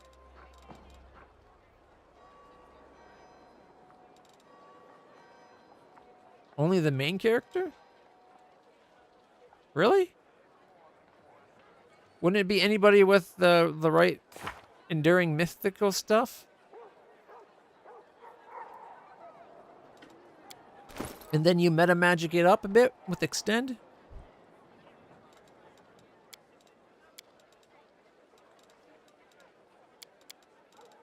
Anyways, who was it going to get the crossbow? She's got the heavy crossbow of degradation. It's a +2 that does a D10 +2 plus D6. Looks massive in her hands, which is kind of hilarious. But we do have a light crossbow of the attractive impulse. D8 +3. Is that all it is? It's just a normal D8 +3. I think this is not fully blessed yet. Eventually this might get better. This was a relic we made. Gotta hope it gets better. So if we put that down, does that look better on her? It doesn't look that much smaller than like a light versus heavy. Don't look that much different.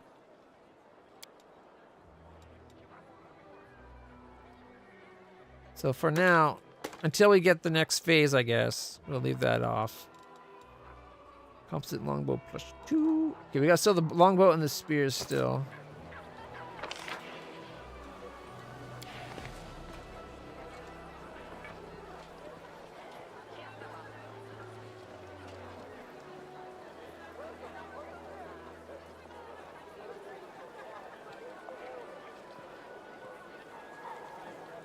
Is it 5 minutes more? I thought it was 10. Either way, I'm not too worried about it. It does look like more and more people are crowding around our poor little elf girl. Without a doubt.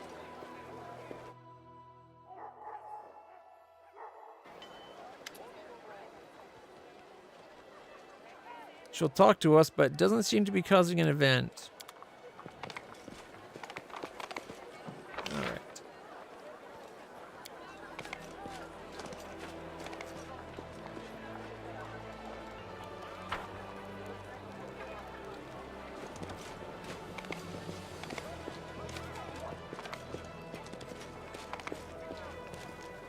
Sell off that stuff that I missed selling,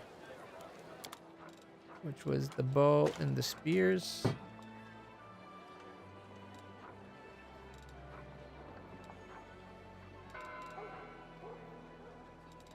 It's an extra 4 grand. I'm not going to complain. All right.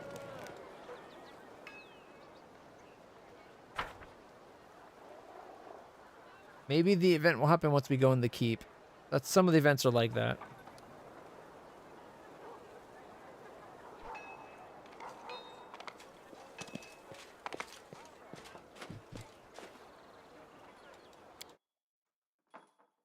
It would take quite a lot to get a spell over, like something that's per round.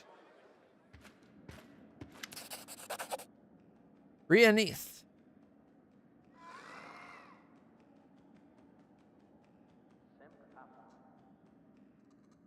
Oop. There she is. Don't know why it turns that way. There. Alright. An old half-elf woman bows to you. She is stately despite her years, with gray strands in her carefully combed hair and a graceful figure. Brianeth, representative of the Fairly Dazzle & Co. trading house in Nerosian, at your service. The woman hands you a business card printed on an expensive paper with gold lettering. Ooh, fancy. I have a formal offer for the merchants of Dresden regarding the procurement of construction materials and a more personal matter which I'm afraid only you can help me with. Okay. You want to trade here? Yes, for a while. I have product samples for what our trading house has to offer. If you need something, you will easily find me in the fortress. But to be honest, I can discuss supplies with your subordinates. All right, what kind of personal matter? She looks around. I would prefer not to talk about it here. Please, find me in the fortress, then we'll talk. All right. All right, I'll find you when I have the time. Thank you. Another quest? Here we go. See, she wanted to talk. All right. There is an unusual spring in the succubus's step today, and she has a mysterious smile on her lips that you can't recall seeing before. Oh, Desna, something truly miraculous happened to me. If only you knew. You're beaming with delight. Yes, I've never been so happy before. I used to, and now I'm, no, wait. This doesn't feel right. Look, she takes a few breaths trying to calm herself down. Okay, I'm sorry. I shouldn't have barged in like that. We need to talk one-on-one. I'll be waiting for you at the tavern. The succubus runs off without giving you a chance to say another word. Oh, Sela's got something going on too now. And not just the emo armor she's wearing. She seems to be in a good mood. She smiles at you and then scratches the back of her head as if suddenly realizing something. I probably shouldn't have barged in. I should have come to you officially, like to an audience, but this is the only way to catch you these days. I wanted to ask, would you like to go shopping with me? It's probably not right to distract the Knight Commander with such trifles, but I thought I should drag you out for a walk. We haven't enjoyed a moment's peace since we met. We're either been saving Kenabras or marching on Dresden. Besides, I desperately need advice. I'm going to buy a present, and I know nothing about fancy jewelry. Who are you buying it for? For Elin and his bride. After that story at the camp when Curl stole the ring from us and summoned that demon, Elin and I both overreacted and said some things we shouldn't have. He apologized to me, but I haven't really apologized to him. I want to buy a ring to replace the one that was stolen. And there's a new jeweler shop in town. It's owned by Sunhammer, the same jeweler who made the first ring. Great idea. I'd love to stretch my legs for a bit. Great. Well, then I'll meet you at the jewelry shop. It's in the east end of the city. Till death do we part. Hollerin. All right, everybody needs to talk to us. Greetings to you, Knight Commander. The old Inquisitor doesn't allow himself to disrespect you openly, but you can tell from the way he says your title that he does not approve of your appointment. Greetings to you, Knight Commander. Hollerin Shapak, Prelate of Kenabras. I have come here at the Queen's command to be at your disposal. I have reinforcements with me, top-notch fighters from Mendev. They have all been personally vetted by myself for trustworthiness, and every one of them is championing at the bit to fight for the crusade. How are things in Kenabras? We are gradually rebuilding. The city is not what it was, of course, but it's no longer a pile of rubble either. God is willing, with time we will restore it to its former glory. Are you returning to Kenabras? No, Commander. I am part of the reinforcements. The Queen commanded me to remain in Dresden to aid the defense. Remind me who I don't want to be insulting to him, but I kind of want to be like, and you are? Right. Thanks for your reinforcements. Dismissed. I am ready to carry out your orders, Commander. Anytime, day or night. With a vigorous salute, he walks off. Ooh. Erebeth. Erebeth looks a little puzzled, but salutes you as protocol demands. Commander, you have a letter from Mendev. It was sent via the Church of Iomade by a trusted courier from the Nerosian archives. It is sealed and signed by Inquisitor Leotor. Who's that? Inquisitor of Iomade, who is investigating mysterious events at the Heaven's Edge estate, and who is extremely... Oh, that guy, okay. I was asked to deliver it to you personally, so that's what I'm doing.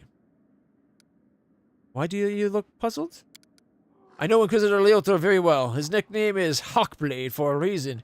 He works in the field. He does not deal with paperwork. I was wondering what he was doing in the Rosian, in the archives of all places. That was... The most dangerous things the Inquisitor can catch there are rats, not witches or cultists. Sounds like a thought I don't want to know. Better off staying out of the Inquisition's business. Finally, she smartened up. Thank you, you can go. Later. Next! Sociel's next. Ooh, why is he over here? Commander, please forgive this sudden visit. Anivia sent a messenger for me asking to come immediately. There she is.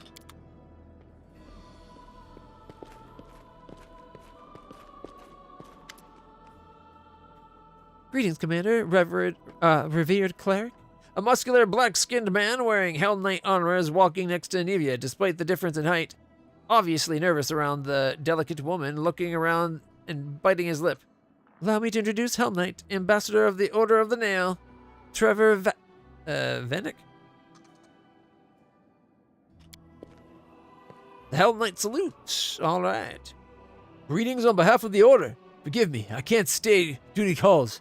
I have a pressing errand from headquarters. Yeah, very urgent. Sociel is silent. His lips are pressed together. He doesn't move, not even a breath. Seemingly, the cleric is staring at his brother. So your name is Trevor Vanek? That's right. I serve the cause of the crusade.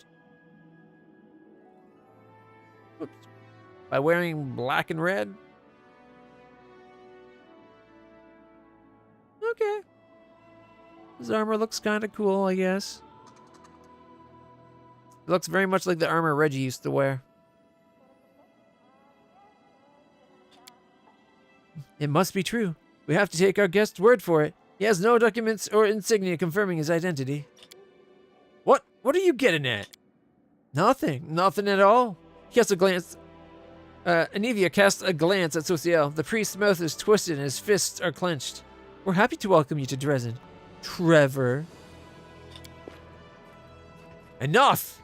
He lunges at the guest, his face distorted with emotions, and you suspect the cleric is about to throw a punch, but his clenched fist remains lowered. Who are you? How dare you call yourself by that name, scoundrel? Who, me? I'm not a scoundrel. People are always bad-mouthing us.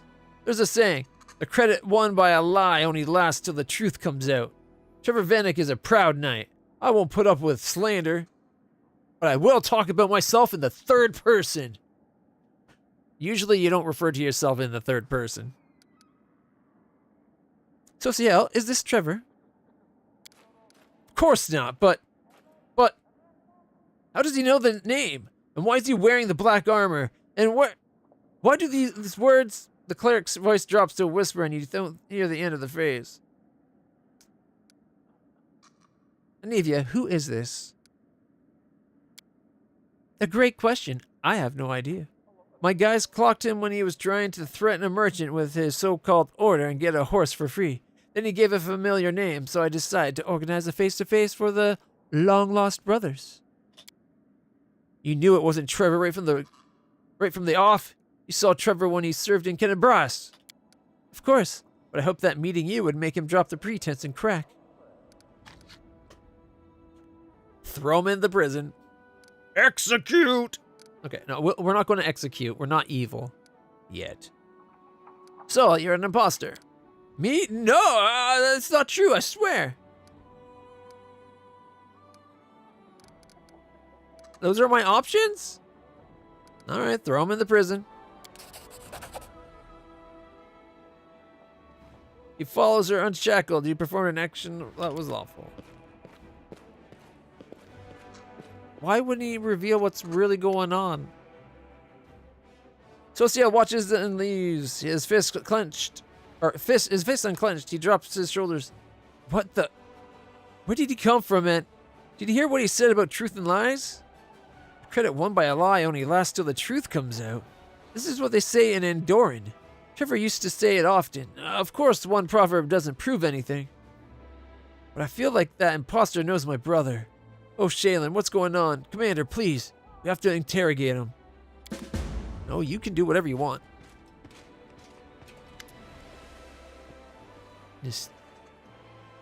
Nistra. Who's this?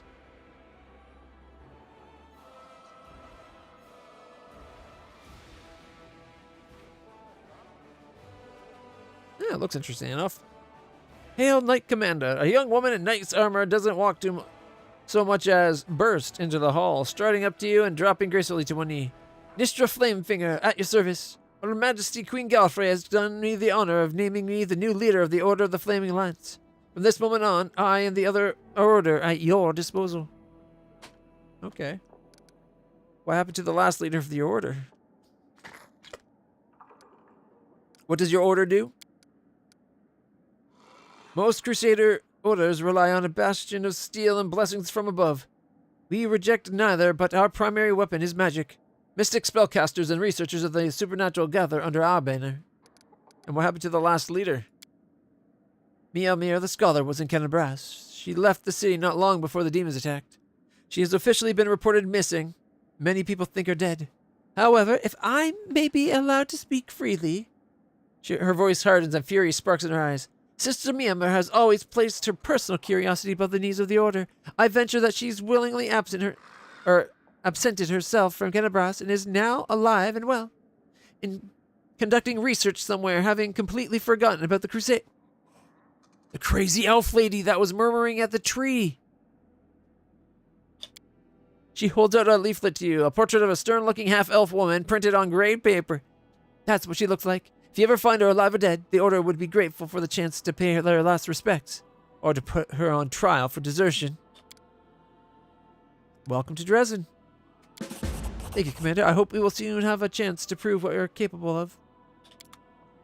All right. We had that half-elf lady in that one area. And it's like, what can we do to her? She's lost her mind by learning some, like, Cthulian quasi-craziness with magic, and she can't remember who she is. This is Herta. Commander, the woman entering the room is horribly wounded. Her simple clothes are soaked with blood. Her face has been heated or beaten to a pulp, and one arm is twisted at an unnatural angle. She walks towards you, but her legs give out and she falls to the floor. Oh my god. Commander, it's Ember. Ember's been taken. Somebody help, she's wounded.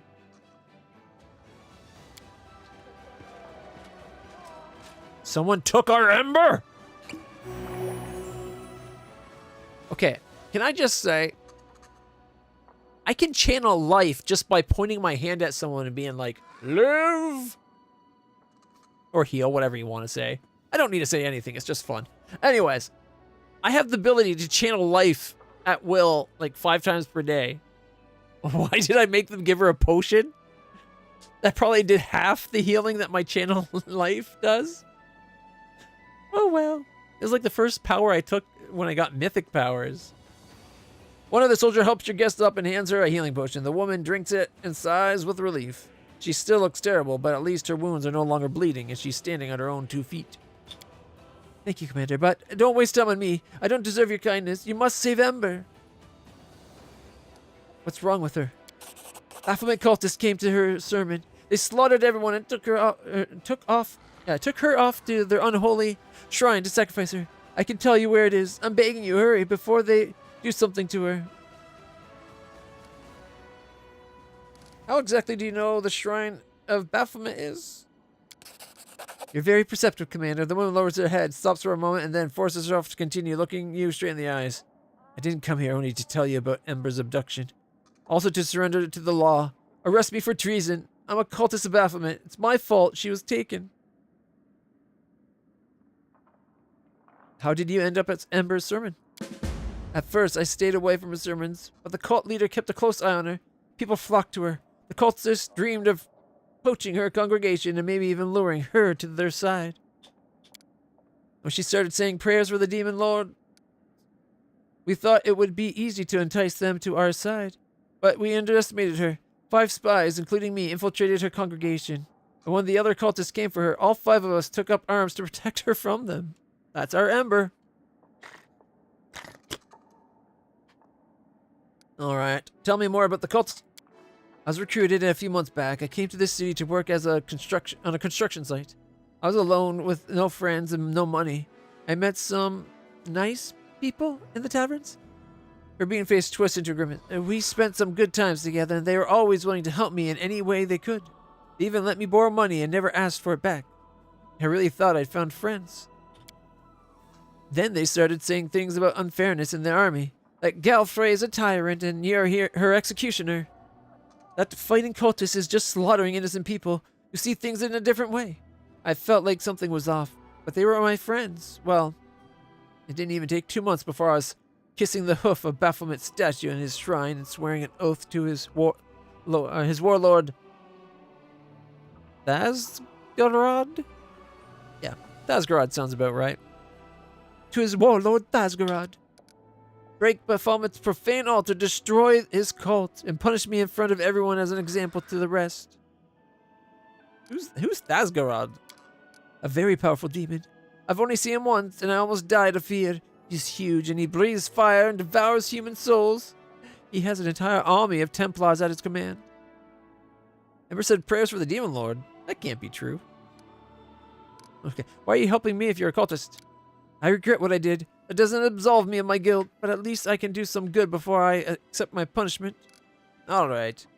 Why was Ember praying for a Demon Lord? Probably for them to see their wrongness and come to the light. You didn't know. She's a true saint. I don't know what else to call her. She was offering up prayers for all the Demon Lords, Baphomet, Tiscari, Nocticula, Cabriri, asking that they come to their senses and end the war. Stop hurting people. She believes there is good in everyone, even in creatures who are as evil incarnate. I don't know if anyone can make demons come to their senses, but she can do it with people. How could I keep hurting crusaders after I, along with others, appealed to Baphomet's better nature? How could I ask him to repent and not repent myself? I see. I've decided what to do with you. I will humbly accept your decision, whatever it may be. Go wherever you want, I don't care. Oh. You left the cult and atoned for your sins. You may go. There can't be mercy for cultists, even former ones. No, okay, we're going to be good. Thanks, Commander. You have been kinder to me than I deserve. That is exactly what Ember teaches us to do. I'll do anything to keep others from falling into the cult's web, and you, please, save our saint. They talk, the way the language is formed around Ember's character is it's as if she's a little girl. Even though I'm pretty sure they say she's of an age where she'd be like an adult. Not that it really matters. All right, so we had people we needed to talk to. Give me a second to go drop some stuff off in our chest. All right. Oh, Balanced Defender's a longsword. Now, the main reason I keep using Demon's Terror, it's 1, it's radiant.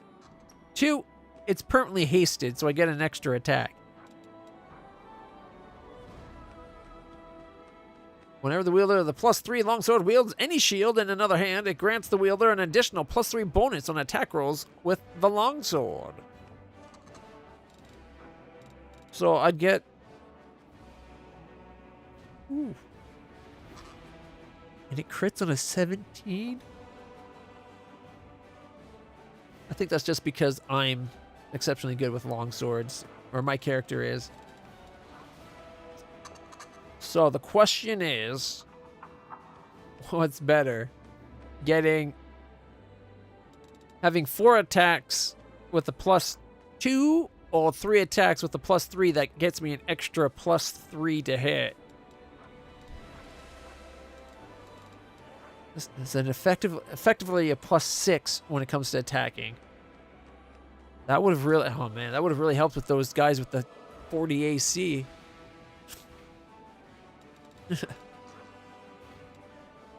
That's all right. Ink ideas. Batteries will always get you.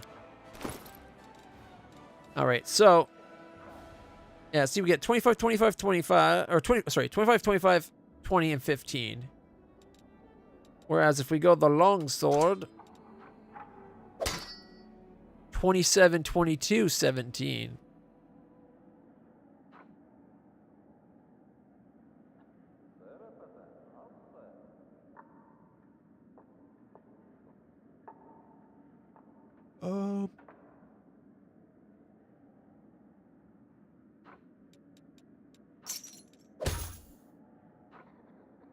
Shouldn't it be more than just a +2?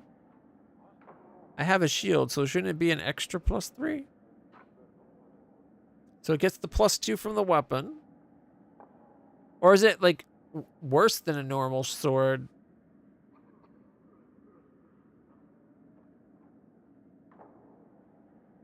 You know, it does say an additional +3, so you get your +3 anyways. So this should be a 30, 25, 20, shouldn't it?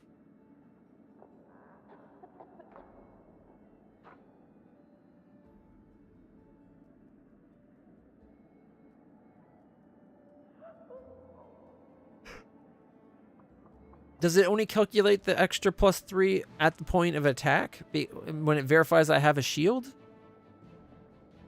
Hey, Argo, do you know by chance? Okay, so it's probably just not shown to combat. So it's an extra 5. It's an extra +5 to hit.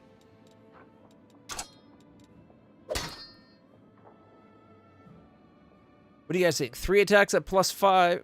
Well, +6 effectively. Like, 3 attacks with an extra +5, or just 4 attacks? It's hard to get. Plus, it's radiant. That's the other side of thing. The extra radiant damage, right? Yeah. Do an extra D6 positive energy to demons. That's why it's called the Demon's Terror.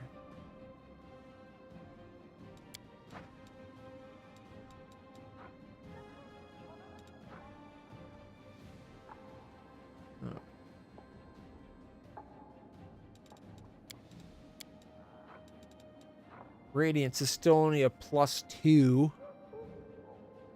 It's only a cold iron lung, so I was hoping Radiance would be like super wacky power time by now. Yeah, like see, Radiance only gives me a plus, like it's 26. All right, so we'll keep this longsword. We'll try it out. Freeze up the mace for anyone else who might need it. Like Saucy. Right now he's got the Sunstroke.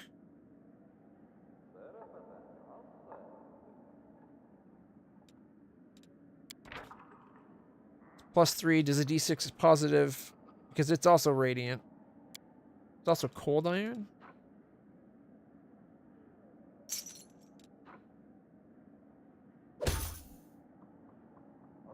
Oh, he can't use the flail.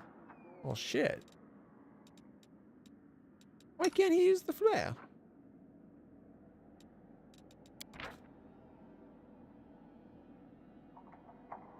It's martial, right? I would have thought flails would be a part of cleric.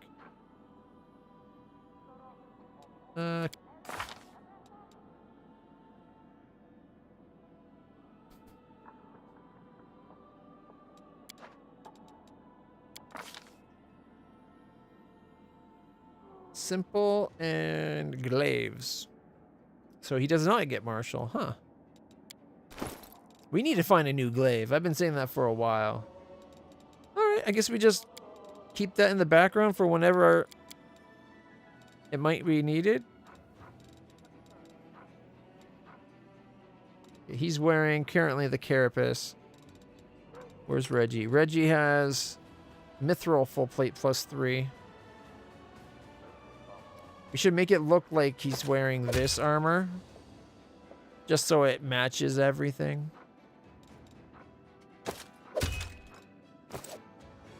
I think we can do that right here.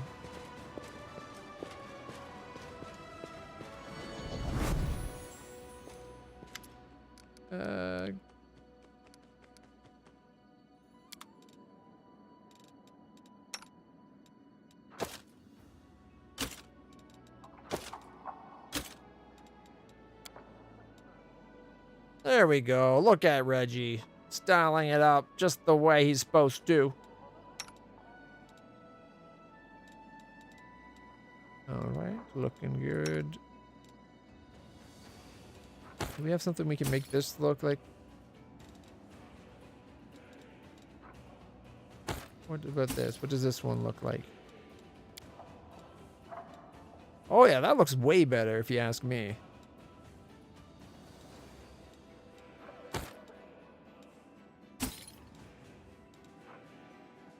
Ooh, we can make it look like my white dragon armor. What's that look like on her? Does not look that good. Nope. Chainmail the dragonfly, maybe?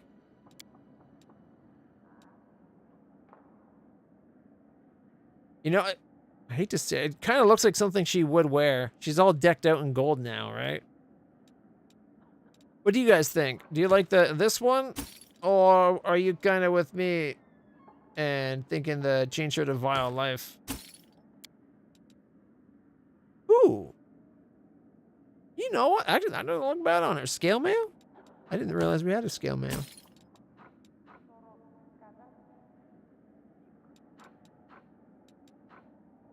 You like the gold one? It's my second favorite. That's my favorite one. Just because it's kind of, I guess I like the darker color. I don't know.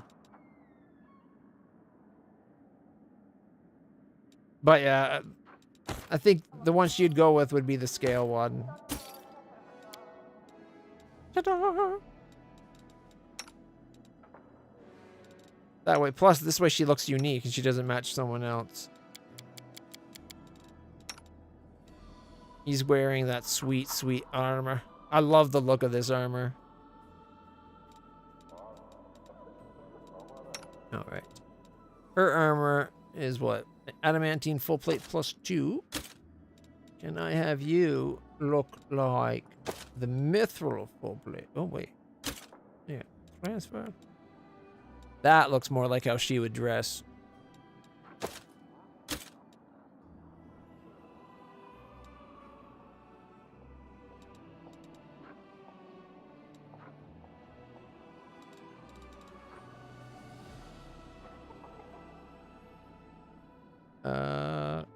Mithril full plate.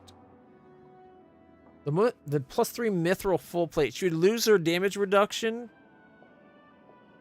but if she has the AC, if she has the dex, sorry, to go for it, she would gain potentially 3 armor class, right? 1 from the armor and then 2 more from dex. Oof. I don't. What's Reggie wearing? Damn it.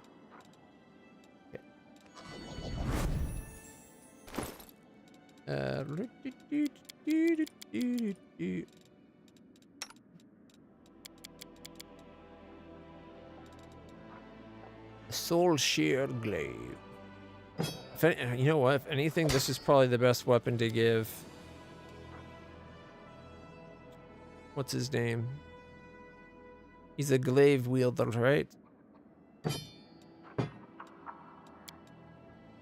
Do I still have a shield, or did I accident? I got rid of that other shield, didn't I? I forgot about her.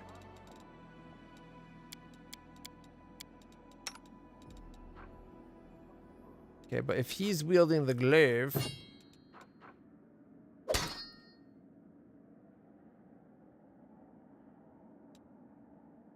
$15.10, and it does. +3 Adamantine Glaive grants additional +2 daily uses of Lay on Hands, Fervor, and Channel Energy abilities if you possess them, applied after a rest.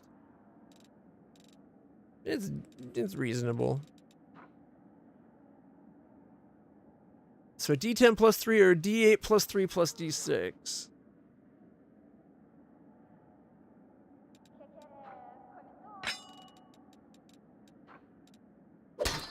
We still need to get him an extra shield. But Sila's main thing is using that shield, so... Boom. Plus, if we're going to have Socio use a shield, I'd probably give him his family shield. That one we found. That's in my treasure chest right there, or my chest. Alright.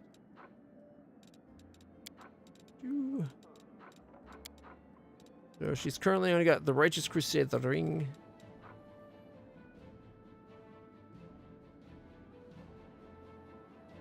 +2 bonus saving throw, +2 on damage until the end of combat. This ring grants the wearer a +4 morale bonus against confusion and fear. If the wearer fails the saving throw against such an effect, after the effect ends, the wearer gets a +2 bonus on saving throws and a +2 damage bonus until the end of combat. Not bad.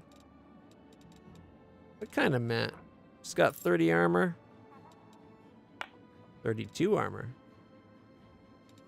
She doesn't have a bracer yet. I think I had one for her, though.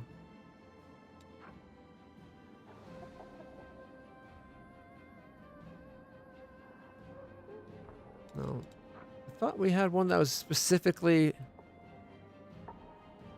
I thought we had a set of bracers that was specifically for paladins.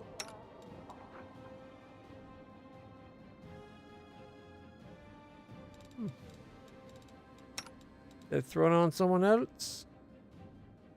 Nope. Yeah. Exactly. If he's going to use a shield, you got to get the family shield.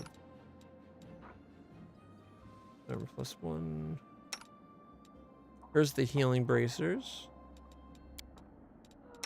They put on my horse? Righteous Exorcist bracers. The bracers grant the wearer +1 morale bonus on damage rolls against the demons. And then I have the lucky bracers for armor class. +4 armor for my little draggy. Don't want Ivory to get hurt.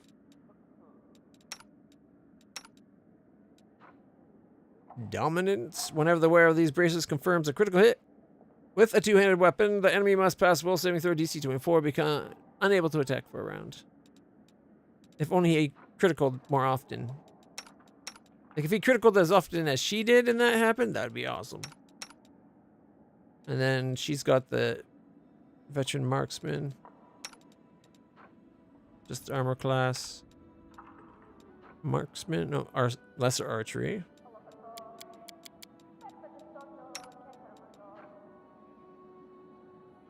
Yeah, that's part of the set. He's not losing that. I thought I had bracers for her that were all about...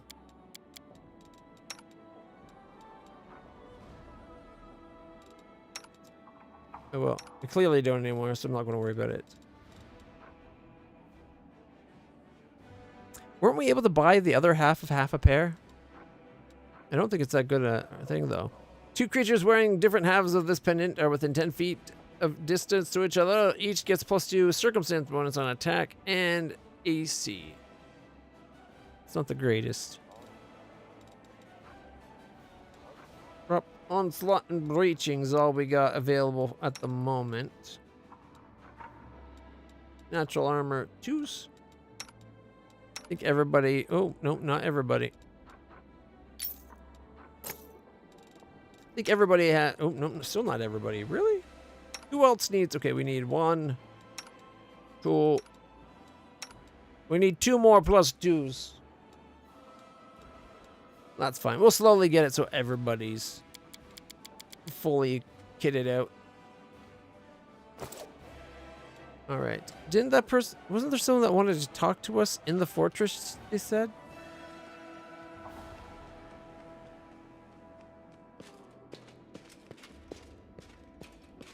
Our path leads on. When they say the fortress, I think here, but I think they mean the whole city. Which, I guess we have to go out. We still have to talk to Arilu, didn't she say? And Socia? That's so many people to talk to. On the cusp of the abyss, the price of knowledge, borrowed dreams, still death, the impostor, seeking forgiveness. Okay, we can go do, you know what, we gotta go downtown anyways. Should we rest before we go?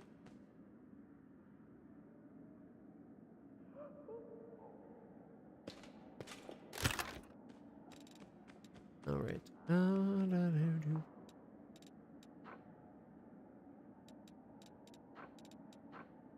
Here. Yeah, there's his family shield. It's not an amazing shield, but the family shield. The principle of the matter, you know?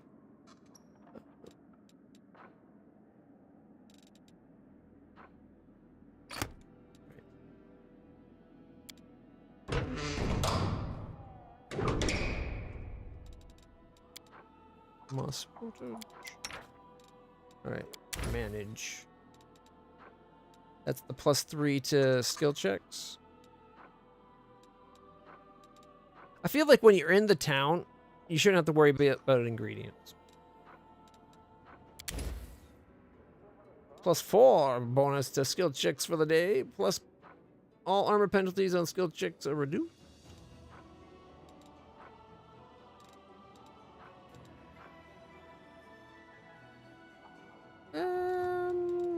Whatever.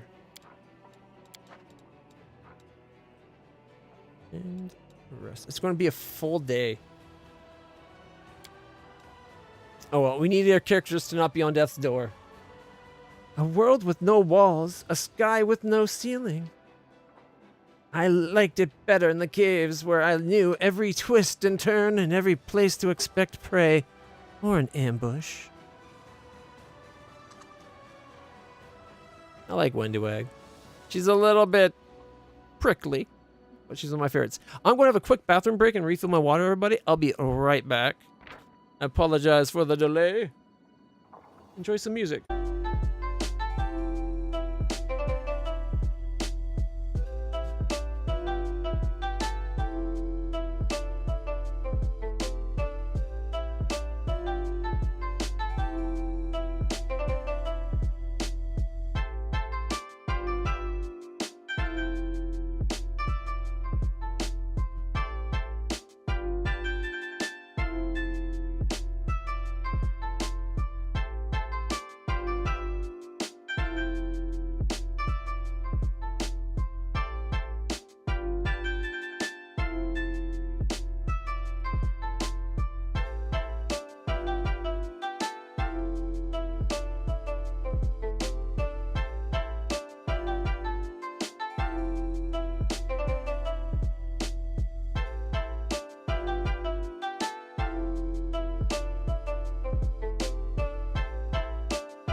right, everybody. Sorry that took so long.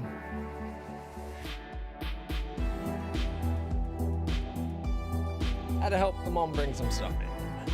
But we are back. We're going to begin. We're going to be keeping on. We got a bit more time. We got about an hour where we normally change to Avowed. But now that we got some quests coming together. Now that we have some quests coming together, I think we maybe keep playing a little bit.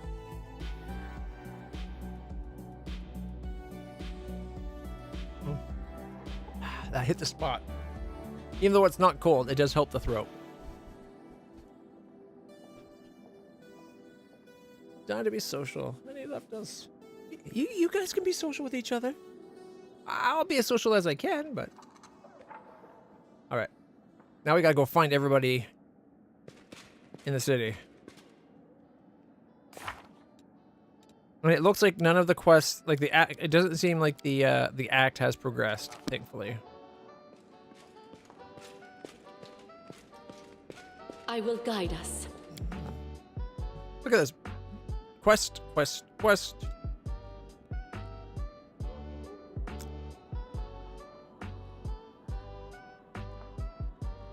Dog's being silly. He wants the pepperette. I had him sit, but he won't take it.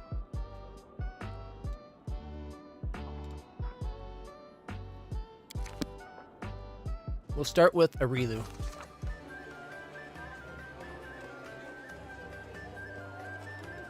There she is.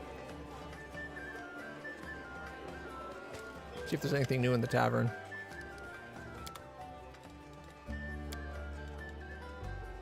Descending price. Ghost Touch Igniting Short Sword. +3. Ghost Touch is nice.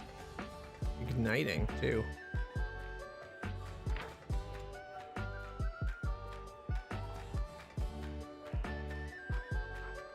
It's only on a critical hit, though, apparently. So on critical hits, there's an extra d6. Each round, it can make a save each round to put out the fire. So it actually sets them on fire. It's not just that it's a flaming sword. You think it'd still do fire damage every hit. Whatever. Goggles of Malakia. Yeah, Malakio. The +10 competence bonus on perception. Whenever the wearer confirms a crit with any bow, the target becomes disoriented for a d4 round, suffering a -4 circumstance penalty to initiative, attack rolls, and athletics, and perception checks.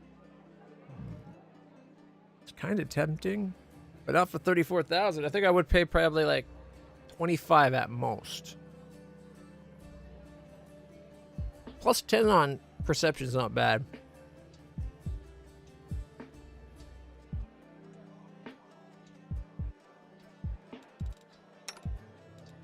She's not wearing any goggles yet.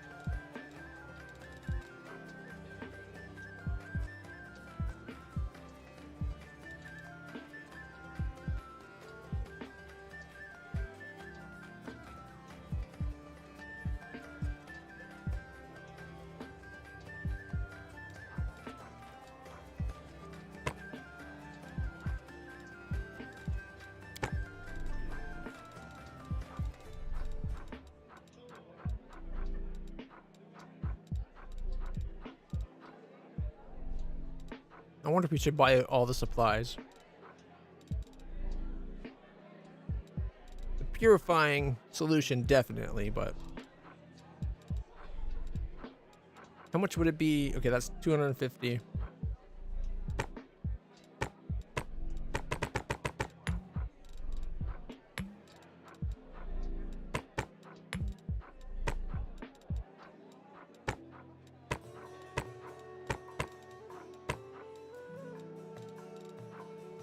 Don't need holy water.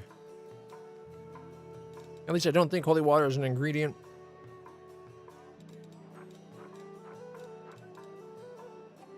$3,330. It's a lot of supplies.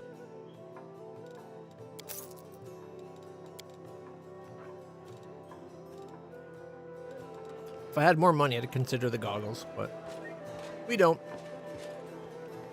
So we'll keep going.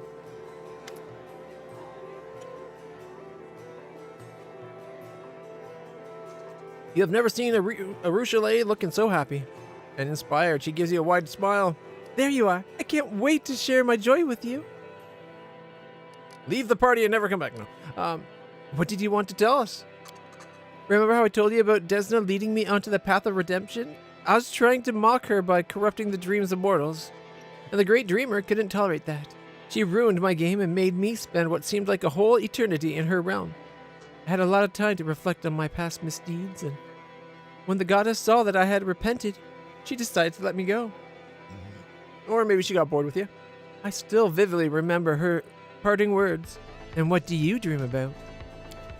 This riddle weighed on my mind for many years. Demons do not dream when they sleep. We don't have dreams at all. We have desires and we act on them, but no matter the cost. How was I supposed to find something to dream about? I've been observing the mortals, trying to understand how it all works, and finally, she takes a deep breath and yells joyfully at the top of her lungs, startling every visitor and earning puzzled looks.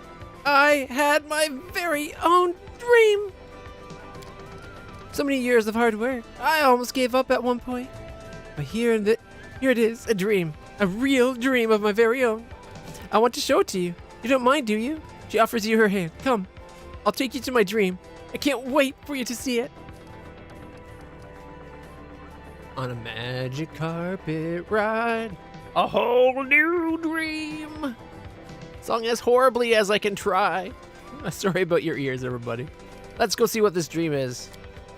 The succubus reaches for your hand with her burning fingers, and the world around you fades as you are carried somewhere far, far away. We should have like some Star Warsy music pipe up all of a sudden for a second there.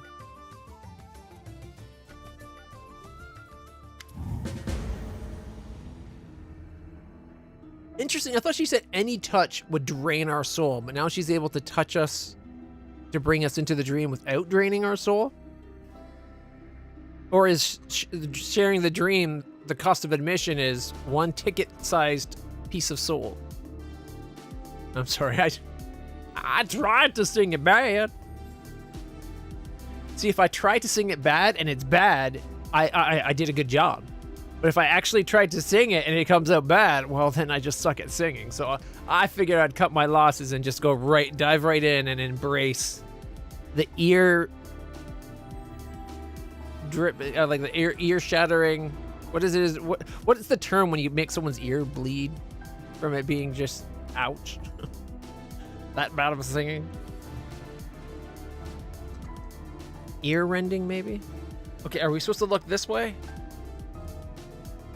Oh, check it out. She dreams of a rock flying in the sky. Ooh, we made a rock fly in the sky. Is she dreaming about our land? It is cold and quiet in Arushale's dream. The ground is firm beneath your feet, and thin mist curls along the surface. In the soft, eerie light emanating from invisible stars, you see nothing. As you look around, you see nothing and no one except for you and Arushale. Nevertheless, the succubus is beaming with joy. Even if your dream is about an empty world and nothingness, as we see here, like, look at this. Ooh, actually, that's a really good angle for, like, how conveying the emptiness and vastness of her dream. It's not the dream itself. It's not what's in the dream. It's the fact that she had a dream at all. There it is. An actual dream. My very first one. Is this what mortals see every night? Does it look like your own dreams? What do you think?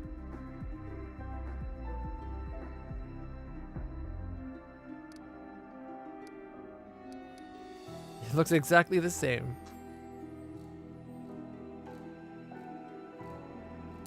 Really? It's fascinating. She looks around, her file fades a bit.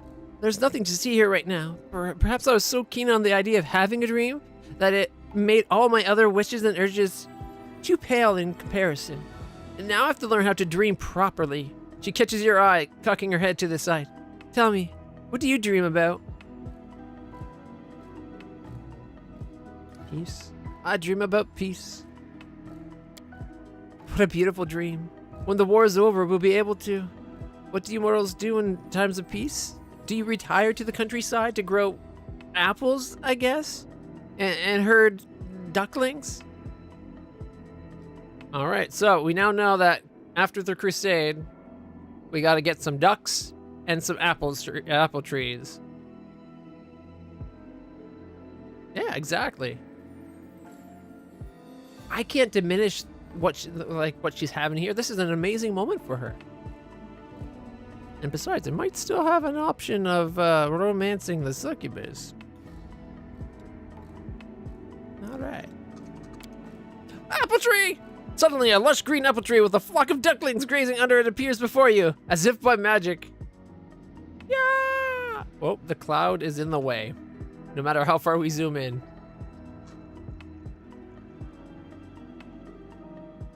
Look at the ducks!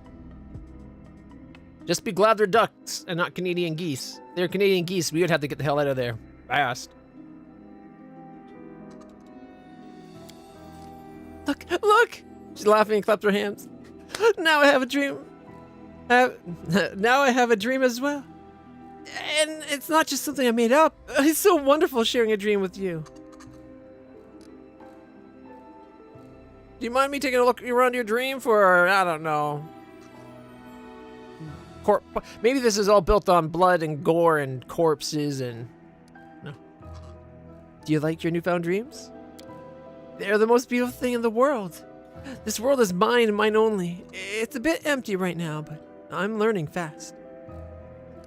Do you mind if I take a look around? Of course! Feel free to do whatever you like. That's why I brought you here after all. Ooh, maybe in her dream, we're able to hold her hands, caress her face. Let's go look at the apple tree. Without a doubt. And because I'm here, it's got the little other animal too. The ducks are quacking blithely as they graze on a lawn under an apple tree. Gonna go off the cliff? What happens if we jump? Do we wake up? Personally, I enjoy that free fall. Like when you have those dreams where you're falling, but then you suddenly wake up. The free falling part, I enjoy that. My dream, my very own. Let's go. I don't want to like diminish it, but there's nothing else to do here.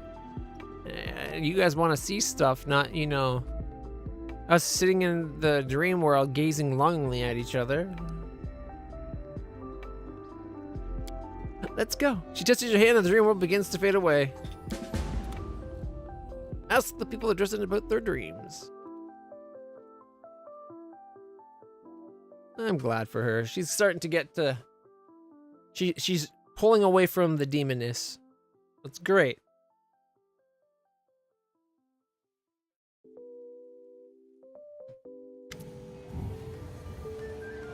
You open your eyes.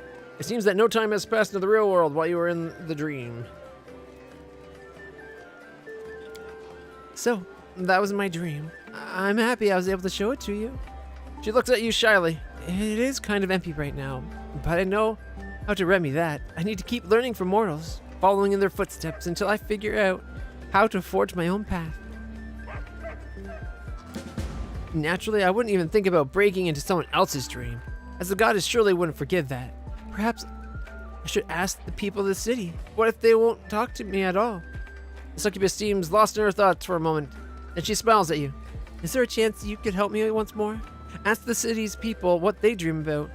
They're more likely to open up to you than to me. I'll just follow you silently. They won't even notice me listening in. Alright. We can always ask the... Okay.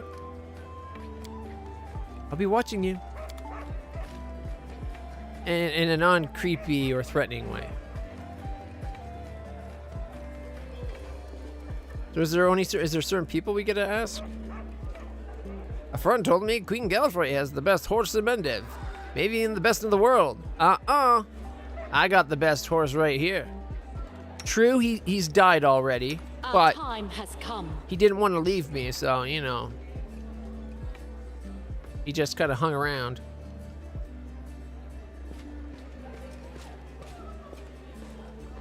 Don't tell anyone, but I've got that book banned by the Mendivian censors. Forwards. Really? The one where Baphomet and his vile family backstab each other, indulge in debauchery, and do other outrageous things? I say there are too many freeloaders in the Citadel. The commander should get rid of at least half, or else we'll soon have nothing to eat. Yeah, the Game of Owns. It's called Game of Owns. Don't be so loud. I don't want to let you borrow, or I won't let you borrow it. How? You can't just snap your fingers and make half the Citadel population disappear. We march ahead. What is this guy doing? I think somebody had too much to drink, guys. We'll just leave him in his corner.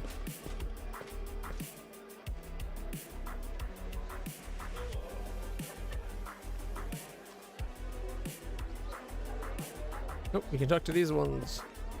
And then that traitor chained the commander to the torture rack, turned on the ray of slow death, and laughed. What? A ray of slow death? What kind of book are they reading? And now, Commander, the traitor said, all traitor-like, I expect you to die. Oh, that's such a Bond reference. Incredible. How she escaped? Wouldn't you want to know? I can't tell you. She used a tiny lock. I can tell you. She used a tiny lockpick disguised as a fake tooth.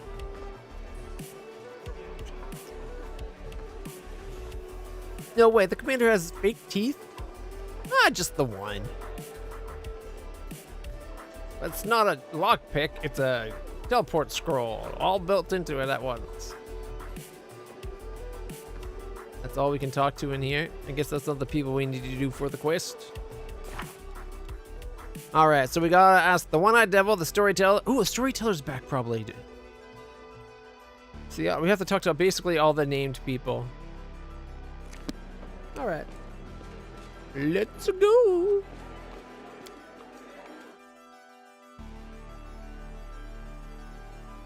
Is she falling or surround invisible light? You think they would have it like where she's in the party? Oh well.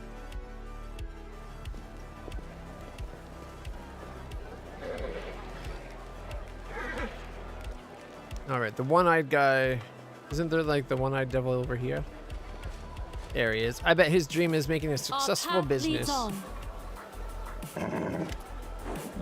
A fine day to you, Commander. Welcome to the One-Eyed Devil's Trading House. Wares of your choice and a whole lot more. You name it, I'll get it. I have a question for you. One that might seem strange, but as Commander, I need to know your answer. What do you dream of? When I get rich, I'll retire. I'll go to Taldor and buy a villa by the sea from some broke noble. Maybe even buy their title. I'll surround myself with such luxuries that even ancient Elden emperors would envy me from the afterlife. I'll have a pipe organ in my dining room, and I'll have it played while I dine. Oh, harps and bells. At the corner of his eye, you notice movement, but nothing else. Arushale has disguised herself very well to overhear the dreams of the townspeople.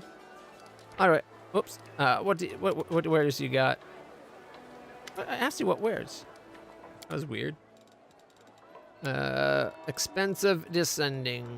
Warden of Darkness. Thundering Scythe +2. The Tender Touch. Ooh, adamantine scale mail. It's only a 10 though, but it does have damage reduction of probably 3 over null because it's adamantine. Infiltrator's armor. It's a 10 AC +5 stealth leather armor. It's 12,000 for that? Not worth it.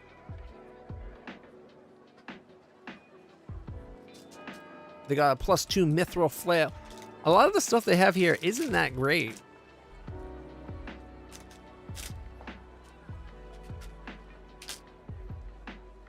All right. All right. Let's go. All right, next up. Storyteller, Arizno. Pillar, Nistra, Holdren, Horgus. Horgus is right here. Hey, Horgus. I'm listening, Knight Commander. I have a question for you, one that might seem strange, but please, take it seriously. What do you dream of? I am well past my prime. You might say his expiry date has come and gone. I have seen far too much death to be afraid of dying myself, but I don't want to get old. However, if one has enough money, one can bribe time itself. Take Queen Galfrey. I wish I could afford the magic potion she has been using to stay young for over a century. Interesting. Gotta go.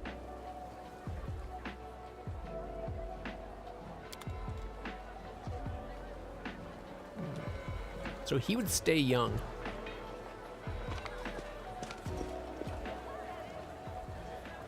Sire.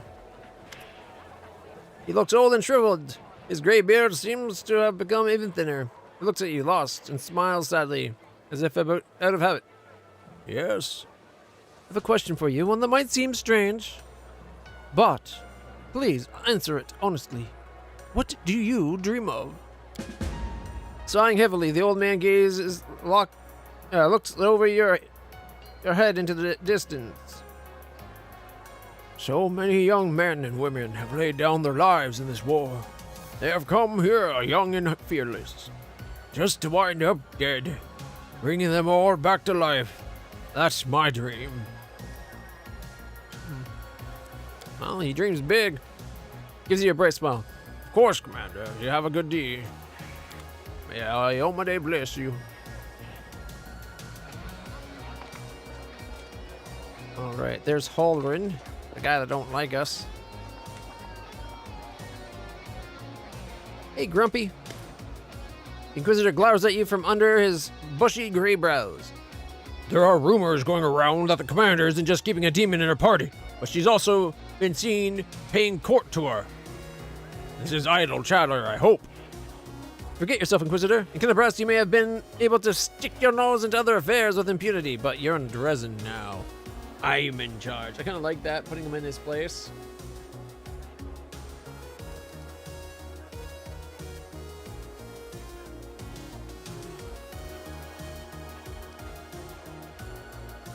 Arushale has repented of her sins. I am trying to lead her towards a good moral life. A noble aim, but alas, an unattainable one. That demoness is no repenting sinner, but be vigilant, or else she will seduce and corrupt you. Who are you again? That's right, nobody. Do as you're told. Isn't it time you head back to Kennebrass? Okay. I have a question for you that might seem strange, but what do you dream of? What do I dream of? I suppose there's only one answer. I dream of seeing every damned cultist burn on a pyre. Every last one. Guy's got a bit of a fire. Okay. Why are you so obsessed with finding enemies everywhere you look? Why, you ask? Because our enemies are everywhere. Who are we at war with, Demons. Demons and cultists. They are masters of deception. They worm their way into your favor and masquerade in all manner of false guises. Were it not for me, Kennebrass would have been captured long ago. Not by force, but by deception and guile. Now listen to what I'm about to tell you. This was long ago. I was very young then, and I had just joined the Crusade. Back then, Kennebrass didn't have a garrison so much as a public thoroughfare. Anyone who wanted could just stroll into the city. One day at dawn, a group of refugees came up to the gates. Bold as brass, the guards let them in. And why not? For no one was ever turned away. 'Twas no matter. Everyone was welcomed in our city. If you came from Endev or if you'd hauled yourself here from across the sea. The Crusade accepted all and sundry. But on this occasion, we paid dearly for our laxity. Yeah, that's okay. Having letting people go completely unchecked is a bit excessive. But there's a difference between that and all of a sudden, like, seeing enemies everywhere. Just as soon as those innocent lambs entered the city, they transformed into demons and rushed towards the ward stone, slaughtering everyone who tried to stop them. 62 people died in less than a minute. Holy shit, that's a lot. The demons used their mutilated corpses to desecrate the obelisk. None of them dared to go near it. The light of the goddess burned them all, so they threw the blood from afar, splattering the ward stone from every direction. And the lead demon, an idoless beast, Monago is her name, jeered and gloated, saying we mortals had been sitting ducks, and the creature was right too. We let our guard down and we got what we deserved. I don't know if I'd go as far as saying you got what you deserved, but it did teach you a valuable lesson. That bloodbath came to be known as the Red Morning Massacre, and it was burned into the townsfolk memories. After that, Kenebras adopted different practices. Heretics, cultists, spies, we drove them all out of the city. We haven't had any trouble since. Except for, when the demon landed in the town and caused a lot of trouble killing our dragon. Many have come here, even the Baylor Koramzada, and they have all been sent straight back to where they came from, or else they were killed for the trouble. You see, Discari himself had to crawl out of the abyss and come here. The goddess curse him in order to break through the Kenebras defenses. And what did he do? He left again, and we retook the city. Now that's what vigilance and discipline can do. Alright, I gotta go. That was a bit intense. I won't detain you further.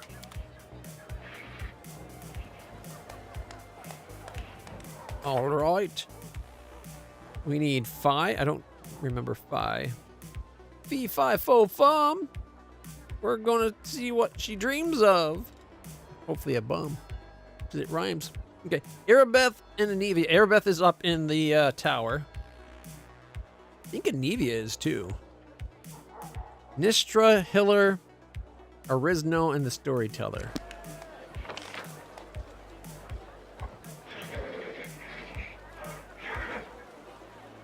There's Nistra. And there's Arizno.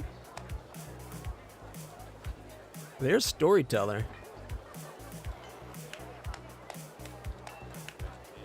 Here we got Sire and Horgus. We have to talk to her too, don't we?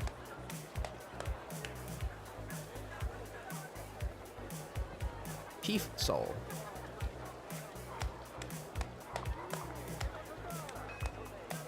The Weaver and the Jewel. Alright, Storyteller's there. Then we gotta go. Okay, so we got 1, 2.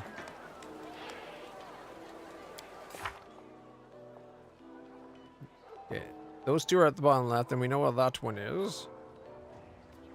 These two are up top. Phi and Hiller.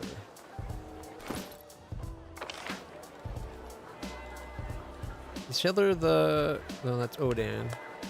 That's the angel.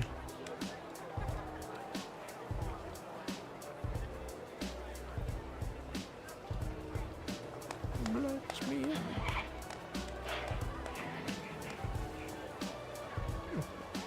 I'm wondering if maybe some of them haven't came to the town yet.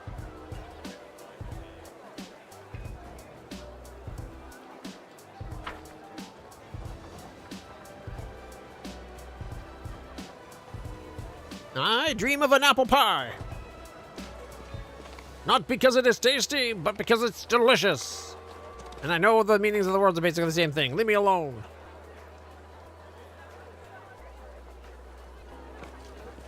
Storyteller. The blind elf whispers something under his breath. Hearing your steps, he turns to you slowly. Greetings, LitlClutch. Have you brought me a story? I want to discuss our encounter in the dragon's lair. Hand over the blood-stained page. I found a page that might interest you.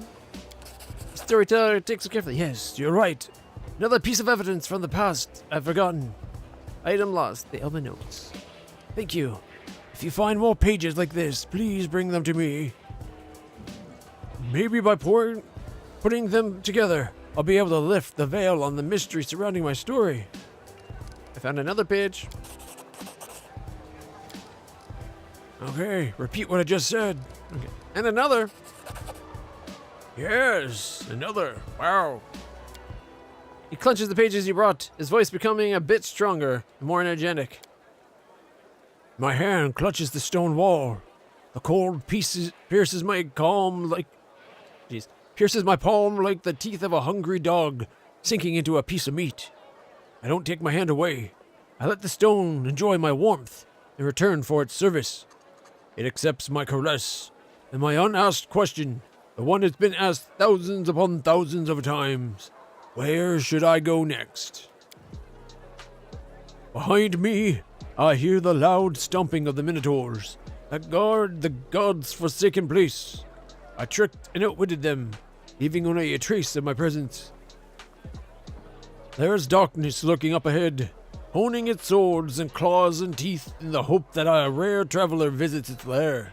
But today, you'll get no one. This labyrinth is alive. Its red-veined stoned walls resemble the guts of a huge creature. If you keep still and listen closely, you can hear it breathing in the wind that sweeps through the place. Where do I go from here? Forward, to the place where the wind carried a faint chuckle. Whence comes the faint smell of ash? Once a few ages ago, Demon Lord Baphomet began his great escape. Wait, he's been to the labyrinth that Baphomet escaped? That's insane. Baphomet, are you inside his labyrinth? Yes, I'm traveling through the Ivory labyrinth. This is not the most pleasant of my journeys, but it is necessary to reach my goal. Whoa, how were you able to evade all the dangers? Raises his chin proudly. Have you forgotten who you're speaking to? I am the last Archmage of Keonin. I have been to many dangerous places, and this is just one of the many. It won't be the last. What do you need from the Ivory Labyrinth? Wait, I wonder if the Ivory Sanctum is like a piece of the maze. It had a bunch of minotaurs. Wait, at the center of it was a statue of Baphomet. What if it was literally like the maze made manifest in our world? I think I just had my mind blown a little bit. Oh, and it was during an ad and I didn't notice. I got too caught up in the game. So he was in Baphomet's maze. And the maze is called the Ivory Labyrinth. And we just did a dungeon called the Ivory Sanctum that was very maze-like and was filled with minotaurs. And at the center, it had a statue of Baphomet. It's either got to be the maze made manifest in this realm, or it's like a piece of the maze, or maybe it was designed after the maze. Now I'm curious to think like maybe we went to a part of the maze made on the material plane. The labyrinth. In answer to a question, a key to a secret, knowledge that can save many lives. A sliver of a smile appears on the storyteller's lips. My kinfolk were weaklings and cowards. They ran from danger, but one stood up to my enemy. Baphomet will give me the weapon to win. What do you need from the labyrinth? Oh, continue. For several years, I have thought about how to defeat Earthfall. And that was the falling of the stars 1,000 years ago. My enemy has no flesh and is impossible to kill. It blazes through everything in its path. It doesn't enslave, but destroys life itself. And I have found the answer. I know how to save the world. So Earthfall is the name given to the Cataclysm event in which a shower of meteorites impacted Glorian in 5,293 years ago. Apparently he was there trying to fight it. It resulted in the destruction of the human empires of Thassalon and Aslant, which were consumed by earthquakes and massive tidal waves, and the creation of the Inner Sea. A cloud of dust thrown up by Earthfall's impact settled in Glorian's upper atmosphere and blotted out the sun for almost 1,000 years, creating the Age of Darkness.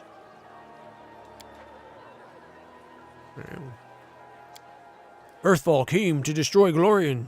Its strikes were brutal. My world barely withstood it. But what if Earthfall was resisted by not one world, but several worlds at once? What if Heaven or Elysium come to help the dying Glorian?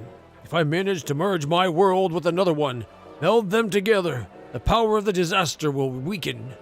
The denizens of Glorian will be able to temporarily take shelter in the adjacent planes. Civilizations will not die. Our culture will continue to exist. We will not be forgotten. Oh my god, is he the reason Arushale is able to figure out how to bring the world wound into existence? That would be a hell of a twist. And maybe that's why he lost his memory, is like kind of a punishment. Because while he was trying to do something good, because of him doing that, it revealed that it was possible, and then Arushale took it and ran with it. And instead of bringing in a good plane, like, tied it directly to hell. All so that they won't be forgotten. Baphomet the Cunning and Insidious, Lord of Minotaurs, was once a captive in Asmodeus' prison.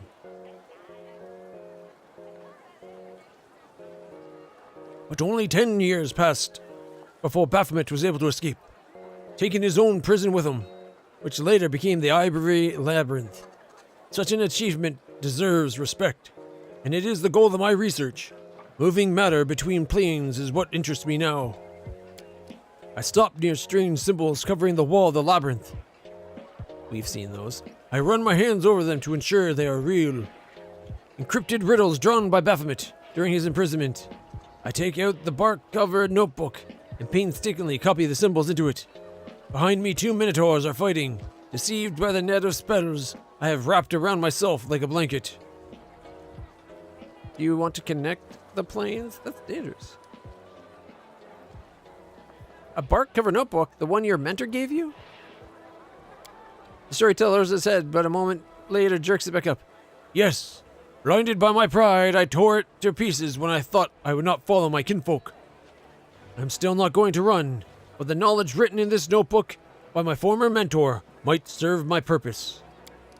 The elves managed to open a portal to Solvarine. I'll say Solvarine.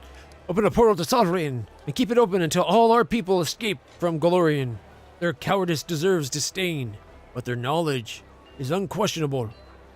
I returned to Keonin, gathered the pieces of my torn notebook. Now it is my sword aimed at the heart of Earthfall. By combining the wisdom of elves and the cunning of Baphomet, I will save the world. Do you want to connect the planes? That sounds dangerous. The elf is silent for a moment. When he talks, there's disdain in his voice. Dangerous. Difficult. Almost impossible. But tell me, is this risk not worth the Thessalian Empire perishing before my eyes? Does Golgon, the Cyclops' kingdom, deserve death? What about the Owlith Empire? The storyteller moves his lips silently. Another plane will pay for saving Golorian. There will be wars, and then a new world will come, but we will survive. We will defeat Earthfall, and history will not condemn the victors. What happened next? I copied the strange symbols into the notebook. I haven't the slightest idea what these scribbles mean. What was the future demon lord thinking when he wrote them, while he was imprisoned in a cell with no way out? Was he still in his right mind? Now I need help to understand these notes. Otherwise, decrypting them might take more time than Pharasma has given me. One of the mentors behind me killed the other, tore his heart out and devoured it. His blood-stained nose sniffs the air sharply. His bloodshot eyes shift from wall to wall. He senses a stranger, but he doesn't scare me. I am certain of my powers and the spells hiding me. I've done my work. You can now leave this place. Still I linger. What is this strange presence I feel behind me? Like someone is watching me, despite all the protective spells. Who are you? I ask carefully, not hoping for an answer. Darkness. A coy female voice whispers in my ear. Against my will, I shudder. Ooh. In a good way? Like, ooh. Sexy. Darkness. Yes. Or like, oh shit, I think I just beat myself. The storyteller stopped stuck for a long while. The vision ended at the moment. The most interesting moment, didn't it? He says bitterly at last. Please, find the rest of the pages from the bark-covered book. I must know what happened. Can you tell me about the so we can ask about Earthfall and now the journey again, which is just what we just did.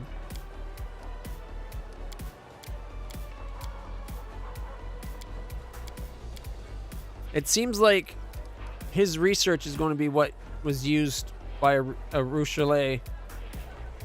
No, wait. Yeah, a Rochelet. No, Ivory LitlClutch. Jeez, the names are so similar. Ivory LitlClutch, the architect. I bet she used his research to anchor the world wound open like that. Thank you for helping me remember. Yeah, what do you dream of?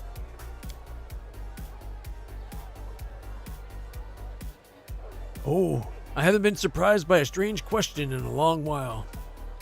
Especially not when beside you I hear the weightless tread of a succubus who has stepped onto the path of redemption. No wonder she wants to know more about mortals and their dreams. Perhaps my dream will disappoint you, child, and still I'll answer.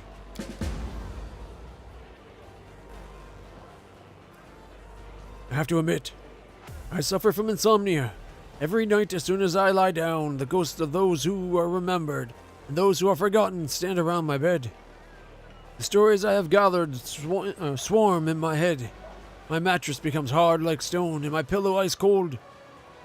Maybe if I had a softer bed, I'll fall asleep quicker.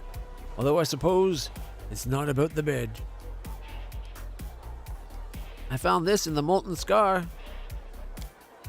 He cringes and puts his hand on the blood-stained page. His face contorts into a painful grimace, his voice trembling with terror. No! He's here again!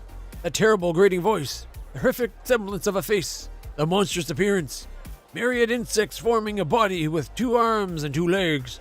He touches me, and the disgusting creatures attack my flesh, covering me. They're eating me! They're hungry! Will devour everything except my eyes and tongue so that I can see the damn page, so that I can translate the runes written in the ancient, long-forgotten elven language as I translate. It hurts so much.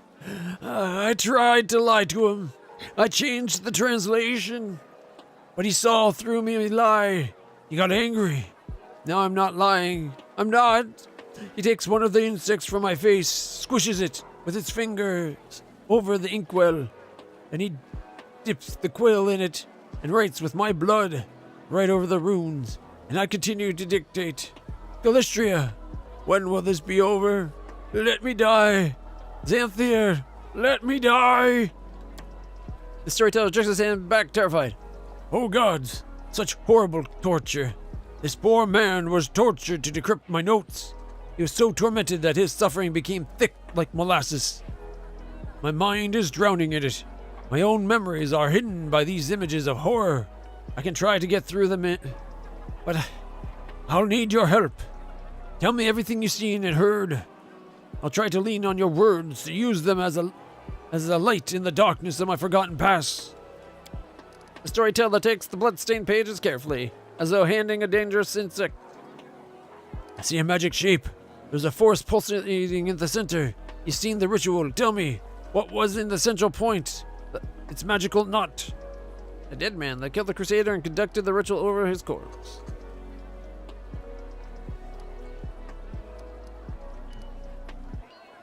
I think it was the dead man? Shit, I can't remember. It's been so long. I know they are taking people. Were they actually killing them, or were they just using them to, like, transform them into demons? Probably doesn't really matter. Because there was a lake of lava for the ones we found.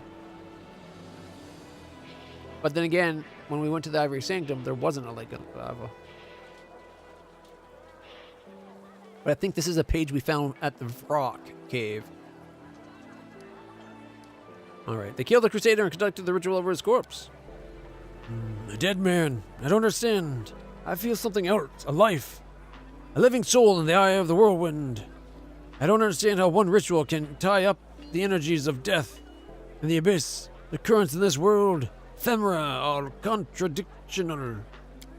The storyteller sighs weakly. Forgive me, Commander. I cannot get any further. Everything is vague and unclear, and the screams of the poor lad keep ringing in my ears. Oh, here's another page. Velvet notes, and another. And another! Clutches the pages you brought. His voice becomes a bit younger and more energetic. It's been years since I started to serve the darkness. What? You went evil? And to think I like the storyteller. He was one of my favorites from the first game. And he's an evil son of a bitch. Well, he's beyond that now, at least. Alright. She found me in the Ivory Labyrinth, her gaze piercing through all my protective spells, as if they had been cast by an untrained apprentice, rather than the lost Archmage of Gionin. She is powerful and insidious. She is the perfect assassin. Her name, Nocticula. Ooh, he's courting with the big one. She invited me to Alushanra. That's like a big city in the abyss. The city of demons in the depths of the abyss. Oh, man. Says it right in the next line. The capital of the Midnight Isles. The Lady in Shadow highly values my ability to remain unnoticed. Kneeling before her throne, I listened to her praise and felt like a child being given a pat on the head for doing some simple chore for the first time. But this is no longer important. Now I serve a demon lord, for this is our agreement. She will help me decrypt the scribbles I copied in the Ivory Labyrinth. In return, I will serve her as court mage and spy for the next 17 years. Now, Alushanra is my home and Nocticula is my lady in the shadow. Oh, he's got a girlfriend. Can you tell me about your life in Alushanra? Alushanra. Of all the places in the abyss, Alushanra is the most civilized. My lady wants to make her capital the face of the abyss, a place travelers from other planes can visit without too much fear. I don't care. I'm here only to complete my service, get the promised reward, and return to Golorian. However, strange as it may be, Alushanra's demons treat me honorably. They hate me, sometimes growl at me, but they never attack. I prepared many spells and am ready to use them at any moment, but I've had no reason to yet. I have my own tower in the upper city, not far from the lady's palace. I've strengthened it with protective spells and set golems to guard it. I created a portal to Golorian at the top of the tower, one which only I can use. It can be my escape route if I need to flee urgently. I expect an attack every day, but it never happens. This might sound ridiculous and surprising, but I think the demons of Alushanra respect me. You trusted a demon lord? My lady in shadow has no reason to hide the truth from me. She does not care about my research. She offered me help out of curiosity. I am something of a bizarre pet to her, both funny and useful. The storyteller shakes his head. She offered me help and I agreed. I must thank my lady for her generosity. 17 years of service for translating 17 phrases from Baphomet's Labyrinth. A bargain. That's a lot. A year per. Does he get it at all? It has to do the full 17 and then get 17 words, or does he get like a phrase a year? Just to kind of keep him on the chain. Continue. Stay silent for a short while, as if listening to something can't smell anything but sewage. I can hear some demon snores or death rattles. Hidden by a cocoon of spells, I keep invisible watch in a dirty alley in Alushinaidar's lower city. 2 winged shadows sweep past overhead, and a terrible stone-splitting shriek roars like a tide through the streets. But it can't hurt me. I know the ways of this city, and I've protected myself from Valexia's wild antic. Valexia? Okay. Who's Valexia? The other one, Nocticula, I remember. She's like the queen of the city. My voluntary partner, a young half-elf named Kinney, sighs loudly and says yet again, "They are not coming." I shrug just as I have done every time before. "I'm not keeping you." Kinney frowns and turns away in response. I sneak a look at my friend. His unruly locks fall over his face. Kinney carelessly sweeps them out of his eyes, thinking about something. I find myself enjoying his gentle movements and look away, embarrassed. Have a little more patience, my friend. Soon our goal will be here. I'm sure of it. You mentioned Valexia. Tell me more. Tell me more, tell me more. What was she like? Like, did she ride a bike? Anyways, storyteller answers with reluctant admiration.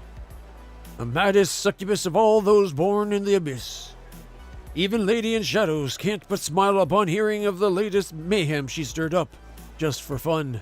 Surrounded by her 3 succubi friends, known as the Sinners, she flies naked over the city, crushing buildings with her raging screams, grabbing poor passerbys, taking them up in the air and dashing them down onto the rocks, getting into raging fights with no rhyme or reason. Truly, Valexia is the bane of Alushinara, but also its wild heart. I didn't expect to find you had a partner. Sounded like he was falling for his partner. Storyteller's face lights up, and a timid smile appears on his lips. I didn't expect it either. Kinney is from Golorion, just as I am. Is a thief and former slave. He escaped from the Cyclopses of the Dying Empire. I met him before I left Golorion for the Abyss in my old tower. A thief who sought not my life, but shelter, a place to spend the night, and protection from his former masters. My charms worked. Kinney couldn't get past the ground floor of the tower. That's where I found him, sitting on the floor, entangled in my trap's living vines. I freed the hapless thief. I wasn't angry at his intrusion. I was even glad to talk with the restless youth of the short-lived folk. I had no idea how much I had missed companionship. After that, Kinney often spent the night in my tower, partaking in my hospitality. Together we lived through the terror of Earthfall, and when the time came, I took him with me to the Abyss. That's poor recompense. Recently, he has even helped me carry out some of my lady's tasks, those that give him the opportunity to make some money. Does your partner not know your goal? Does your partner know your goal is to save Golorion? Oh yes. We've discussed my plans many times. Sitting at the top of the tower, nursing goblets of warm wine, Kinney shares my love for our dear Golorion and supports my desire to save its doomed civilizations. Smiles warmly at the rush of memories. My friend is not like me at all. Young and hot-tempered and mischievous, prefers to act first, deal with the consequences later. Perhaps that is why we get along so well. Opposites attract. Anyways, continue. Finally, my patience is rewarded. I see a slouching demon in rags, so pathetic that even the demon guards of Alushinara would not lay a hand on him out of disgust. But my spell-enhanced vision can't be fooled. I see the incubus, Zyphorian, ruler of Alushinara, who answers only to the Lady in Shadow herself. I thought the Lady in Shadow was the ruler. The more you know. Passing a step away from me, Zyphorian stumbles and falls into a puddle of sewage, rousing disdainful chuckles from his few witnesses. But I won't be fooled by this game. Instead, I concentrate, becoming even more focused. My lord! I've discovered this crystal of unknown power on one of them. Oh shit, he did figure out the crystal. Not only did he find it, he figured out how to use it to mess with the realms and tie 2 realms together. Because that's what he was trying to do. And Arushale took his discovery, what he was doing for a good cause, and then decided to use it to bind the human world permanently to the abyss. And who knows, maybe at first it wouldn't have caused problems. Maybe the world wound only really happened after a prolonged connection. Because he said he had an escape portal from the abyss to Galorian at the top of his tower, right? I discovered this crystal of unknown power on one of the Midnight Isles. Have a look. A hand holding a heart-sized crystal burning with purple flame emerges from under the rags. Incubus's hand is shaking, the skin on his palm slightly smoldering from touching the crystal. Oh, okay, so he didn't find the crystal, but he's going to be involved in making the whole thing happen. A demon's reflection in the puddle of sewage ripples and changes. I don't hear Zyphorian talking to his mysterious lord. Incubus hides the purple crystal back under the rags. As you wish, my lord. No, Noctula knows nothing about the crystals. I'm sure. Of course, lord. Sokoth Banoth? Of course, Lord Sokoth Banoth. I wince. I have no desire to stand in the way of a demon lord. I turn around. You see, Kinney, you were able to get evidence of Zyphorian's treason. I was right. But my friend is nowhere to be seen.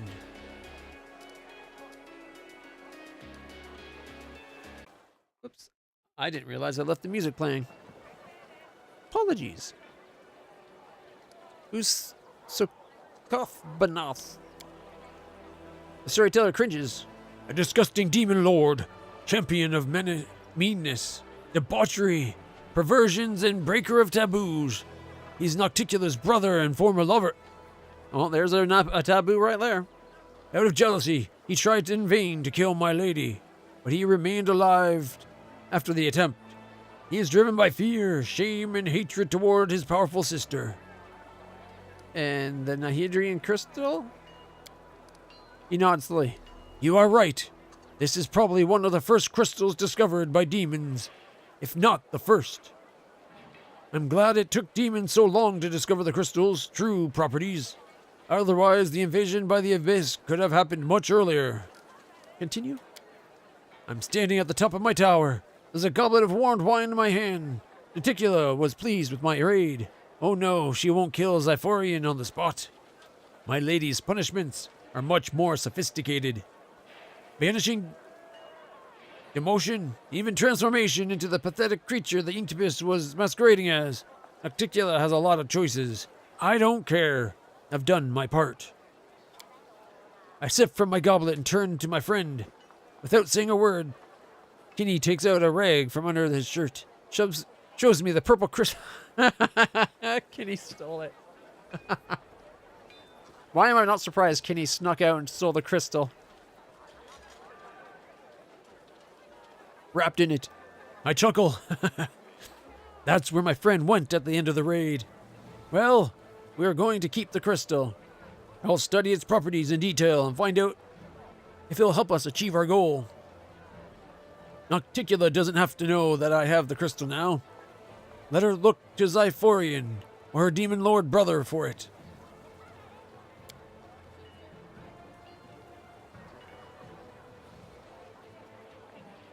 I drink from the goblet again and look down.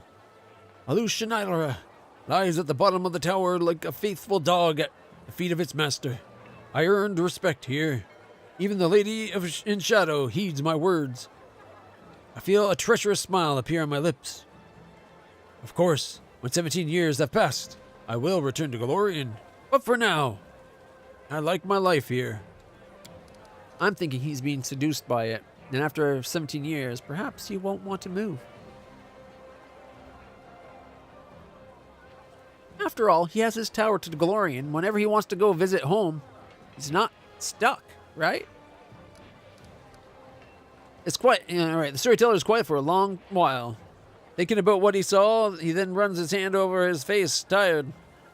I served a demon lord. What's more, I liked it. That could fit into the song so well.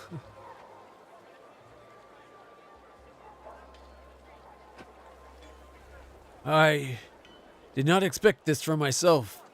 I was completely different. Different thoughts, different desires, motives. What made me change so much? I don't know. Shakes his head ruefully. Can you tell me about Alushanara? It's been 2 years since I started to serve the darkness. She found me in the Ivory labyrinth, gazing, piercing through. Oh wait, this should just be a repeating of what we just got, right? Yep. Okay.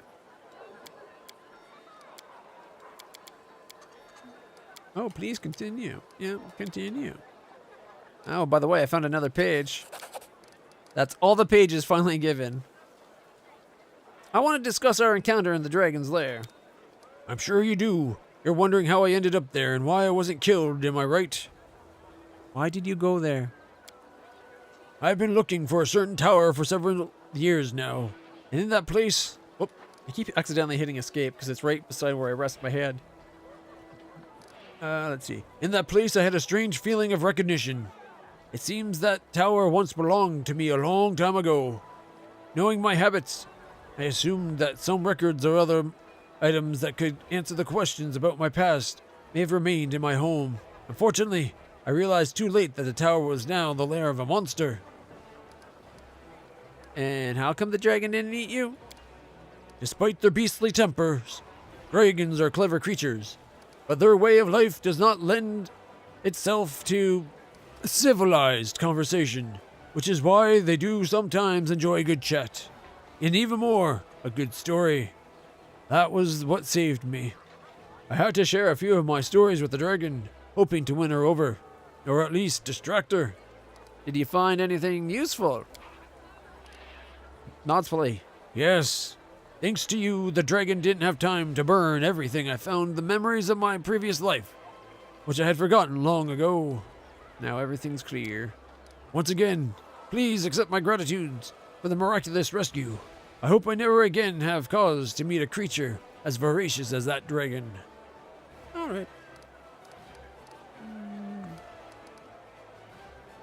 That's it.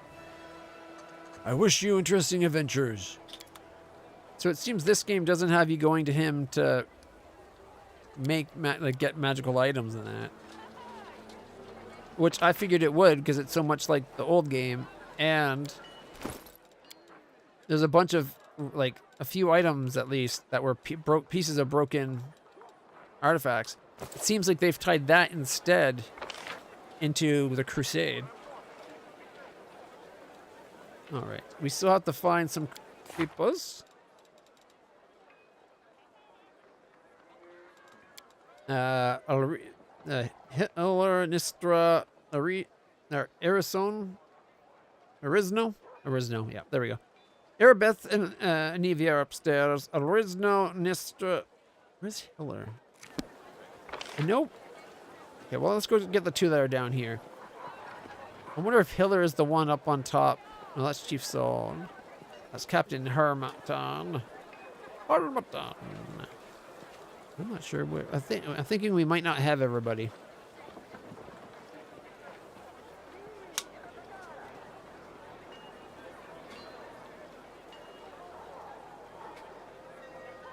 Ah, there we go.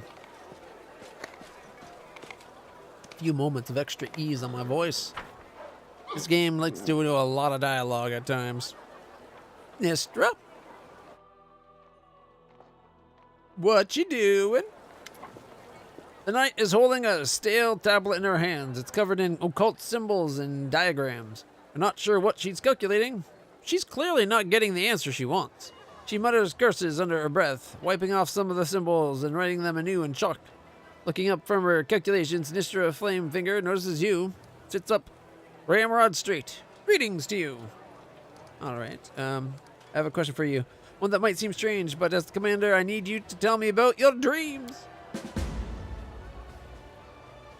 I have no time for dreaming, Commander. There's a war on.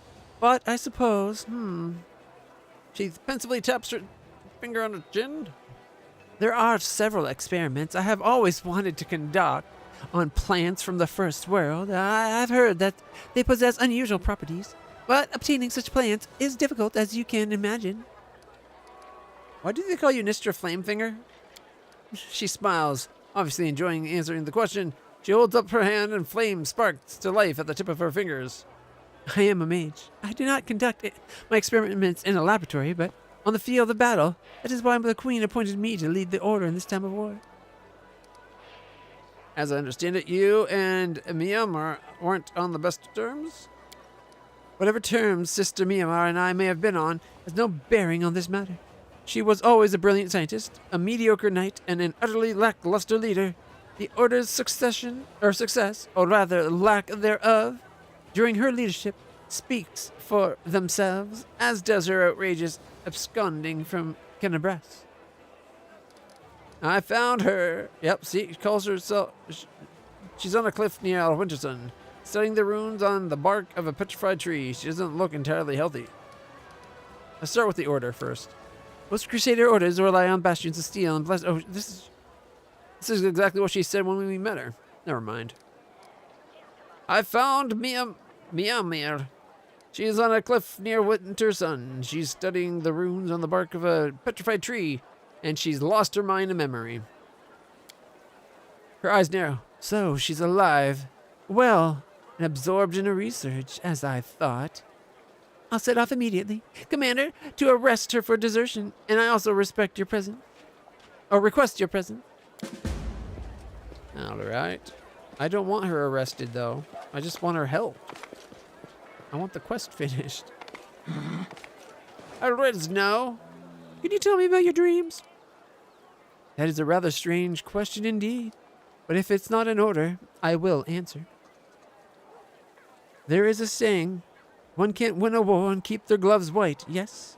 I do understand that there isn't much time and energy left for landscaping when you're fighting hordes of demons to death every day, but Abadar knows how I do love to see Dresden neat and tidy for just one day. No missing cobbles in the street, everything sparkling clean, flower beds blooming, all the lawns trimmed and manicured, glory and order instead of all this filth.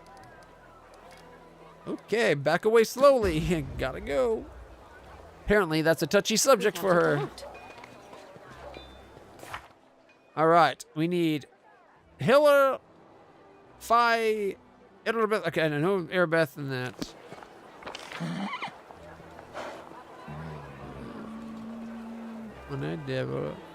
Ryanith?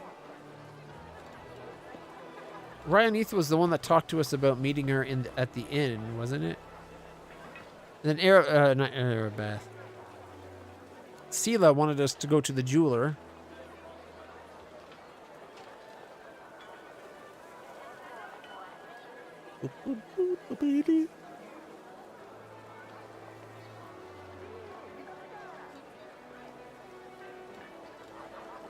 While I love this game, it does take a lot of time to make any kind of progress. Oh, maybe Raya was outside.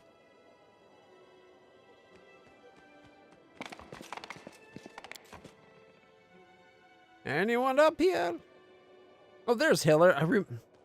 I knew he was somewhere. I have a question for you. Can you tell me about your dreams, Pathfinder? I'd give everything away to see my lovely little girl, Ivory, again. One last time. Well, just let him cry, you know. Weep a little bit. Good luck. Watch your back. Only trust your closest friends. The enemy is cunning and treacherous.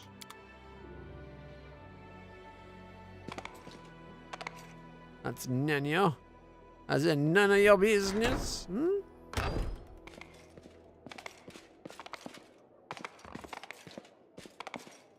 Okay, that looks like that's everybody. So Raya probably was on that map, not in the inn. Oh well.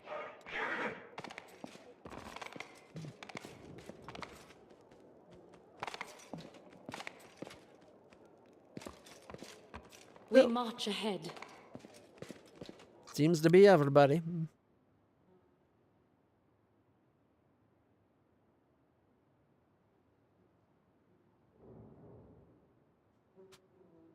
All right. Literally right there. Maybe Raya shouldn't be standing beneath This thing that looks like it's about to be dropped on her head. Raya's standing arms folded, pensively observing the activity around her. Noticing you, she greets you with a nod. What is this personal matter you wanted to discuss? She sighs loudly, obviously has trouble saying this. Her cold, businesslike manner melts away. I've said this in my head so many times, and now that I actually have to say it, I can't put two words together. I want to talk to my son very much, but he's avoiding me. I know you are friends, or at least he listens to you. If only you could convince him, or at least approach me. Or to at least approach me. Just a minute. What's your son's name? I know no one by the name of Neith. Oh, of course, forgive me. Neith is not a real family name. Exactly. My husband didn't have any at all. Neither did I. We took the name of the village we lived in. My son's name is Oh, it's Lan's mom! He knows I'm here and is hiding from me. I can't blame him, but I might never have another chance to make amends and tell him I love him. That's so moving.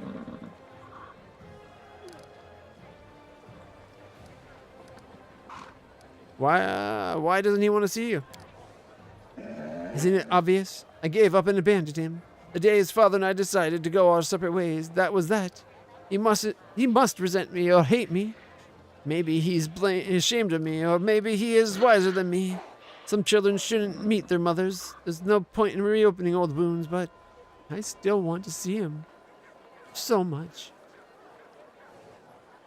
A half-elf married a mongrel. How'd that go? When it comes to love, does it matter who you are? Back when I was young, I was a smuggler. One day my friend and I were attacked by our rivals. They were in such a hurry to get their plunder. They didn't even finish us off. They just threw us into a well. I ended up in the mongrel tunnels. Kin was young and curious. Luckily, our boots interested him less than we did. He brought me back to life. I screamed and stabbed him. That was probably a sign that our marriage wouldn't be a happy one. And still, we loved each other. He took care of me and was always ready to make me laugh. He was optimistic, but not the most driven man. I, on the contrary, was too driven. I dragged him into the surface. I believed back then I could have mountains if I just wanted it hard enough, but it didn't work out. Why'd you abandon your son? Because she fights back tears. The tragedy is still too raw for her.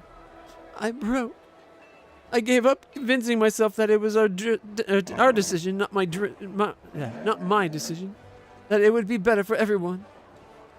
I'm not sure if Lan told you, but I had other children besides him. They were different. All of them special. All were missing something. They just couldn't survive. The last one was born in pieces, and I realized he would be the last one. I just knew it. I didn't need any healers to tell me that. And after that, it's like I sank into a black hole. I saw Kim grieve. I saw Lan struggle to find a place for himself. The neighbors felt no pity for us when they heard about our struggles. They accused us of worshipping demons, Lamashtu, anyone, and I realized I was to blame for all of it, for making Kin go up to the surface, for deciding to have children with him, no matter what, for appearing in Kin's life, having Lan, and for what? So he could suffer? Kin and I discussed it. He said he would take our son and go to his tribe. We both thought we were relieving each other of a terrible burden. That at least we would be making Lan happy, because he'd grow up among his own kind.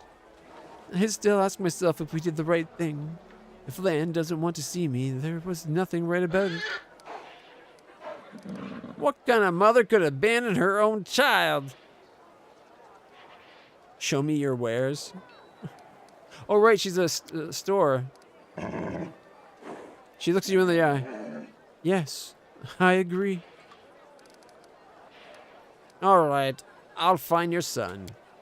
She nods, trying to maintain her composure, but tears are glinting in her eyes. Thank you. This means so much to me. I wanted to ask something else. It might be rude, but I'm worried about Lan, so... Is he just one of your fighters? Nothing more? Forgive me for being tactless, but people say he is often seen with you.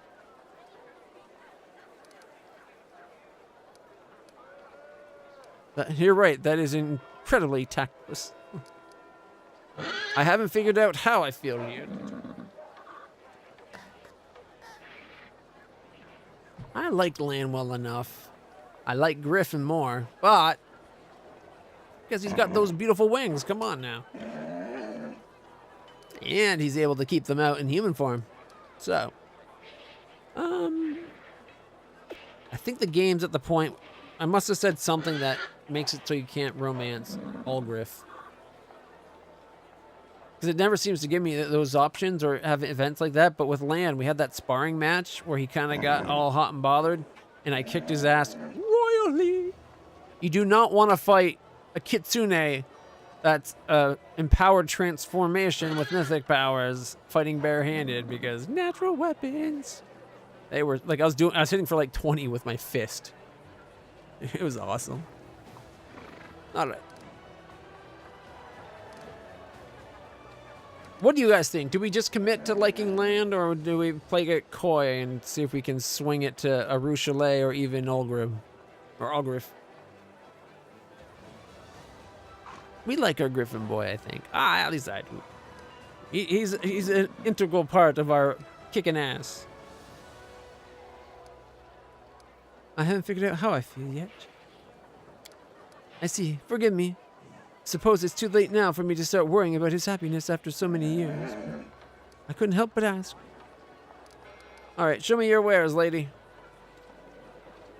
Theridazzle & Co. Trading house provides only the very best.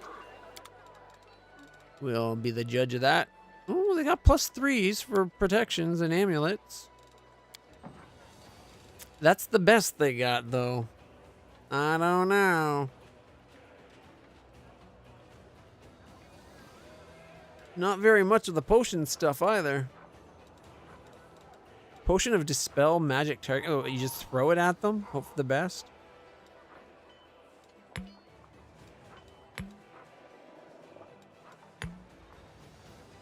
Poison's not common, but I'll take it. +3s are kind of nice, but 18,000. I was hoping they'd only be like 9 or 10,000. That's a lot.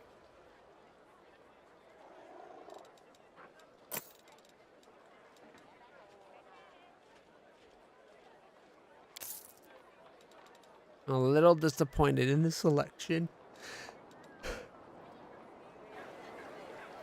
All right, so we gotta go talk to Lan.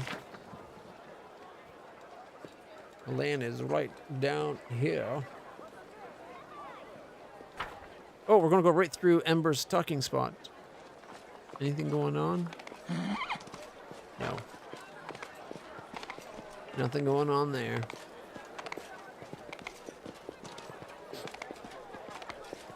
Oh shit, it's 7 o'clock. See what I mean about this game taking a long time? Everything you do. Hey, look, mongrels are up here at last. Oh, he's telling the story of how I beat him up. What brings you here? Your mom came to see me. I want to talk about our relationship. Is there room for griffins in this thing or what? Your mom came to see me. Why don't you want to talk to her? She got to you too? Clears his throat. It's not that I don't want to see her. I'm just busy. Lan waves his hand vaguely. With, you know, stuff. This and that, Crusader matters. Sometimes I feel like a mother of a large brood. And besides, she didn't have time. She didn't come here for me. She came here on business. I don't want to distract her, by the way. Have you seen her card? I got one from a merchant. Lan produces a business card from his pocket. Rhea Neath. Theridazzle & Co. Trading House Norosian. Embossed in gold and everything. People with gold lettering on their business cards probably don't have time for idle chit-chat. I'll bet you need to book an appointment a week in advance. Even if I do, what would we talk about? You think I'm angry at her? I'm not. I never was. She and my dad had it rough. They didn't make it, and that's nobody's fault, but no. But so much time has passed. She and I are just strangers now. You happen to see her, tell her I've got a lot on my plate right now. Maybe some other time. I know she lives in Nerosia now. Maybe I'll send her a present on her birthday.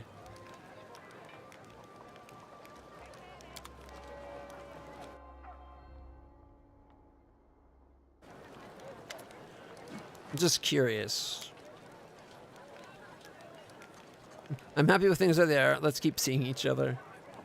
So I think it's because we must have got... You don't interest me anymore. That's kind of brutal.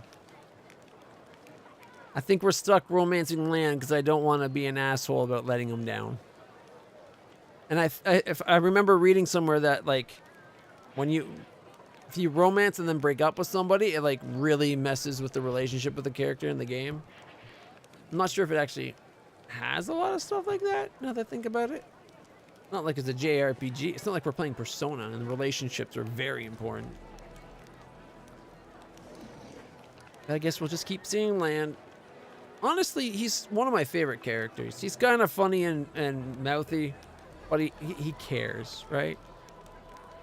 He just can't transform into a griffin. Now, if he learns to transform into a dragon, that might be a few points onto his side, you know? Although he does do a lot of damage in combat. He's pretty reliable. An opening like that never bodes well. Just kidding. And I thought you were about to say something terrible. Maybe you wanted to, but you changed your mind when you looked me into my big, imploring eyes. Anyway, thank you. I'll try not to disappoint you. Apparently we are in a relationship. It's official. I must have said something at some point, but I thought I said no. How did I get that so wrong?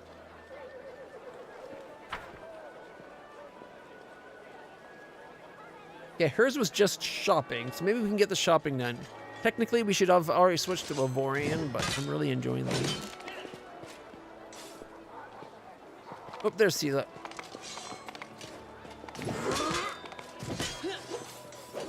Oh, we don't talk. Good day. Good days and clear skies. What do you say? Where are we off to today?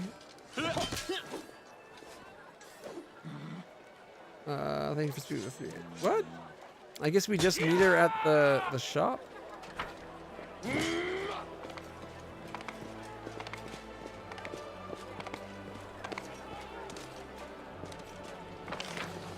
No, wait, Land's mom's over there. Oh, well. We got the shop done, then we can go talk to Land's mom again. Back and forth, forth and Without back. a doubt.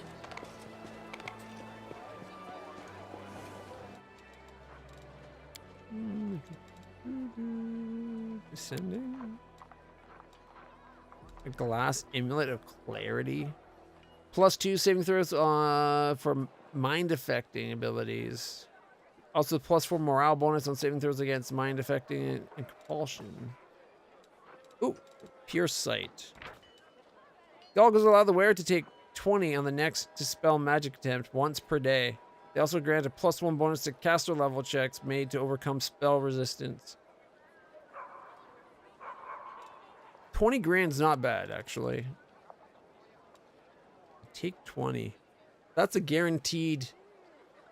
That's just like, it works, right? A dispel magic at just the right moment. Guaranteed to work. Woo. Mind Master's Eyes. Increased saving DC of enchantment spells. Enlivening. +5 is competence on persuasion checks and grants the +1 morale on all skills. Mighty Fist 3. That's expensive. +5 AC is 25,000.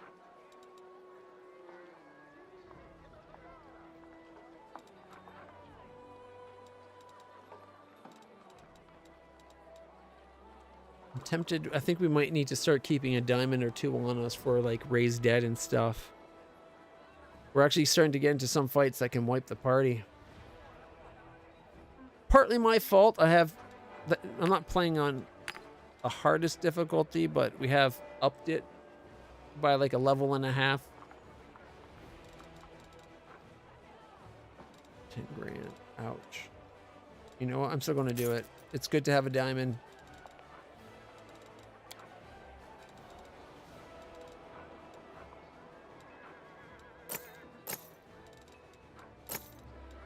Keep the +2. We got Constitution +2 belt.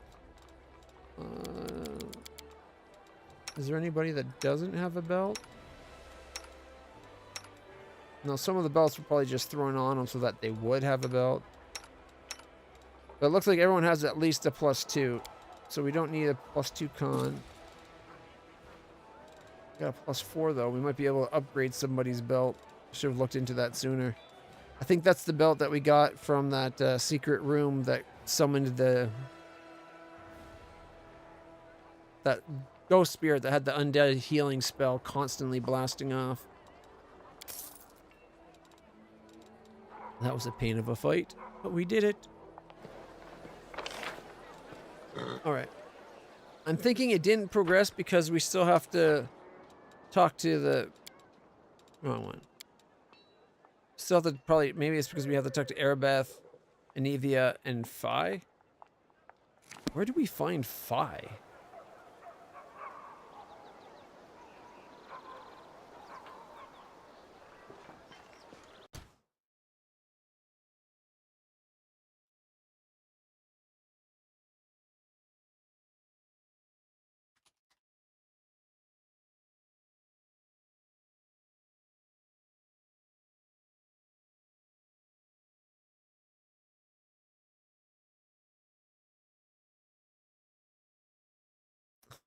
The guy sitting on the bar in the tavern.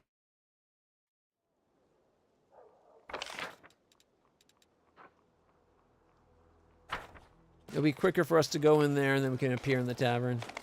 We march ahead.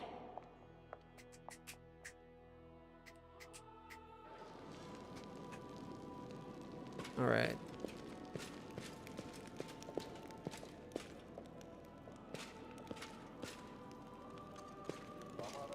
Okay, well, there's Anivia. What's your... Okay, during the fight in the Ivory Sanctum, one of the cultists escaped. Her name was Zanedra. Do you know where I can find her? Got no idea, and no reports either. Although, when you think about it, where would you expect one of Baphomet's cultists died? I bet anything she's hiding somewhere right under our noses. Besides, those demon-worshipping creeps just love desecrating holy sites. I'd search for her at a nearby shrine if I were you. We know exactly the shrine. We found it earlier, the secret space underneath earlier. Actually, on the way to the Ivory Sanctum, ironically. Anyways, question for you. What's your dreams? What else could I desire when I have my Beth? She thinks for a moment, smiling, then looks over your shoulder and gives a cheeky wink. And Rochelet, quit hiding. You put the commander up to this, didn't you? Feeling shy, are we? Fine, I'll act like I never saw you. So, Commander. I love that she spotted her. War's no place to be thinking about wants. Needs, yes, not desires, but when the war's over, you mean? Then we'll have a chance to think about something other than just surviving. To learn something other than fighting. You know, when I was really little, I would always hang around the kitchen whenever the cook was getting the fresh bread out of the fresh bread out of the oven. Big steaming loaves that smelled so good. Maybe it's stupid, but I keep thinking when the war's over, I'm going to build a big stone oven in my house and learn how to bake bread just like that. Good dream. Oh, fresh baked bread is so good. I'm pretty sure bread is one of my weaknesses. Arabeth? What's your dream? I don't keep secrets from you, Commander. I used to think reclaiming Dresden was a hopeless dream. But now, thanks to you, even winning this war seems possible.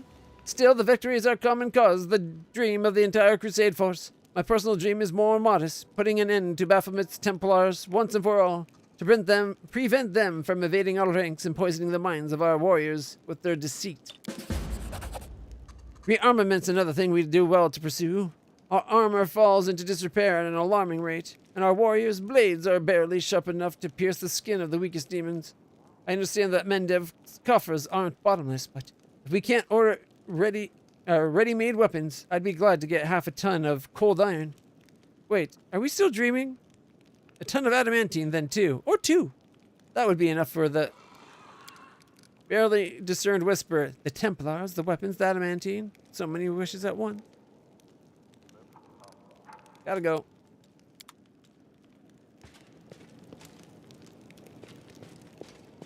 All right.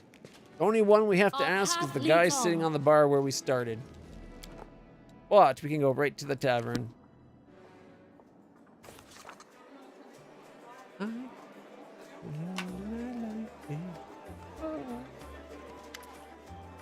No, wait. Wait. I'll be watching you. Hey, Fi, what kind of dreams do you have? Fi doesn't seem at all surprised by the question. Well, being, prosperity, and dwarven whiskey. I once had a taste of the stuff they distill under the mountains. Since then, I dream of getting still like the ones going they use. Huh. But they're secretive and don't share their inventions. A pity. Cool. If I had just talked to her before talking to him to begin with, we wouldn't have missed this. Anyway, I asked some of the people's dreams. Is that enough? Yes. You can't even imagine how many new dreams I have in there now. Let's go. I want to show you everything I've got. Is she just taking a little bit of everyone's dreams?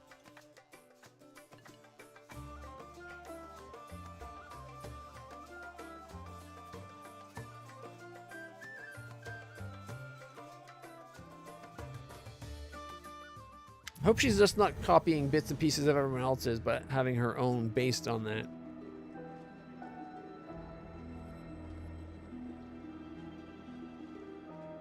The Richelet's dream is no longer empty as you arrive to discover an avalanche of voices, scents, and images. The smell of Anivia's fresh bread intertwines with the stench of the Templars' fresh blood from her wife's dream. The bells and sharp harp strings produce the sweet melodies the one-eyed devil wished for. The storyteller's luxurious bed makes your eyelids heavy, and the trimmed lawn on which it stands would have filled Orizna's heart with joy. Do you see how many different things there are in here? And now I too can dream like any mortal. Congratulations. But none of these are your own. What's the point of collecting other people's reverie? I want to I don't want to be the ass that pops her balloon.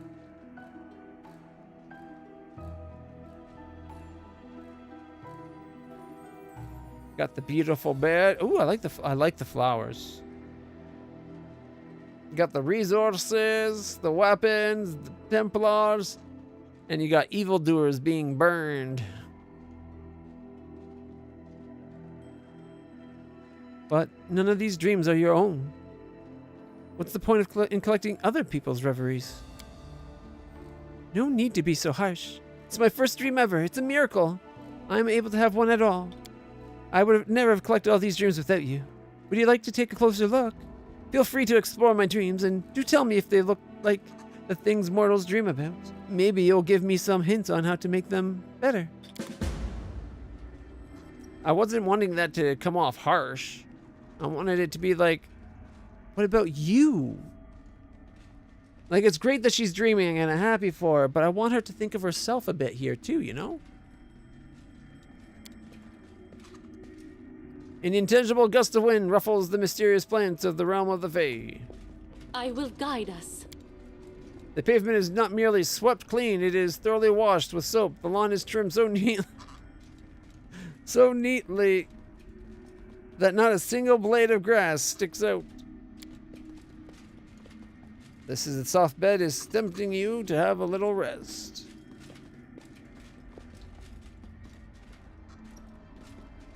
Okay, that's a harp. This musical instrument looks like they are ready to start playing all by themselves. Baphomet's evokers. The faces of the burning cultists are distorted with pain and suffering.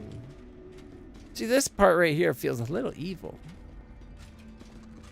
Revenant Greater Shadow. Uh-oh. The freshly baked bread gives off a breathtakingly savory smell.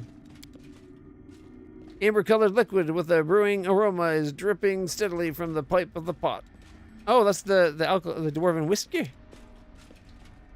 The rejuvenation potion glitters like a tiny sun trapped in a bottle. This magic weapon was enchanted to eradicate demons. Equipped with this, your soldiers... Where is it? Your soldiers would have carved through the enemy ranks like a hot knife through butter. Whoever killed these Templars, they did it cleanly, without unnecessary violence. We are alive! Praise the gods! Or praise the good gods! Once again, we are alive. Without a doubt. This carriage is full of sparkling adamantine ore.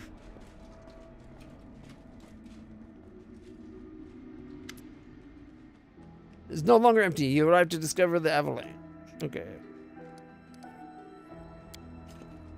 Thank Desna. And thank you for your help. I would never have collected all these dreams without you. Would you like to take a closer look?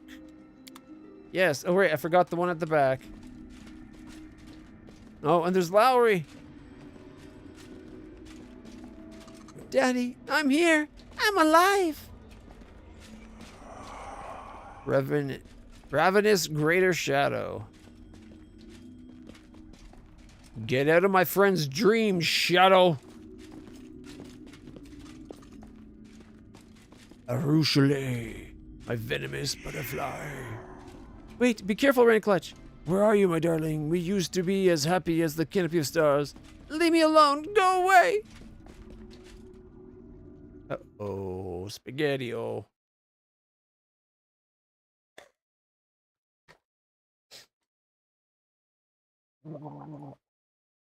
Surely we can slay one greater revenant. And if I can't touch it because it's immaterial or whatever, I got a mace just for it. Or things like it anyway. You open your eyes to find her looking at you, wide-eyed. The demon is breathing heavily, droplets of sweat glitter on her pale face. She does not notice right away that she is squeezing your palm with her delicate, burning fingers, but when she does, she turns red and jerks her hand back instantly. I'm sorry. You weren't supposed to see that. I didn't want you to. I didn't even want to see that myself. There's no need. Dreams can be strange. I suppose you're right, but I'm embarrassed anyway. That Shadow, I wanted to erase him from my memory once and for all. That nickname he gave me, Venomous Butterfly, was the last thing I ever wanted to hear again. I tried to forget about all that, and I almost succeeded, but now he's haunting my newfound dreams. Why? Everything was going so well. She shakes her head. This must be what mortals call nightmares, right? I guess this is another confirmation that I'm now fully exploring the dream world. But will I be brave enough to enter it again, knowing that he's there waiting for me? There's so many things I still have to learn. Mortals usually find ways to deal with their nightmares, and so will I. Thank you for your help, and I'm sorry that you had to watch that awful spectacle unfold. She gets to her feet. Now, please excuse me. I need some time alone to think about everything I've just seen. All right.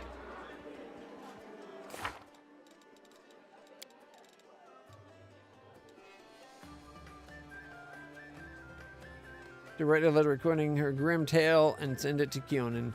I will do that. I will honor her death. We gotta go to the prison. Well, the wayward. Okay, let's look at things. Did we fail any new quests?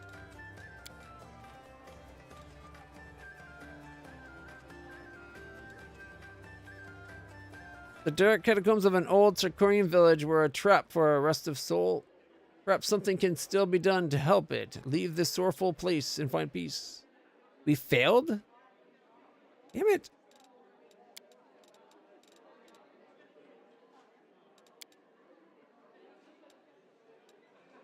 All right. There's only those two quests. But, oh, no. That's right. We had to. I think we had to forsake one. I didn't want to destroy the bear. Or I didn't want to listen to the bear and destroy the cat's. That's right.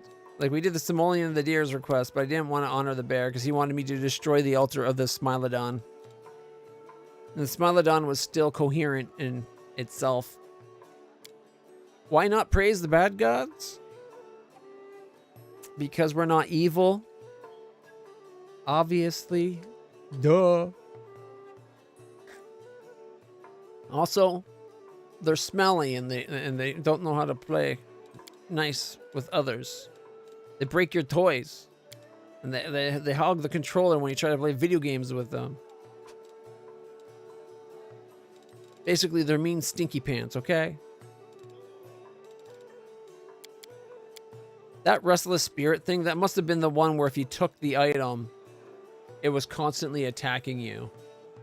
We must have killed him like, what, 4 or 5 times and he still came back? I guess there was a way inside that place to get him to... Maybe if I took the weapon to the woman in town. Damn it, now I'm wondering if I missed something obvious like that. Oh well. We did put the weapon back. Isn't that enough to give him rest? And this one was early on in the game we failed though. We're going to fill this one because we no longer got the dragon scale.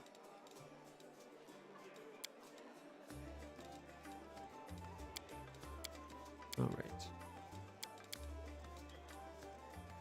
All right, guys. What do you think?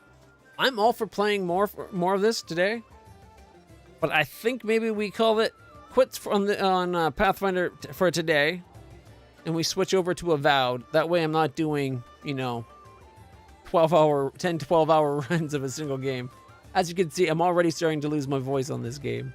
There's a lot of dialogue, and I tried to do voices, and while my voices might not be that great, it ravages the old voice box, you know?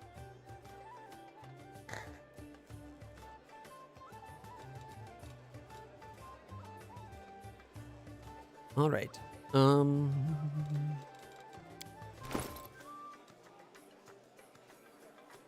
Still not sure about the sword. I'm definitely, if we go against that thing, see, we got the ultrasonic ghost touch light mace +2. If he's messing with our Aru, I am wondering if should we end it with Lan and be like, there is a mod that lets you end relationships without ruining them. There's like a soft letdown mod. We could get that, and then maybe we can actually romance Ulgrim. Not Greyboard. There we go. Ulbrig. That's it. Our man Griff. Oh, he's still... How many people are still wearing the Swarm Banes? We're out of the Swarm area. Alright. Mighty Fist +2. And then Lan. Lan's got the Amulet of AC +2. It's up to a 28. She's got one. Ooh. Okay, what was she wearing? She was probably wearing an AC +2 that I gave one of the other people.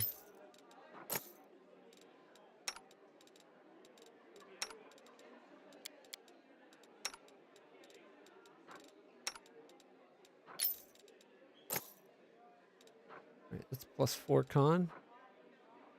Alright, she's got Dex. He's Strength. He's Dex, of all things.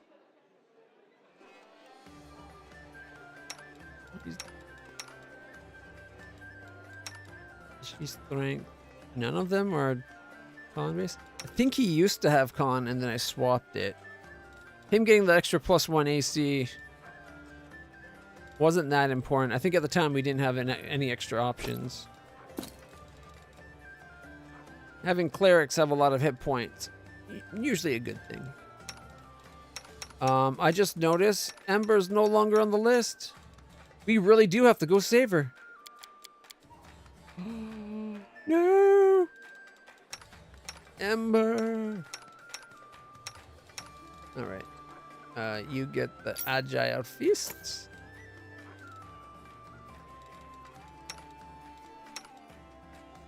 Alright, is that everybody? We should... can't be... Yeah, there it is. It's like we should have 4.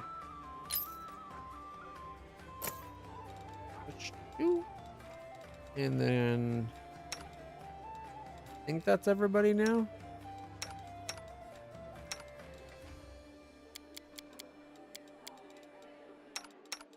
Yeah, we got the +4. All right.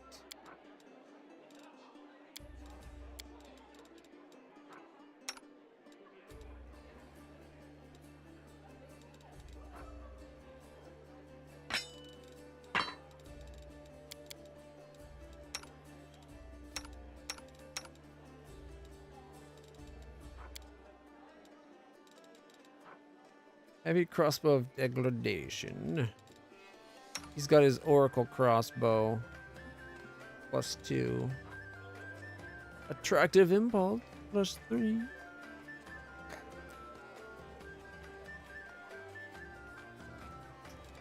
This is probably actually better.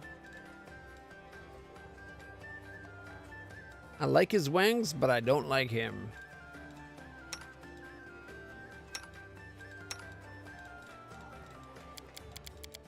I like his wings more. They got colors in them. All right. Well, we still have the swarm amulets if we need them. Charisma 2. Wisdom. Mental flow. That gives what? +2 charisma and intelligence. There we go. Intelligence +4. Wisdom +2. There, my horse has a wisdom +4. Why? Well, why not? Has my horse always had like magical patterns all over its body? How am I only noticing that now? +2. Whenever the wearer of this cloak of resistance +2 under rage effect, they get +2 attack. Well, we don't have range effect. I think it was just for the cloak of +2-ness of it. Cleansing. +2 additional. Okay, yeah. +4. Damn. +2. White Wind's Cloak.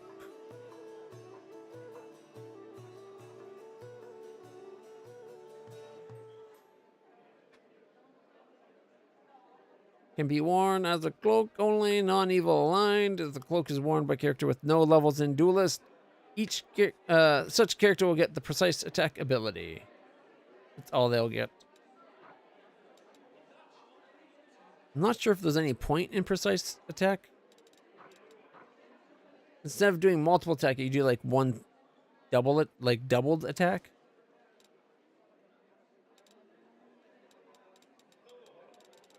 Might be better just to give a +2 resistance cloak.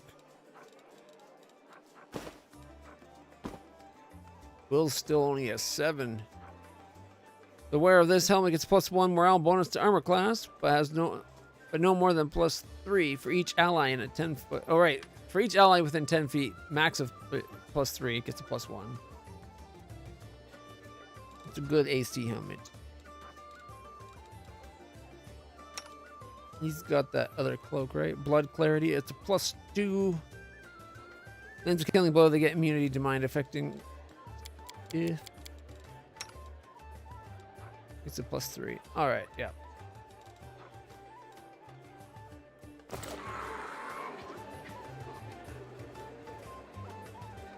Make sure there's no one else here that we have to talk to. There's Greyboard, but we're not ready to do.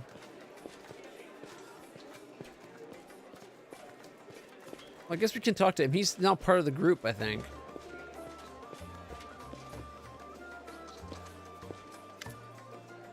Yeah, look, we haven't done any of the dialogue with him. Can I help you, Commander?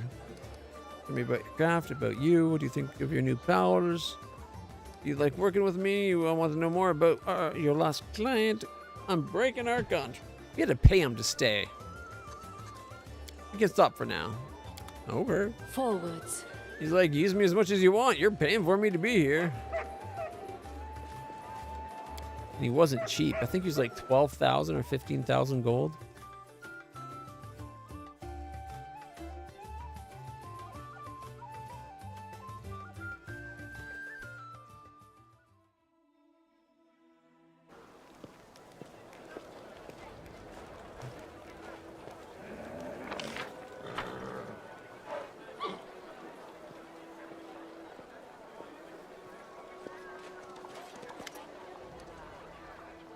I'm sorry, but he doesn't want to see you right now. Ria's not. He's stubborn. I'm not sure if he gets it from me or his father. Please, try again. But now, she retrieves a package from her bag and opens it to reveal a small striped arrow painted yellow and red with blue fletching. It's Lan's arrow. There, it's an arrow from his very first bow. I made them so bright they could be easily seen in the grass. I showed him how to shoot.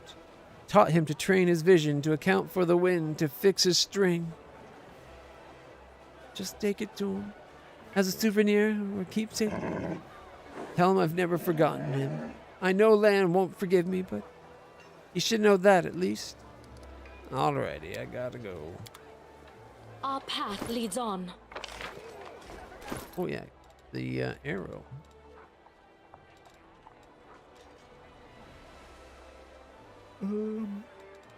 Is it a trophy? I don't see any arrow. Am I blind? I know. We can go newest item. Oh. That looks more like a shovel to me, but okay. A toy arrow with bright red and yellow stripes and blue fletching. Oh, it's a toy arrow. Let's go make fun of Lan.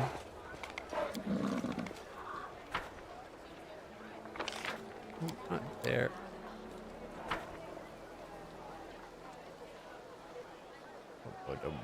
Boom.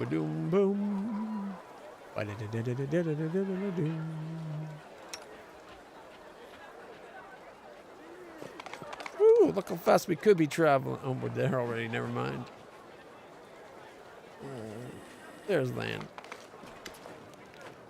What brings you here? Give the arrow. Your mom gave me this. Says she's never forgotten you. And she's very sorry.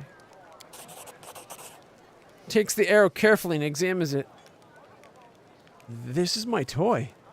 From when I was a kid, suddenly he breaks the arrow with his clawed hand and flings it behind his back.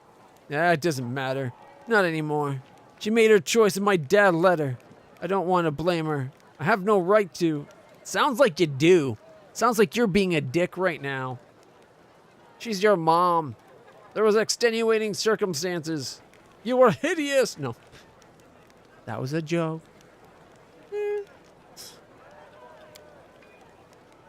Catches his breath and smiles with the human half of his mouth. Sorry. I must have woken up on the wrong side of the bed today. Sitting around dressing for too long is bad for me. Start getting irritated by the smallest things. I'm always in the best mood when I'm killing demons that are in the wound. Don't tell her I threw away the arrow. Please tell her I don't want to see her. It'll be better for everyone that way.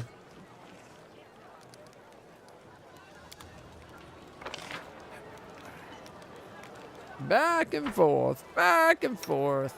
You know what, Lan? I'm not an owl. To steal a line from Harry Potter.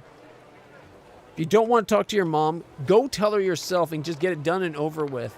That way she gets to see you, she gets to say her spiel, and then if you want to be a dick, you can be like, I don't give a damn. See you later. And then turn and walk away. Maybe spit at the ground at her feet or something.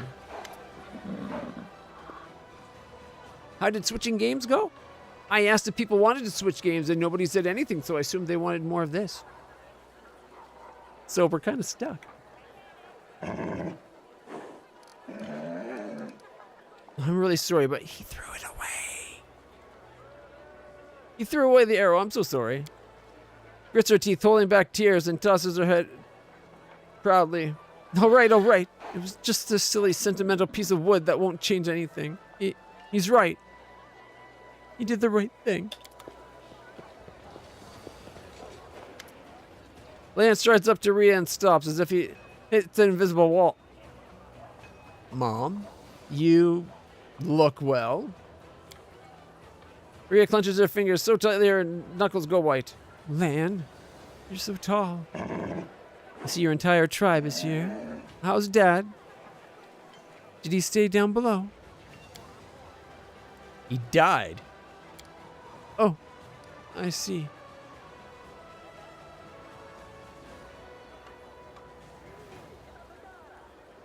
Is that all you have to say to each other?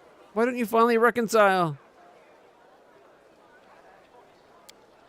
because we never fought. I don't understand why this is such a big deal, alright? We said hello. I'm done. I've done my filial duty. Do you hate me, Lan? Mom, of course not. He frowns and shakes his head. I understand. For years I've blamed myself for you and Dad trying to live like a normal family and have more children. If I hadn't given you false hope by being born alive and almost human, grief wouldn't have broken you. If anyone is to blame, it's me. I don't have the right to be angry with you. Not that you gave them false hope. You were the treasure that they didn't think they'd get. But having multiple births go wrong must have been devastating. I had a friend that had a couple things go wrong like that. Well, they have beautiful kids now, and I love them as nieces. It was rough seeing them have to go through that. Mind you, it didn't go as far as it did in this, where, you know, they actually carried it to term and then something nasty happened, like children falling apart. It was just early pregnancy miscarriages, but still, that kind of thing really eat a person up. For years, I blame myself for you and Dad. Okay. What does it matter if you have the right to or not? Say what you feel, you idiot. Lan sighs, gathering his thoughts, and turns to you. I can't joke my way through this one, can I? Do you want me to turn on to my mother and say, Mom, it doesn't matter that my last brother was taken out of you piece by piece. It doesn't matter that you've been banished from everywhere because of Dad and me. None of that matters because a selfish brat wanted to have a mom and still does, even after growing up into a man. Is that what you wanted me to say? No, that will never happen. Never. Dude, you're standing right in front of her, so it kind of just did. She smiles sadly. You've already said everything you need to, sweetie. And you've never been a selfish brat. Headstrong and a little lazy. Maybe, but never selfish. Forgive me. I love you so much, whether you believe it or not. I'm sorry that I wasn't strong enough to be the mother you deserve. Lan gives up. His face falls like someone let all the air out of him. I forgive you. I love you too. What I just said now, I went too far. I was so lonely without you and angry at you, at Dad, at myself most of all. I know, Lan. I'm so sorry. Rhea quickly wipes away her tears and smiles.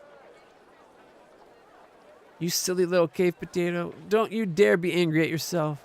I've never regretted having you, not a single day, you know.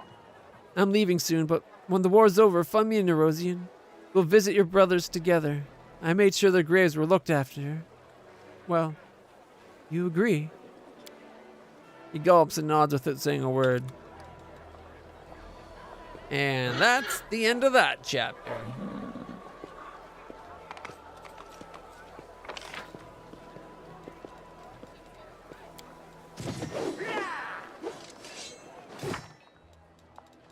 All right. Imposter till death does. Okay. Sealer wishes to buy a new ring to replace the one that was stolen. She requires the commander's advice. She will be waiting at a shop in Dresden's main square. No, she's not, though. She's down here. I went to the shops.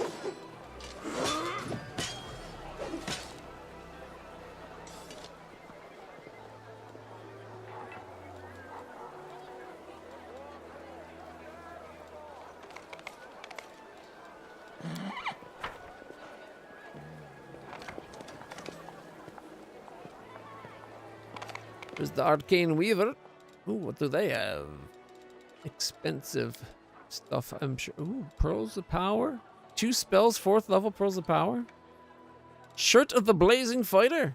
This shirt grants the wearer +5 confidence bonus to athletic skill checks and fire resistance 30. Ooh. That would have been good if you're doing like a fisticuff unarmed fighter. Monk type character going on, because then you could wear that, and when you're fighting those fire demon things, you wouldn't be getting burned as you hit them like so many others. Gloves of dueling.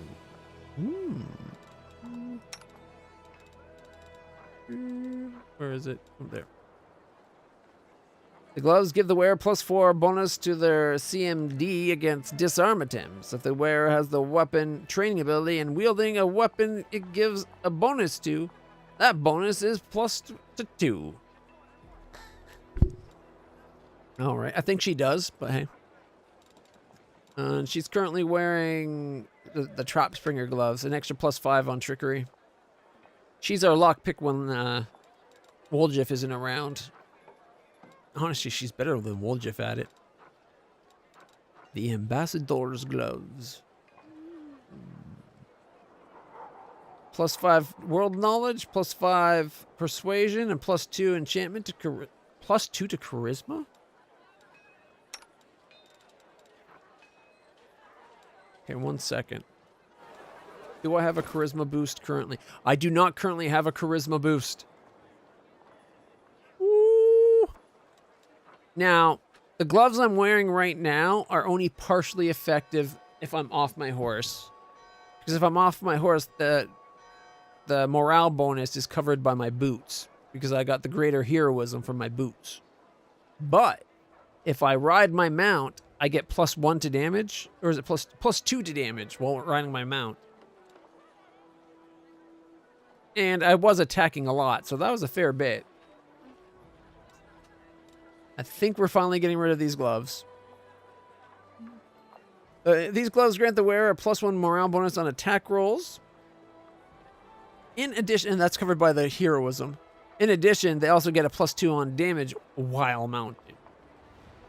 Now, I'd still get the +2 damage, and I'm the only one that mounts, but maybe we could teach her to shoot her bow from the back of Woljif, geez, from the back of Wendog.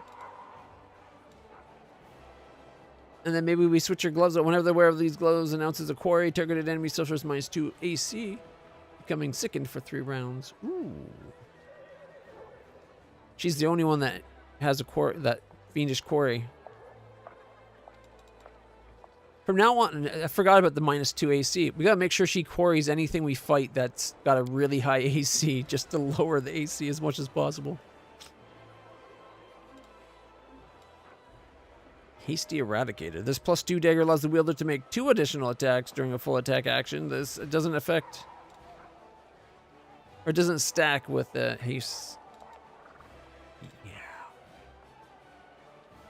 I was going to have that be the backup weapon for Woljif, but he's got the one that makes his magic missiles do more damage, and I like magic missile. The magic missiles, the missiles, the magic. You pop them off and their heads go splatter. They just kill things nicely. All right. We might have to sell that. I guess we can leave it on her. I think she can shoot these at point blank range now without being in danger of counterattacks.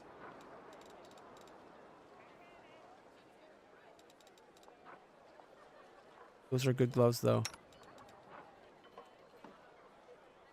Lan, what gloves are you wearing? Surefire gloves. Whenever the wearer of these gloves lands a hit with a ranged weapon on an enemy within 30 feet, deals an additional d6 damage and applies bleed for deal. We need gloves more gloves like that. If she had gloves like those, no wonder his arrows seem to do more damage. He has an extra d6. How did I forget about that? Not playing for 2 weeks because I got really into Avowed. That's what happened. All right.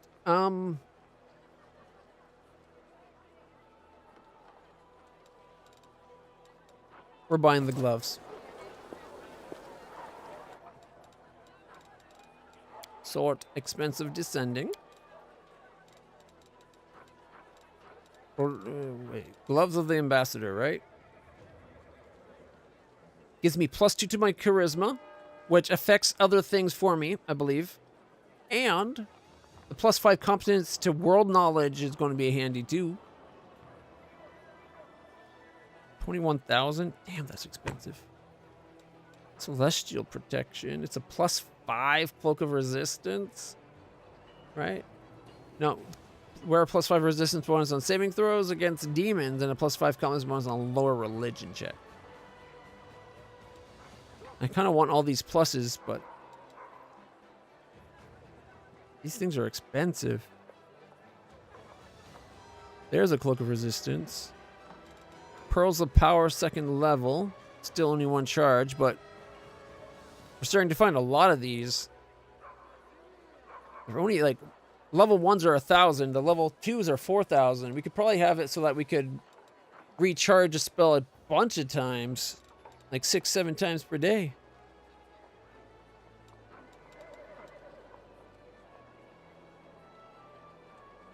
Okay, do they have a haste wand?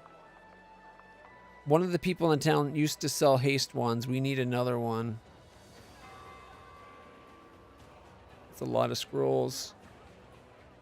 For a place that I thought was mostly about clothes, it seems like they mostly have scrolls and wands.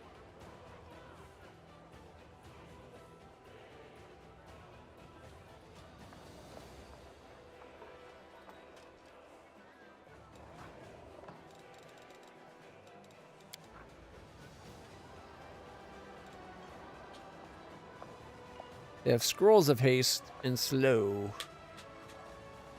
But no wands. Damn it. Pearl of 4th level. 2 spells. 86,000. 2 spells. That's pretty awesome. But look at this.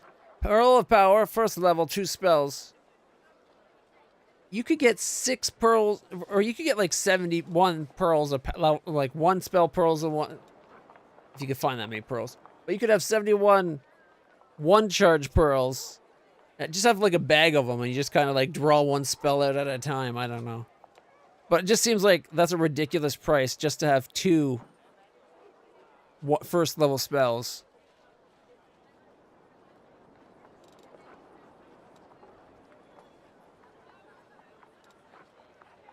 Whenever the wearer of this cloak channels energy to harm undead for the next 2 rounds, they become surrounded with a fire shield that deals a d6 plus character level fire damage to the attackers for each. That's a really nice cloak for someone that heals people. Camellia, your cloak's a +4 resistance.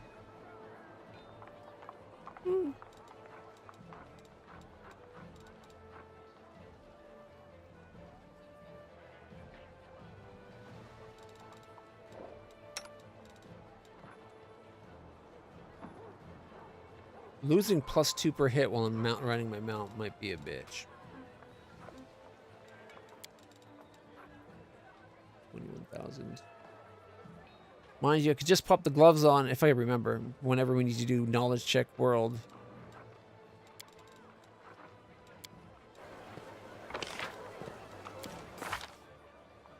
It would give me to a +4.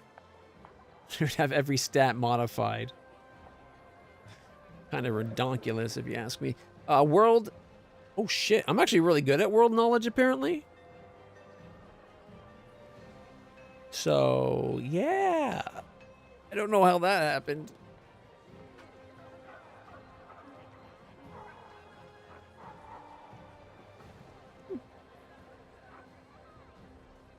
It's a +38.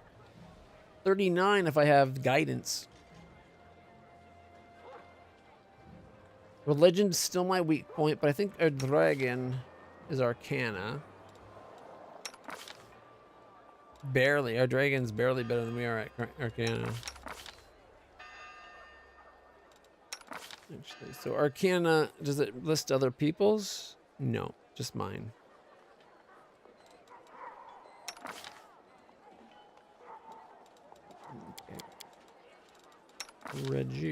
Reggie's got a 17, but Woljif 18.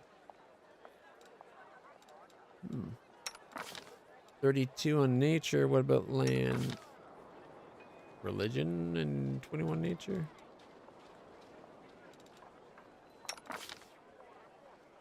Okay. Wow.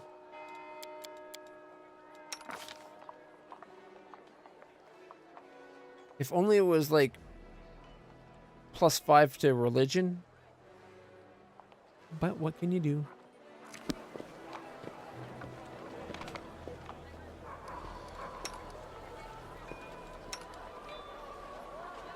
I thought when they said a jewelry store in town, they meant this place, but is there another place in town that they expect us to show up at?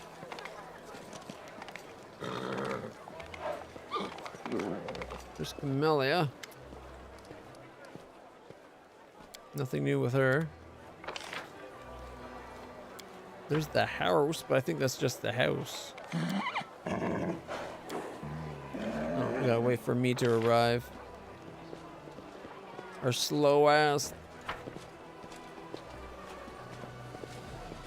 Oh, there's Darren.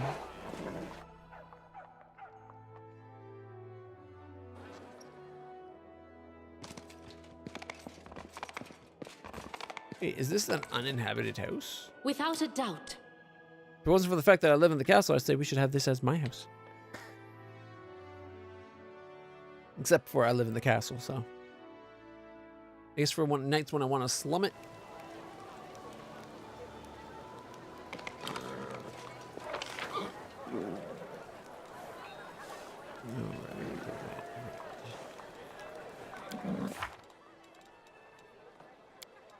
I guess we could do the dungeon since I don't know where to go to get the next one started for. Till death do us part.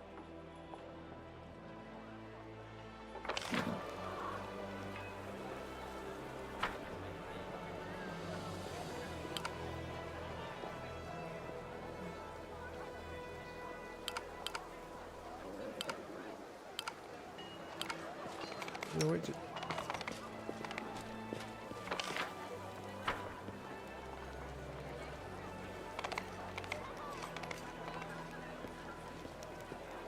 let's see, there's no new shops here. Well, I think that is the new shop that we were over at. But it doesn't seem to be what she was expecting.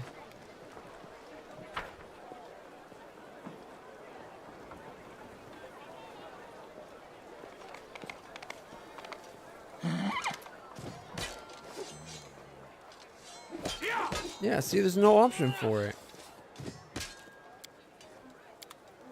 What am I missing? All right.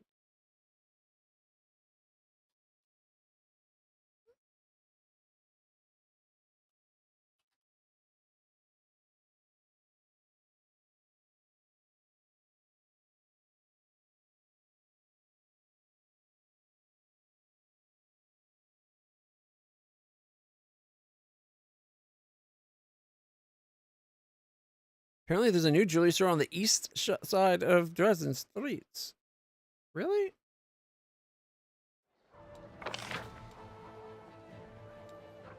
Oh my gosh, right there.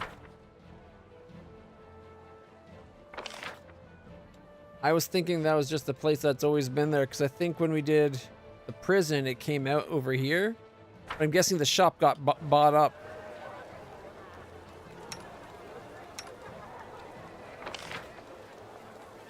Can't believe I didn't notice that.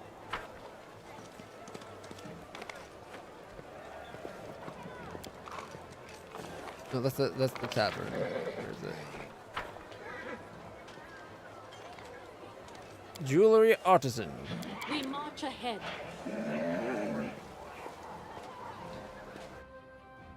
Yeah. Found it. A Derek Sunhammer. Do my eyes deceive me? The victorious Knight Commander herself has paid a visit to my shop. Such an honor, such an honor. A dignified dwarf in a luxurious, beautifully adorned garment bows to you before returning to Sealer. You are most welcome as well, Iomedes faithful. It is a pleasure to see you. So many brave crusaders within the walls. I am Derek Sunhammer, the jeweler. This shop is my one of many I own. I wonder why he's here and not... Like, he's running so many shops. How does he handle them all? Ah, Master Derek himself. I heard the only place one is likely to bump into you is at a royal reception.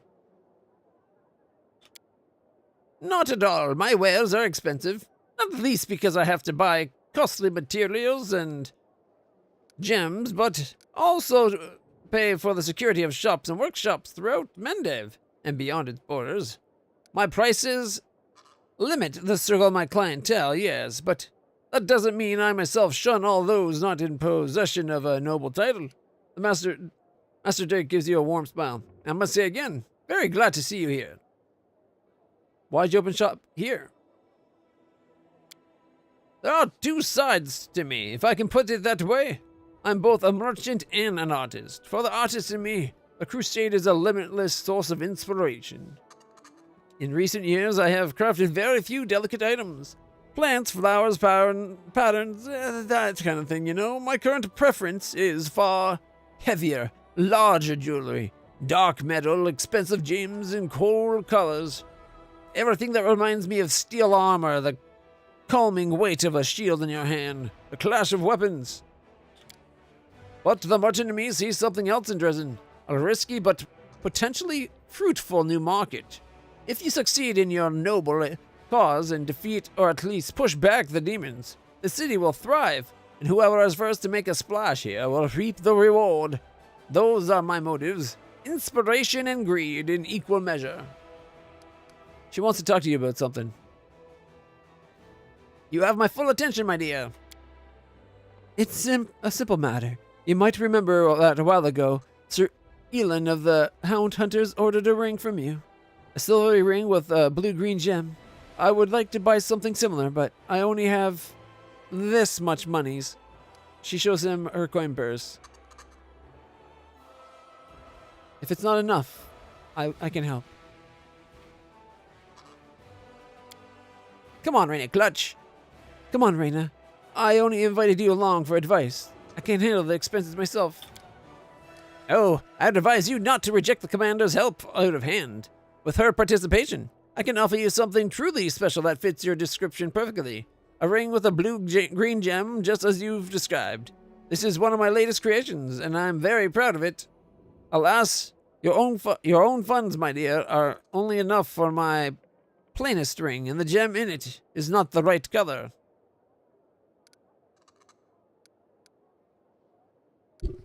Should we buy the very best? I feel like splashing money might be overdoing it.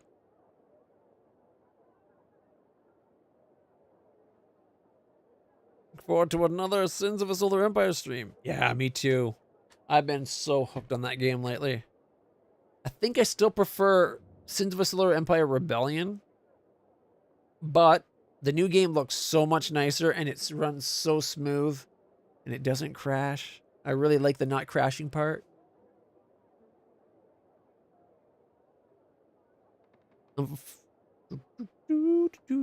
Okay.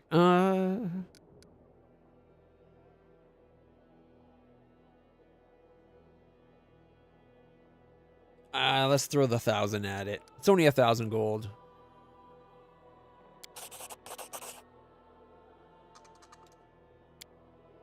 Master Dirk lowers his head respectfully and retrieves the box from the bag on his belt. Opening it, to reveal an exquisite ring with a glittering blue-green gem. He lets the light play on the gem facets, then places the box in Sela's hand. This is a special item, and I'm glad to see it goes to someone as worthy as yourself. For how could the commander's friend be anything but? May it bring good fortune to you, its owner. Now, if you'll excuse me, I don't usually make sales in my own shops. I have golems for that. Besides, I prefer spending my time in my workbench, not behind the counter. I was glad to serve you, Commander, and your valiant companion. All the best. That's it? We can't shop here? Well, that's done. She steals the ring box. Come with me to the barracks to give the ring to Ellen, will you? After that, we can go back to the tavern and have a few drinks. Are you happy with what you bought? Well, yes. The truth is, I just needed a reason to talk to him and show that I want us to patch things up. I'm not great at this friendship stuff, but I'm trying. All right, let's go. But drinks are on you. To the sum of, I don't know, say 1,000 gold.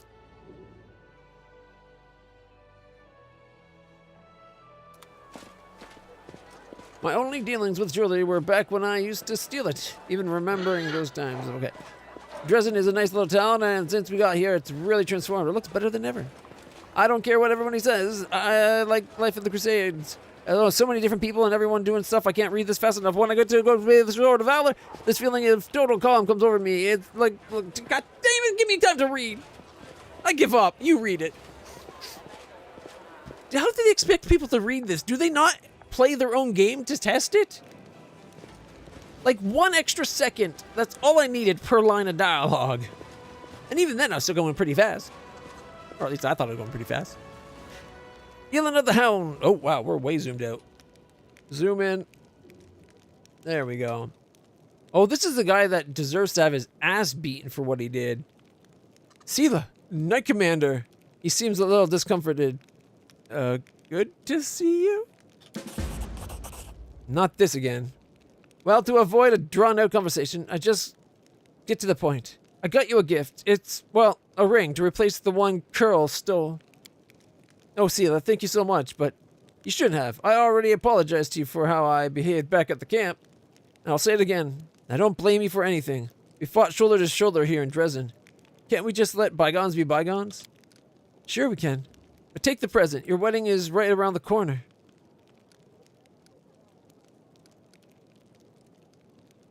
By the way, when is this long-awaited wedding? Very soon. That's what I wanted to talk to you about. It'll be a tremendous honor if you would come to my wedding.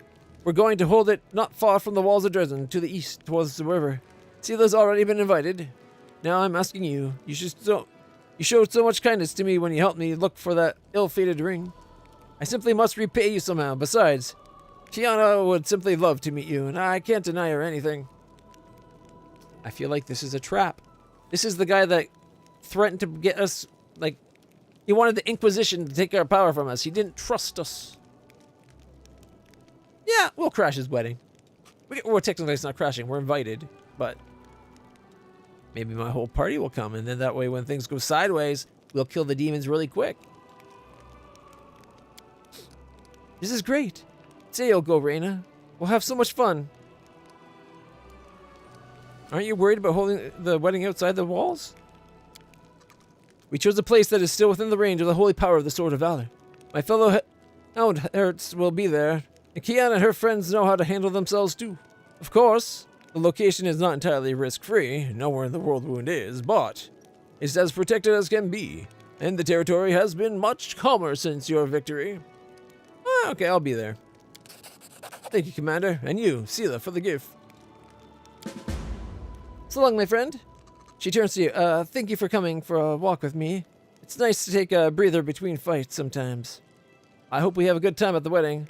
All these battles and divine powers, we need to make sure we don't lose touch with the ordinary life.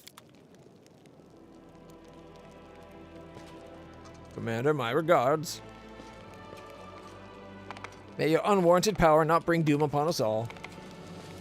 I think that's how he feels. He doesn't like us. Definitely sounds like a trap. Oh, come on, Commander. We got this wedding outside the walls and away from all your soldier friends with all my soldier friends bearing down and armed.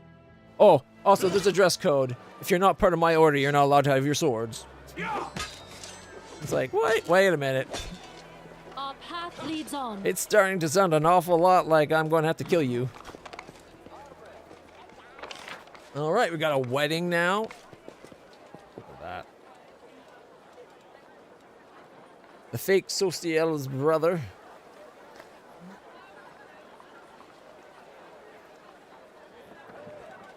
All right.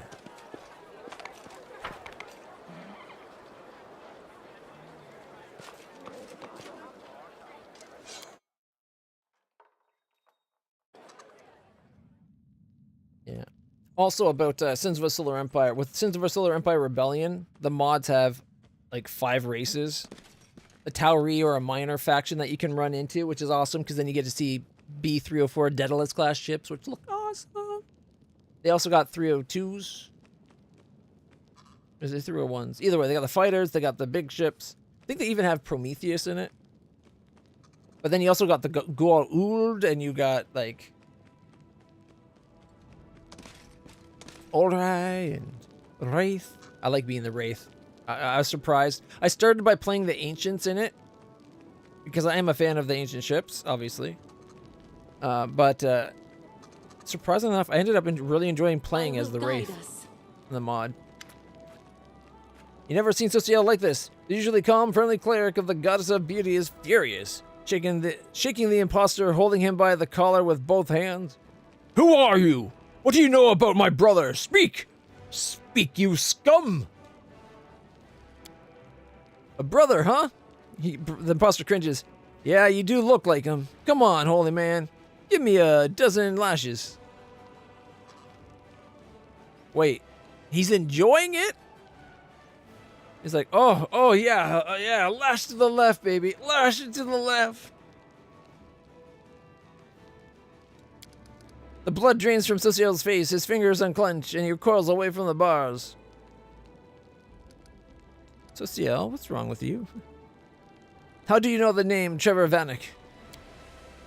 I was his valet for a year. Polished his black armor, tightened his straps. I was a drudge. All in all, he's evil, that Trevor, a devil of a man. He had me punished so many times. A whip for every slip is what he'd always say. A whip for every slip. You're lying. You're lying scum, I'll show you. Yeah, you're his brother, all right. Even used to bare his teeth like you do. You scum, you'd say. If your ears don't work, let's see if your back gets you the message. That's not true. Biting his lips, Social takes a step back. It can't be. How are you connected to the Hell Knights? Oh, where were you going when... What's my connection? I served them. Well, used to. I was a soldier in the Order of the Nail. Extirpators. Okay. Extirpators chapter. Damn them all. Then I ran away from them.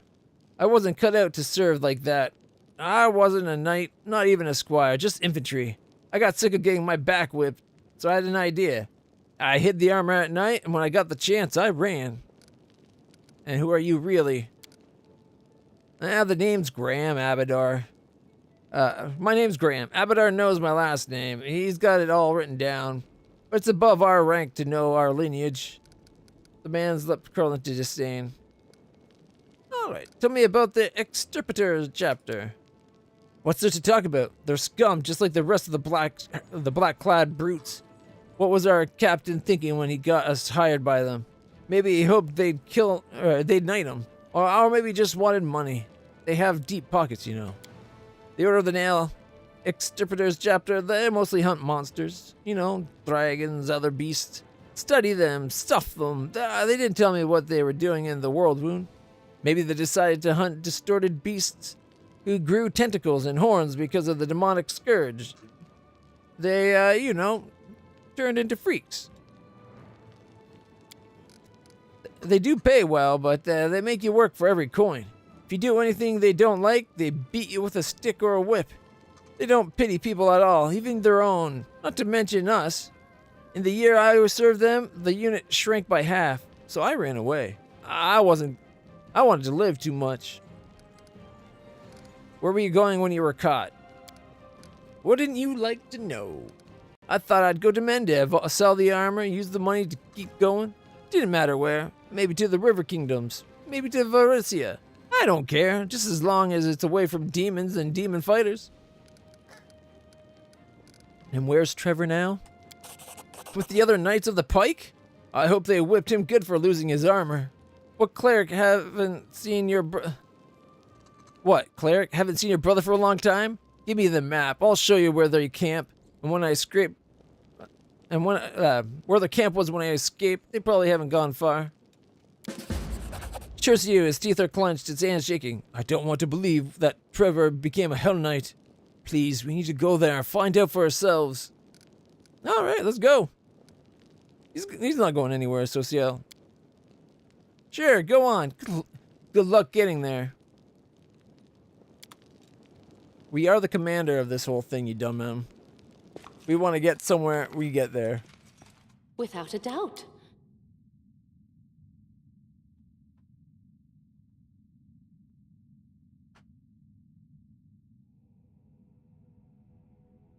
All right. How goes the journal? The quests are adding up. We gotta get the wayward because of Baphomet. Hypothesis has been disproved. It seems the girl was formidable powers of persuasion. She managed to convince the Baphomet cultists to defect to her side. You know what? Screw it. I don't want to lose my voice completely. We will switch and play a little bit of another game.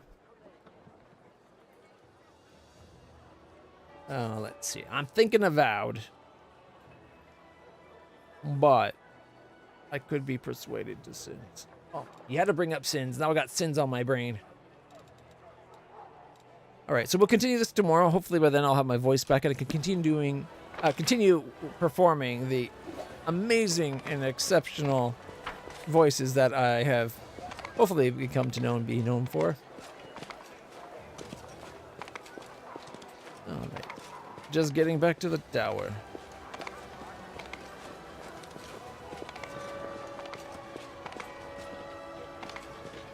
I'm stuck. My head's stuck up my horse's ass. Oh no. Forwards. No.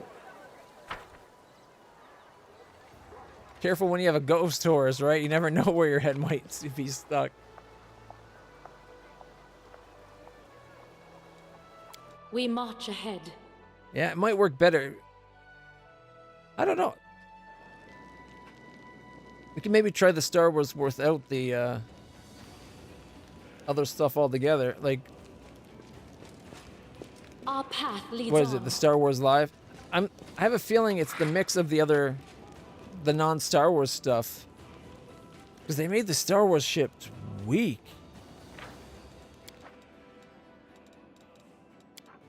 Like, surprisingly weak. Let's just quickly check Crusade.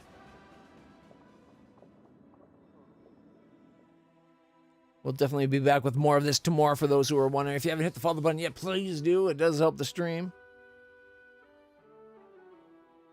If you want to know the way I stream Friday, Saturday, Sundays. Oh, an enemy army has reached you and now attacks. What? When did this happen? What kind of... Oh, right. Wait, was there one? No, we already did that one. Oh, we'll kick their ass. All right. Next one up is the mages. We can kill 11 to 15. This is going to be an easy fight. Let's bless everybody. Bless. We'll bless fully clean. You're not fully clean until you're blessed fully cleaned, right? 12 to 23. Ooh, we can guarantee the fire elementals. Nice. And... oh, we got 6. Oh, we got 7. 9 to 11. 6 to 9. 6 to 9. And another 6 by running behind and stabbing him again. Stop it. Victory! Flawless victory. Aha.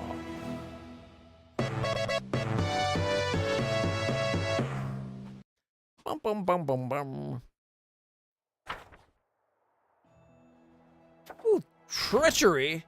A worried aide reports that a crime has been committed in the Citadel. A few days ago, the Night Patrol offered Lakeem Clore, Officer Lakeem Clore, or Ikeem Clore, did not turn up for guard duty. An unsuccessful search for him ensued. It was then suggested that Clore had secretly left Dresden and deserted. The circumstance of his vanishing demands investigation. So if we ignore it, he's forgotten and stricken from the records of the Crusade. That's not good. But if we investigate the vanishings, the disappearance of him has been thoroughly investigated. Start the event.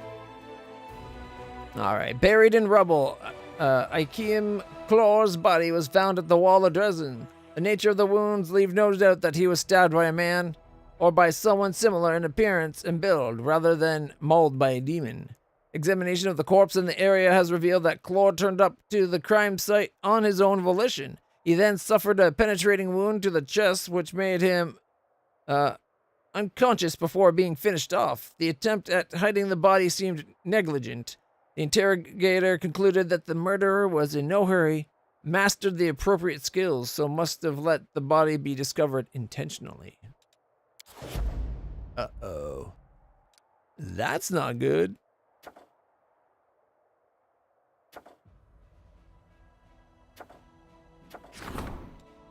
Alright. The elf is last... okay, we're definitely going to do that one. Hiding the truth about Kalisa. No, we're telling the truth. We're not going to let her truth go lie. It's going to cause trouble with the elves, but we're doing it.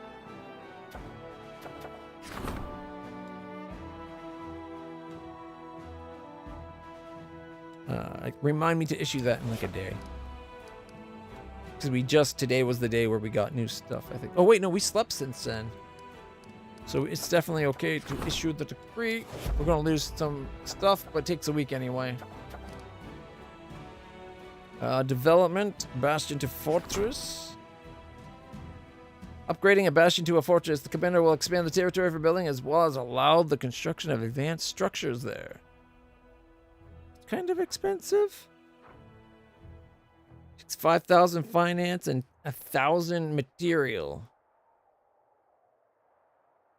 Okay. How much do we have? We get 89 a day and 1560 a day.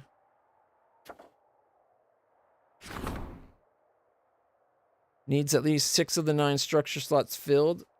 So we'll have 2 candidates. This might be a good idea for the one we just got. The one deep in enemy territory, so to speak. However... okay, so we'd need like... 822? And we'd need 1,620. So $28,000 to push it through.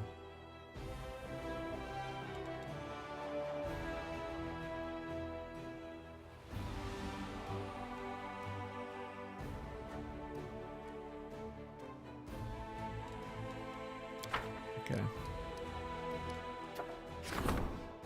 And it looks like we've ranked up the art of war. Yep, military and diplomacy are both ranked. All right, let's level up war. Buy a cloak, support the crusade. Finance points income increased by 20.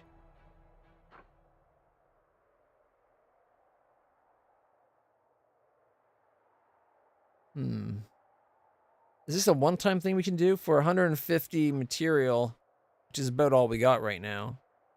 Our finance points goes up by another 20 per day. And it's just that we're selling the commander's cloak at shops around Dresden.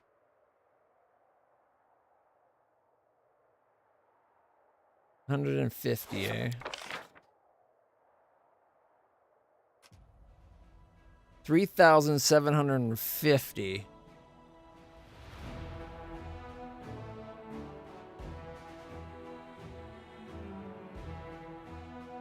Okay, so if we spend 3,750 gold, we could make an extra 100 gold per day.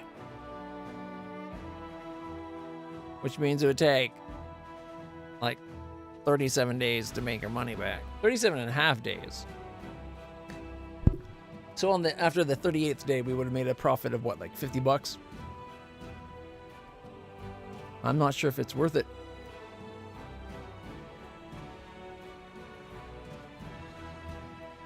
Like long term, it could definitely pay out and be worth it. It's just at the rate we've been clearing the demons out. I don't know if this war is going to go on for 30 days. Screw it. Go. We'll do it. Alright, this is where we fought right there, I believe.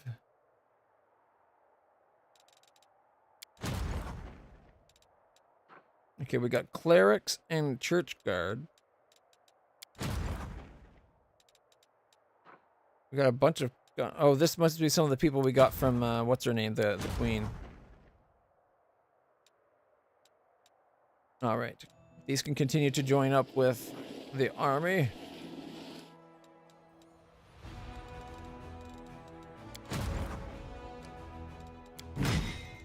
It's an extra 18 sorcerers. When they cast Magic Missile, it's really going to Magic-y Missile now. Okay, Wolf Riders and Clerics go together.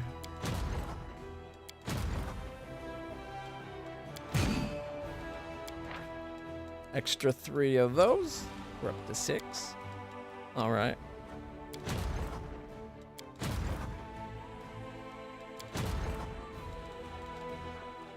Marksmen and Inquisitors, Paladins.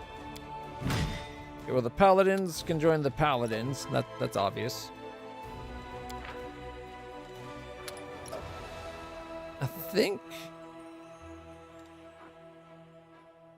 I don't... Now let me verify. Where is the Iron Brigade? So we got Inquisitors, but that's it. So the Inquisitors need to move over and join up on their own. Alright. No, split. Send the Inquisitors off on their own in a second. Army of 5. It'll take them a day and a bit to get there.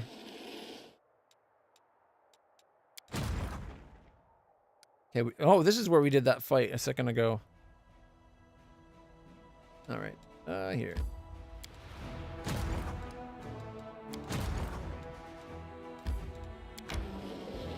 The general will go pick up her new troops. An extra 10 is not going to be missed. Or, well, won't go amiss. It'd be nice to have. There we go. Got a ways to get her next level. Alright. Conscripts. Church Guard I don't think we have yet.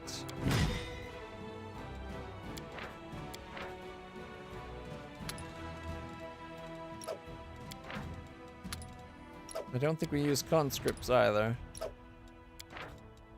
60 conscripts. Let's see. Nope. Nope. Alright, so there's the marksmen and the Booyah boys.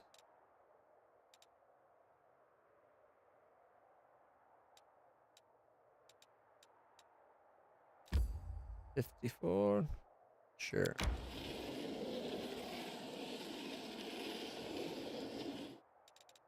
So, Setsuna Saints had the clerics, but nobody has conscripts yet. So I guess they gotta stay behind. And the Church Guard, we don't have anybody using Church Guard yet. So I think we're gonna have to split off the Church Guard into their own thing as well. Or hire a new general. They are starting to cost a lot though. 8,000 for a new general. It's flare. Target point. All units in a 3x3 become confused for 1 round. Could be handy. I like the extra point there.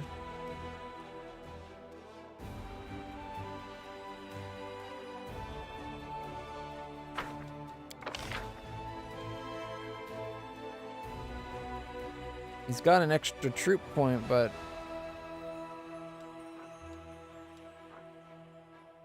don't like the abilities.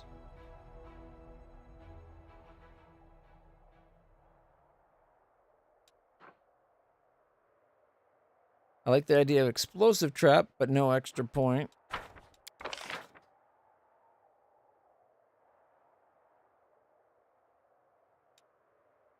Powerful magics on these two.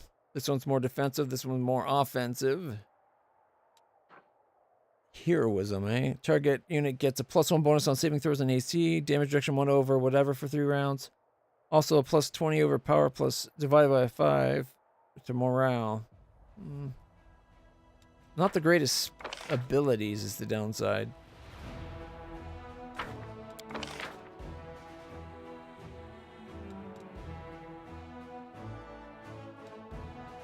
That's a lot to get her hired. And then we got to get her leveled up, which is going to be like hard because we'd have to give her an overly powerful army to compensate for the fact that she's so low a level. I don't know. I don't know. I don't like it. I don't like it.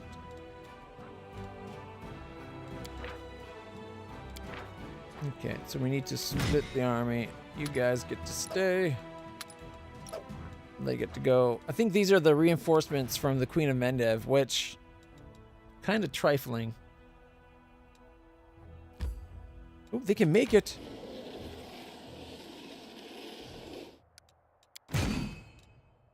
Marksman, an extra 25 marksmen will not go amiss. I'm going to be a little disappointed that we don't get to keep the 69.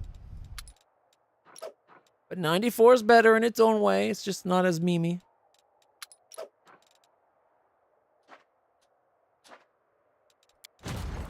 Alright, so we still got 2 armies at the keep.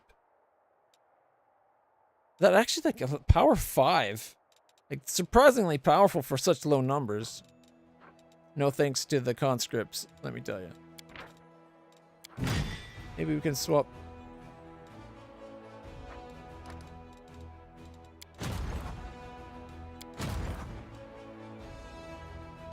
We swap the conscripts for the bellflowers.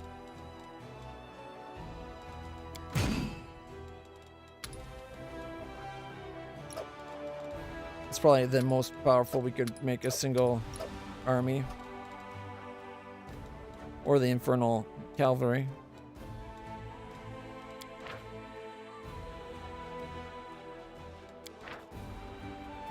Okay.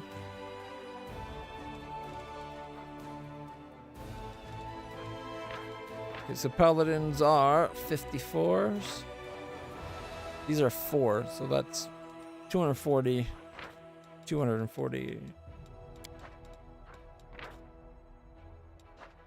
515.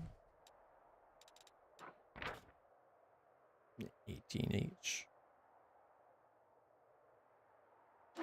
This actually might have been the more powerful option to move over, but I like ranged attacks. These guys are 83 a pop. That's actually pretty high. A lot higher than a paladin, that's for sure.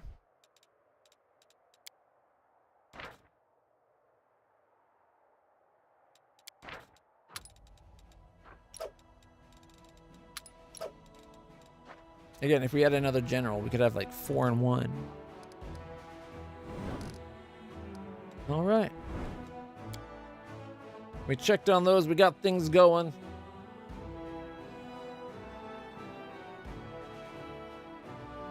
I find the crusade stuff takes a lot of time, but everything in this game takes a lot of time, I find.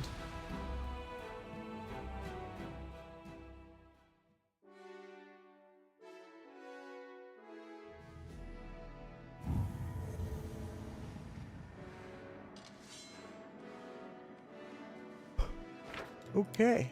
Crusade comp.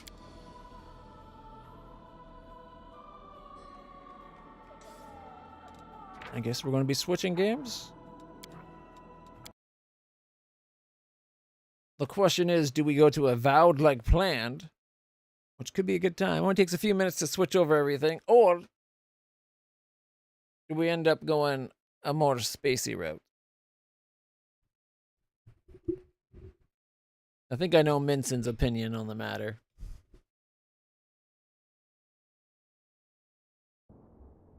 He'd probably be like, let's go all spacey.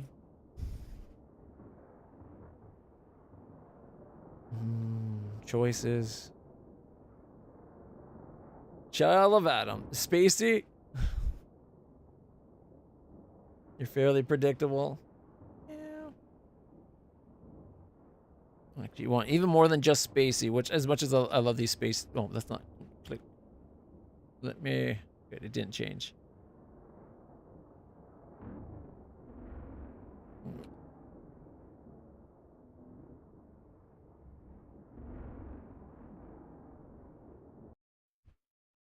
How about some of,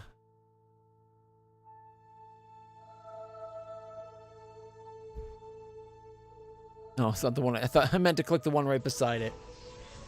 Still gets the point across. Oh, man. So some Sins of the Solar Empire 2 is what you guys are thinking? Aliens.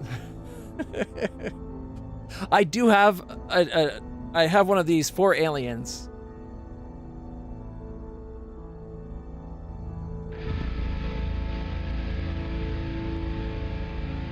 Look at that ship. I kind of love it.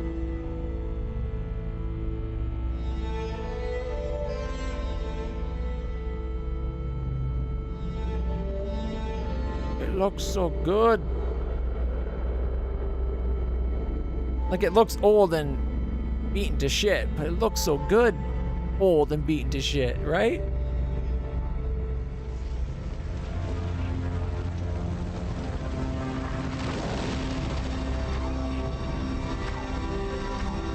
Gotta refuel the drives. All right, I'll let this play while I start changing the information. We'll play some, if Menson's up to it, we'll play some Sins of a Solar Empire. You know what, even if he's not up to it, I'll play.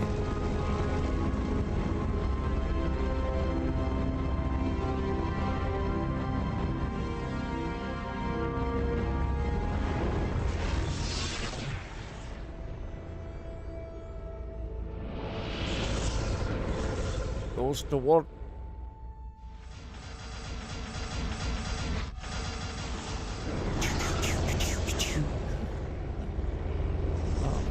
I love Stargate. I was watching an episode this morning while trying to wake up and get my ass moving. It was the episode of Stargate Atlantis where Dr. Weir, they find the really old Dr. Weir that was hiding in the basement in a stasis pod.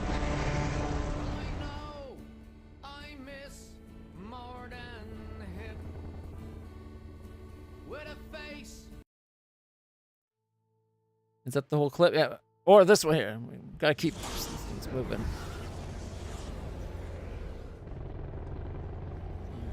We are switching this up.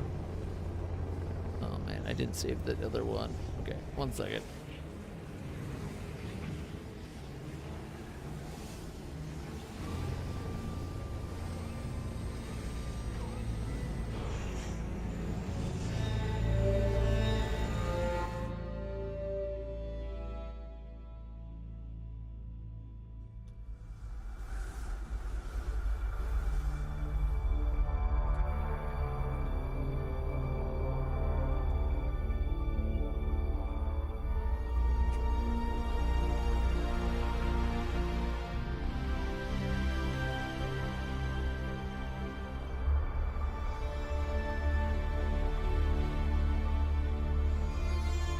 Alright, so that changes the timer.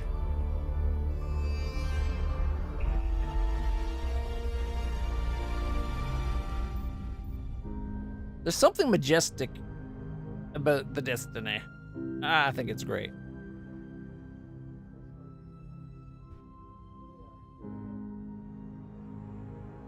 And you can kind of see where, like, there's a hint of where the Gould might have got the pyramid ship type style as well. I think they did that on purpose. They kind of want to have like a nod of, like, you could see where the pyramid ships might have got their beginnings from. Like maybe there was some old pyramid style ancient ship that the Gould found a piece of and then started fixing up, making their own based off of that.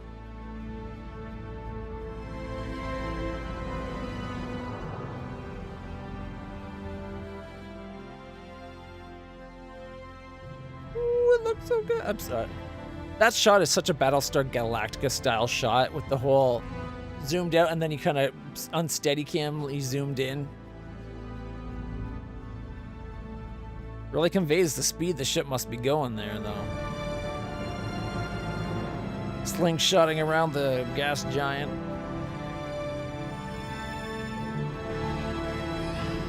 I don't think they were literally trying to do Battlestar Galactica, but I think it did end up being a big influence on it.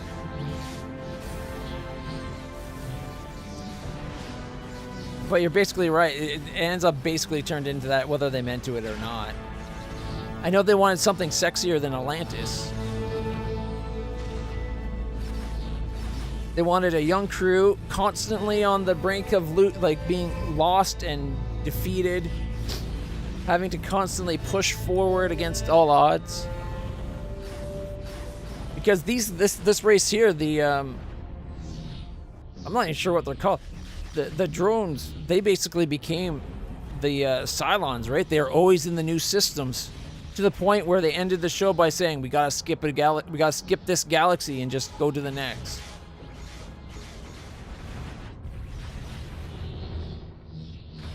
Still, I thought they did a great job with it. Like, the show actually got good, in my opinion.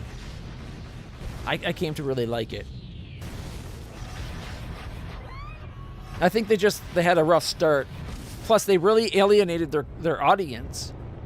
If they had kept Atlantis for at least one more season, people wouldn't have been pissed at Universe because they lost Atlantis. Because they wanted to keep watching Atlantis.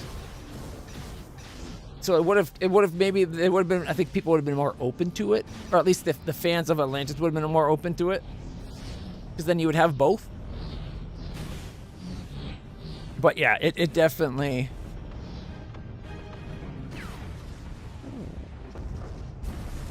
Damn, that's a big explosion. Plus, I think they did a great job with the cast, though. The cast was pretty top-notch. Anyways. I got that changed. I just need to... I'm going to end the stream, and I'll be right back up, everybody. If you're on Twitch, it'll come back up automatically. But if you're on YouTube, you'll have to go to the channel and find the new live broadcast. I apologize. But we will be back. They should have stuck with the Milky Way and gone more into the new galactic politics with all the factions post-Ori. Yeah. I really did not like the Ori arc at all. Like, the concept of it works great. Right? Like, you're not dealing with fake gods now. You're actually dealing with beings that have godly power.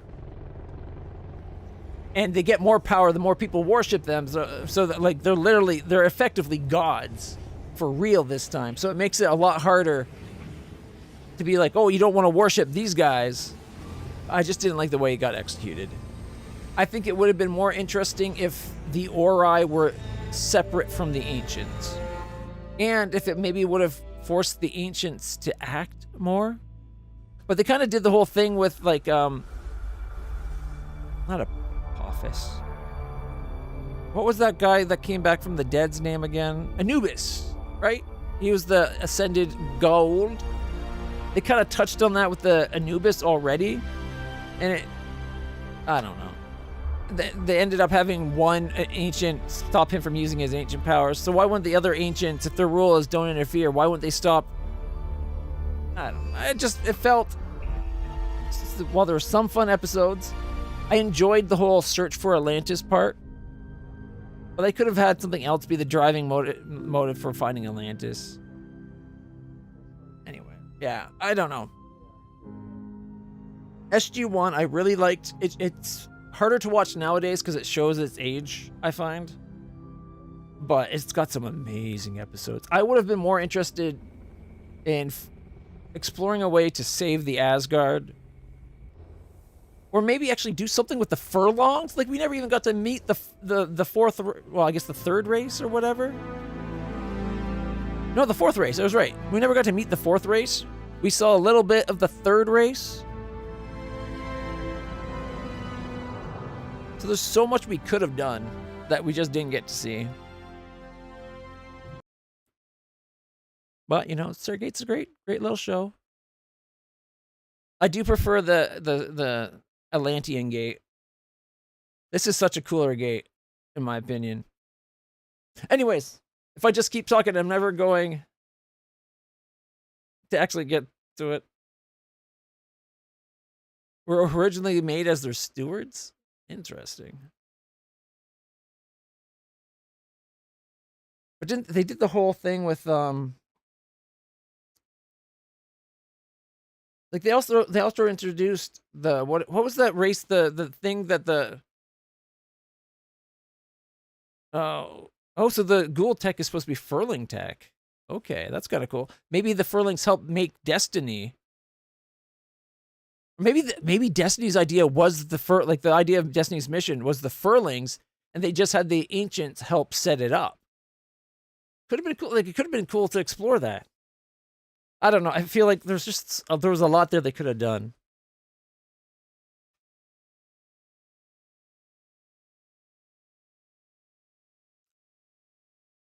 Yeah, there was an episode like that with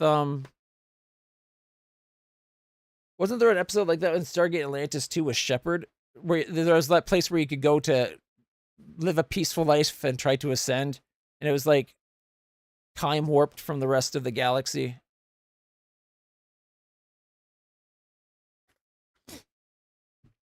I feel like they mishandled the replicators. They could have done more and interesting things with the replicators.